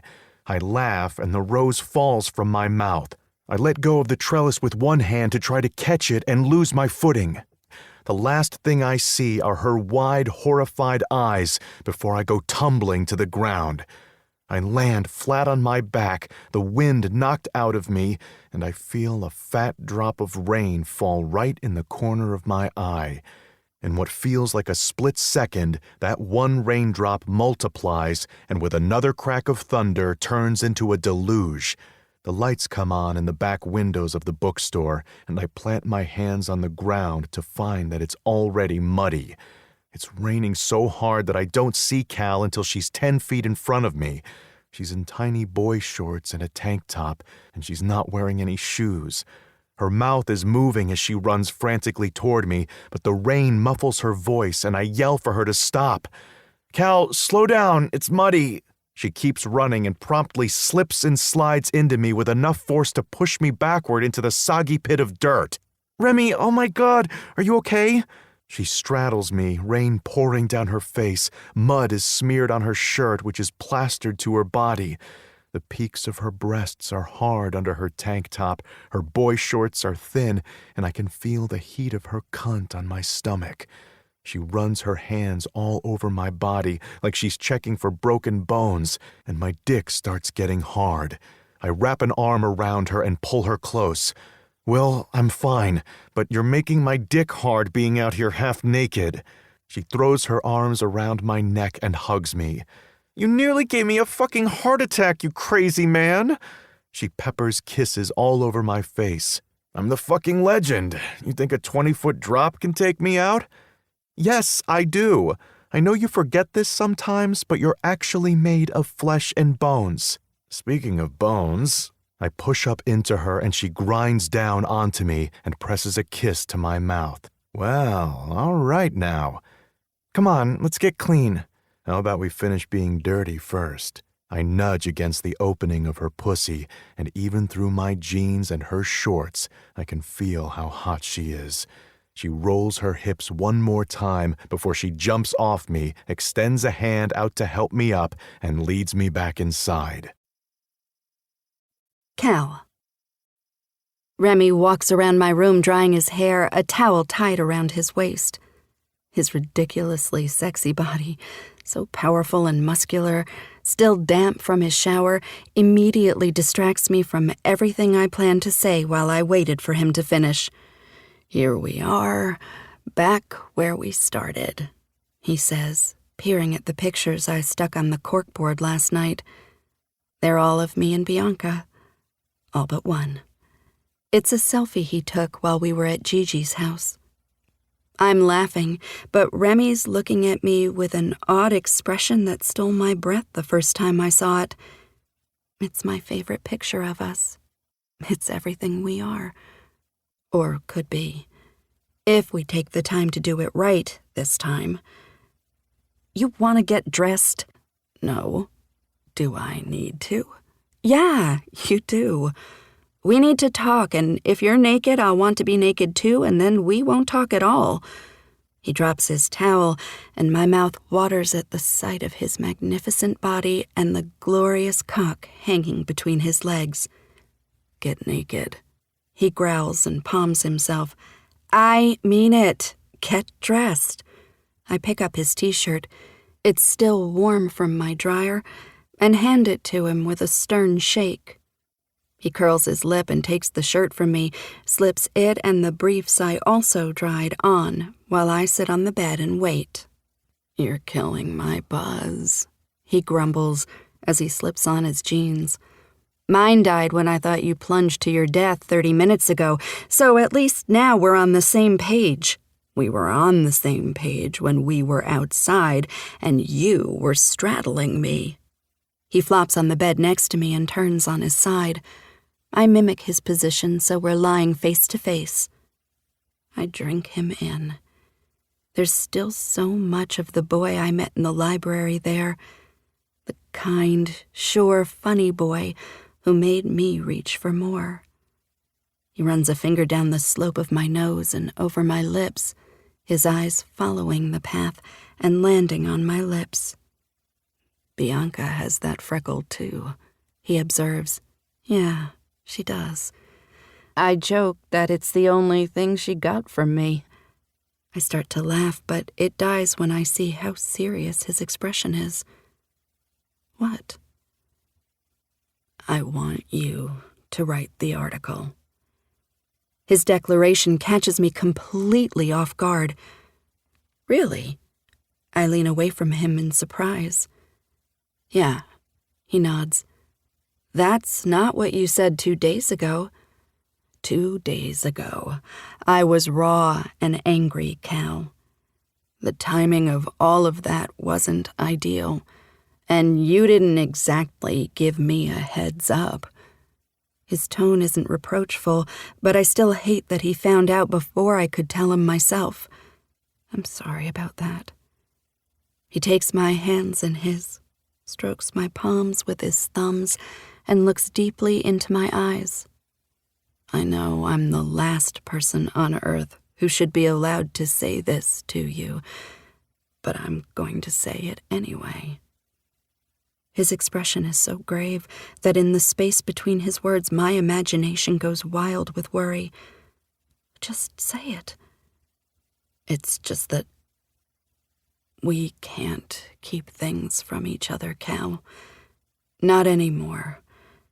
If this is going to work, then we've got to be able to talk to each other, because when we don't, we fall apart.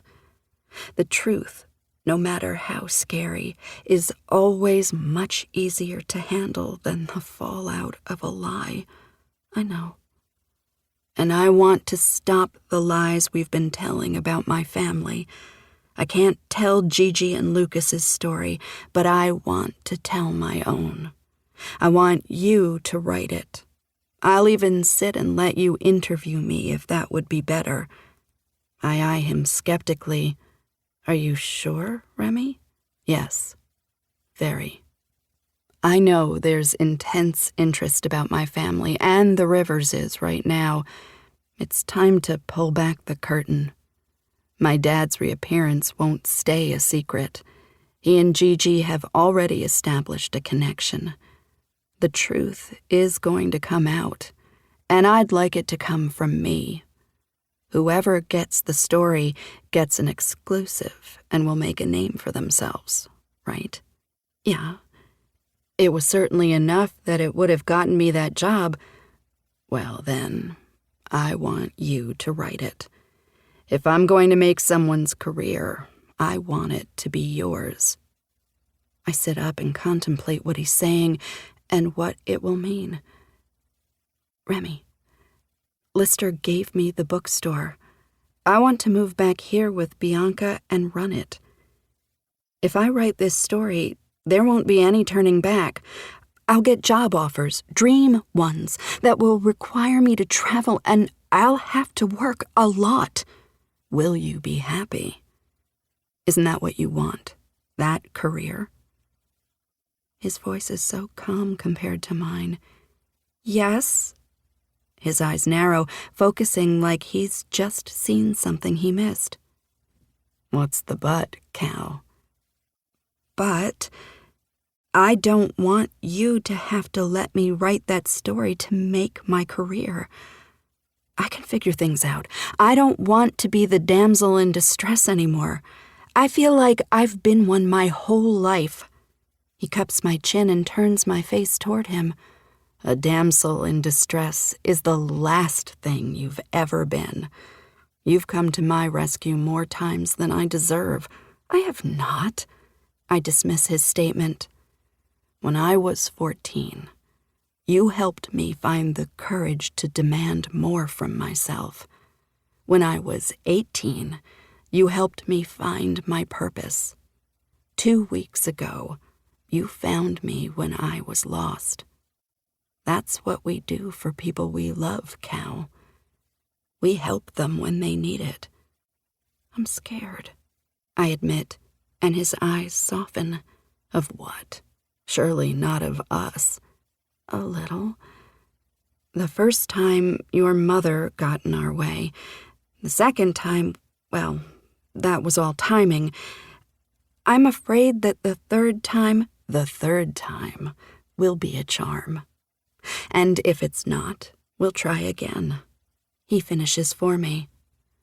My heart is racing.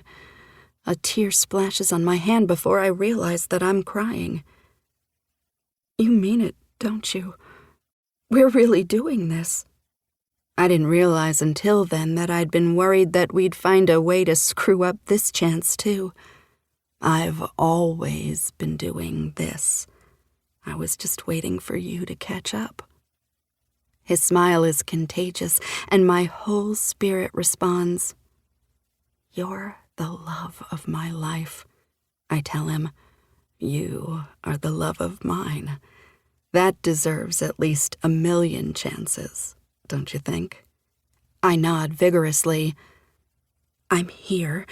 I'm ready. I'm yours. A smile breaks on his face, broad and proud, like he just reached the summit of a mountain he's been scaling. I feel it all the way in the center of my heart. Then let's start right now. He pulls me into his arms for a hug, and I let myself lean on him. I nestle against the soft cotton of his shirt and just savor the feeling of being safe and loved. I have to go back to New York. I break the silence. I know you do. I have to sell my place. Bianca needs to finish out the school year. I look up at his face to see if he looks as worried as I feel about a potentially prolonged separation. His expression is completely relaxed. His eyes with their thick fringe of lashes are smiling into mine. Don't worry, Cal. We've got this. I know. I just don't know when I'll be able to get back to Houston. He shakes his head. I have some business to take care of here. I might need a week or so. But until you're able to move, I'll be wherever you are. Surprise rises in happy effervescent bubbles in my chest. Really? Yes, I can work from anywhere. I don't have any court appearances on my schedule, and if I do, I've got a plane that can take me to Houston and back in a day. I'm not prepared to spend that kind of time apart again. But my place, it's so small, and Bianca, I stammer as I race through the logistics of his plans. I've got a suite at the Baccarat. It's going to be fine. He strokes my arms reassuringly. I'm so excited. Oh, Remy, thank you. I reach up to stroke the strong, sharp line of his jaw. He drops his head and presses a kiss to my mouth. It's amazing that in the gamut of extreme emotions I've run the last 2 days, that in the sanctuary of his arms, all I feel is peace. It'll give us the chance to do what we've never really done before. What's that? Date. I want to take you to dinner, go see a show, walk you home and kiss you goodnight on your doorstep, send flowers to your office. All of the things I thought I'd spend my 20s doing. I'm overcome with happiness. I cover my mouth and squeal behind it. I'll take that to mean you like the sound of that. I nod. I love the sound of it. The way my heart flutters in my chest almost tickles, and I laugh as happiness bubbles inside of me. Okay, I'm going home, he says abruptly. Wait, what? I rise up on my knees and grab his arm to stop him from putting on his socks. I want to do this right. Your daughter is here. I'd rather see her again for the first time when I'm coming to take her and her mother to breakfast. I want to win her over, too. Show her what it looks like when a man loves a woman. So, yeah, I'm going home. He leans down to kiss me. I clutch his waist and say a silent prayer of thanks. So, we're good? He asks when he breaks the kiss. Yes, I love you. Like my life depends on it, with no limits. But you have to bear with me. I was married for all of those years, but I've never really had a partner. I've always been by myself. Not anymore. And as long as I'm alive, you won't be again. Be still, my beating heart. This magnificent man is mine. He always has been. I see us in his eyes taking shape, growing, cracking, frayed around the edges even, but holding together because we're writing our own story now, and in both versions, it ends with us. 45. Epilogue. The Legend of Remington Wilde. Remy. Are you sure? Once I hit send, it's out of our hands. Cal asks me for the 100th time, and I finally take the mouse from her and hit send myself. It's done. Out of our hands. Let the chips fall where they may. I press a kiss to her lips and slam her laptop closed. I lean down, scoop her out of the chair, and walk us back to our bedroom. You're awfully relaxed for a man who just sent his entire life story to a TV news magazine, she says skeptically. I set her down on the edge of the bed and sit next to her. It was written by someone I trust completely. I'm not worried at all. Besides, you titled it The Legend of Remington Wilde. Soon it won't just be a nickname, it'll be a motherfucking title. Oh, God, you're going to be impossible after this, aren't you? If impossible and glorified are the same thing, then abso-fucking-lutely. Now, let's fuck. I waggle my eyebrows. It's about damn time, she grumbles and starts unbuttoning my shirt while we walk. I'm just pulling her skirt up when she stops walking and steps away from me. Wait, our flight leaves in 2 hours. Do we have that kind of time? We still need to get She glances at her watch and I cover it with my hand.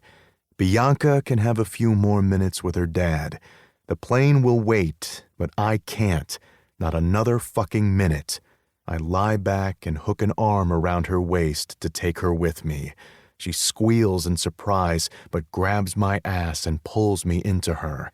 You feel that? That's 6 weeks worth of hard fucking you've missed. She grins like the little rogue she is. That was all your bright idea. I've been ready. I cover her lips with mine and drink the rest of her words. Her mouth opens beneath mine and her tongue slides home. I planned on taking my time, feasting on her body and making up for everything I've missed for the last 6 weeks. But the minute I taste her, that goes out of the window because there's no way I can take my time. I want to feel your skin. She pants against my mouth, writhing like she's as desperate as I am. I push up and rest on my knees between her legs and pull the shirt over my head, and her eyes light up. Oh, you're so fucking sexy, Remy. She shimmies out of her t-shirt and unfastens her bra. My eyes nearly roll out of my head when I lay my eyes on perfect, plump, and peaked nutmeg-colored nipples. I lean down to take one in my mouth, and fuck if I don't nearly come from just that one taste. Her hands are everywhere, and while I'm feasting, she frees my dick and her warm, soft palm covers it and starts to stroke. My back arches and I thrust up into her fist. Her thumb swipes my head and spreads the small bead of pre-cum around, and I groan. Fuck, you're killing me. I pull away from her, tug her skirt down to find that she's completely bare underneath. You're not wearing any fucking panties? I slide my fingers into the sweet slit between her thighs to see if she's ready, and then nearly black out when I feel how soaking wet she is. I need to eat this pussy, Cal. I bring my fingers to my mouth and suck her sweetness off my fingers. After you fuck me, please. Her eyes are squeezed shut, and I gaze down at this goddess who rules my life. The gold locket is around her neck where it belongs, and right underneath her left breast, the word legendary is scrawled in a tattoo that matches the one over my heart. I push into her fucking magical cunt and fill her to the hilt with one stroke. The bed's headboard slams against the wall, and our cries mingle as I start to fuck her. It's hard, fast fucking. We're not making love, but there's love in every single thrust. She grips me, holds on to me, and everything around us falls away. All that's left is us, the love that's been shaped by the journey we've gone on, and 2 bodies that have always been each other's homes. Those legends about happy endings are full of lies. It's not a destination. It's our fucking everyday. This love of ours has been true since I was 14 years old, and it'll be true until I take my last breath. We've been at the ranch house all week. I bought it from Gigi, and we come out here almost every weekend so my girl can see the stars. It's twilight. She's sitting by my side on our porch swing. Bianca's in the yard throwing a frisbee with the dog we got her as a housewarming gift when they moved in with me. Cal's reading, and I'm just soaking it all in. Life isn't perfect, but it's pretty damn close. My phone rings, and I pluck it from the table where it's resting. It's Reagan calling. Hey, sup? I ask in a cheerful greeting. Her sobs fill my ear. Remy, oh my God, please don't read your email. Why? What happened? Hold on. My fingers are clumsy because I'm fucking nervous. Reagan's tears are not a common sight. I switch her to speakerphone so I can open my email. Her sobs fill the air, and Cal sits up and closes her book. Both she and Bianca are watching me through eyes wide with alarm. Don't look! Marcel sent it to everyone! She cries. Sent what? And then I see it. The email's subject line reads, Now the whole world knows that my wife is a whore. I take her off speakerphone and put the phone back to my ear. Reagan, what's in that email? Her sobs just get louder. He threw me out. In front of the kids. Remy, where are you? She cries. He did what? What did you say? I demand loudly and glance at Cal. She's looking at her phone in horror. I nudge her. She looks up and her eyes are full of tears. Oh, shit. What? I mouth to her. She hands it to me. Her eyes are like a deer's in the headlights. He threw me out, Remy, Reagan repeats. But I don't respond, because on my screen is a picture of Reagan. Her back is to the camera, but no other human being on this planet has that hair and that tattoo that says Jezebel right in the center of her back. She's naked, but for a scrap of fabric covering part of her ass. The part of her ass not covered by the fabric is cupped by the very big hand of a man I'm pretty sure is not Marcel. I can't see his face because his head is bent to kiss her. The picture is embedded in an article from a French magazine I've never heard of. The headline screams, La femme de Landel montre au monde qui elle est la Jezebel. The wife of Landel shows the world who she is, Jezebel. Reagan, what the fuck is this? I fucked up, Remy. Really bad. Please come home. I need you. This concludes The Legend by Dylan Allen, narrated by Stephen Dexter and Robin Verne. Copyright 2019 by Dylan Allen. This unabridged audiobook is published by arrangement with Dylan Allen and was produced in the year 2019 by Tantor Media Incorporated, a division of Recorded Books which holds the copyright thereto. Please visit tantor.com for more information on our growing library of unabridged audiobooks. Audible hopes you have enjoyed this program.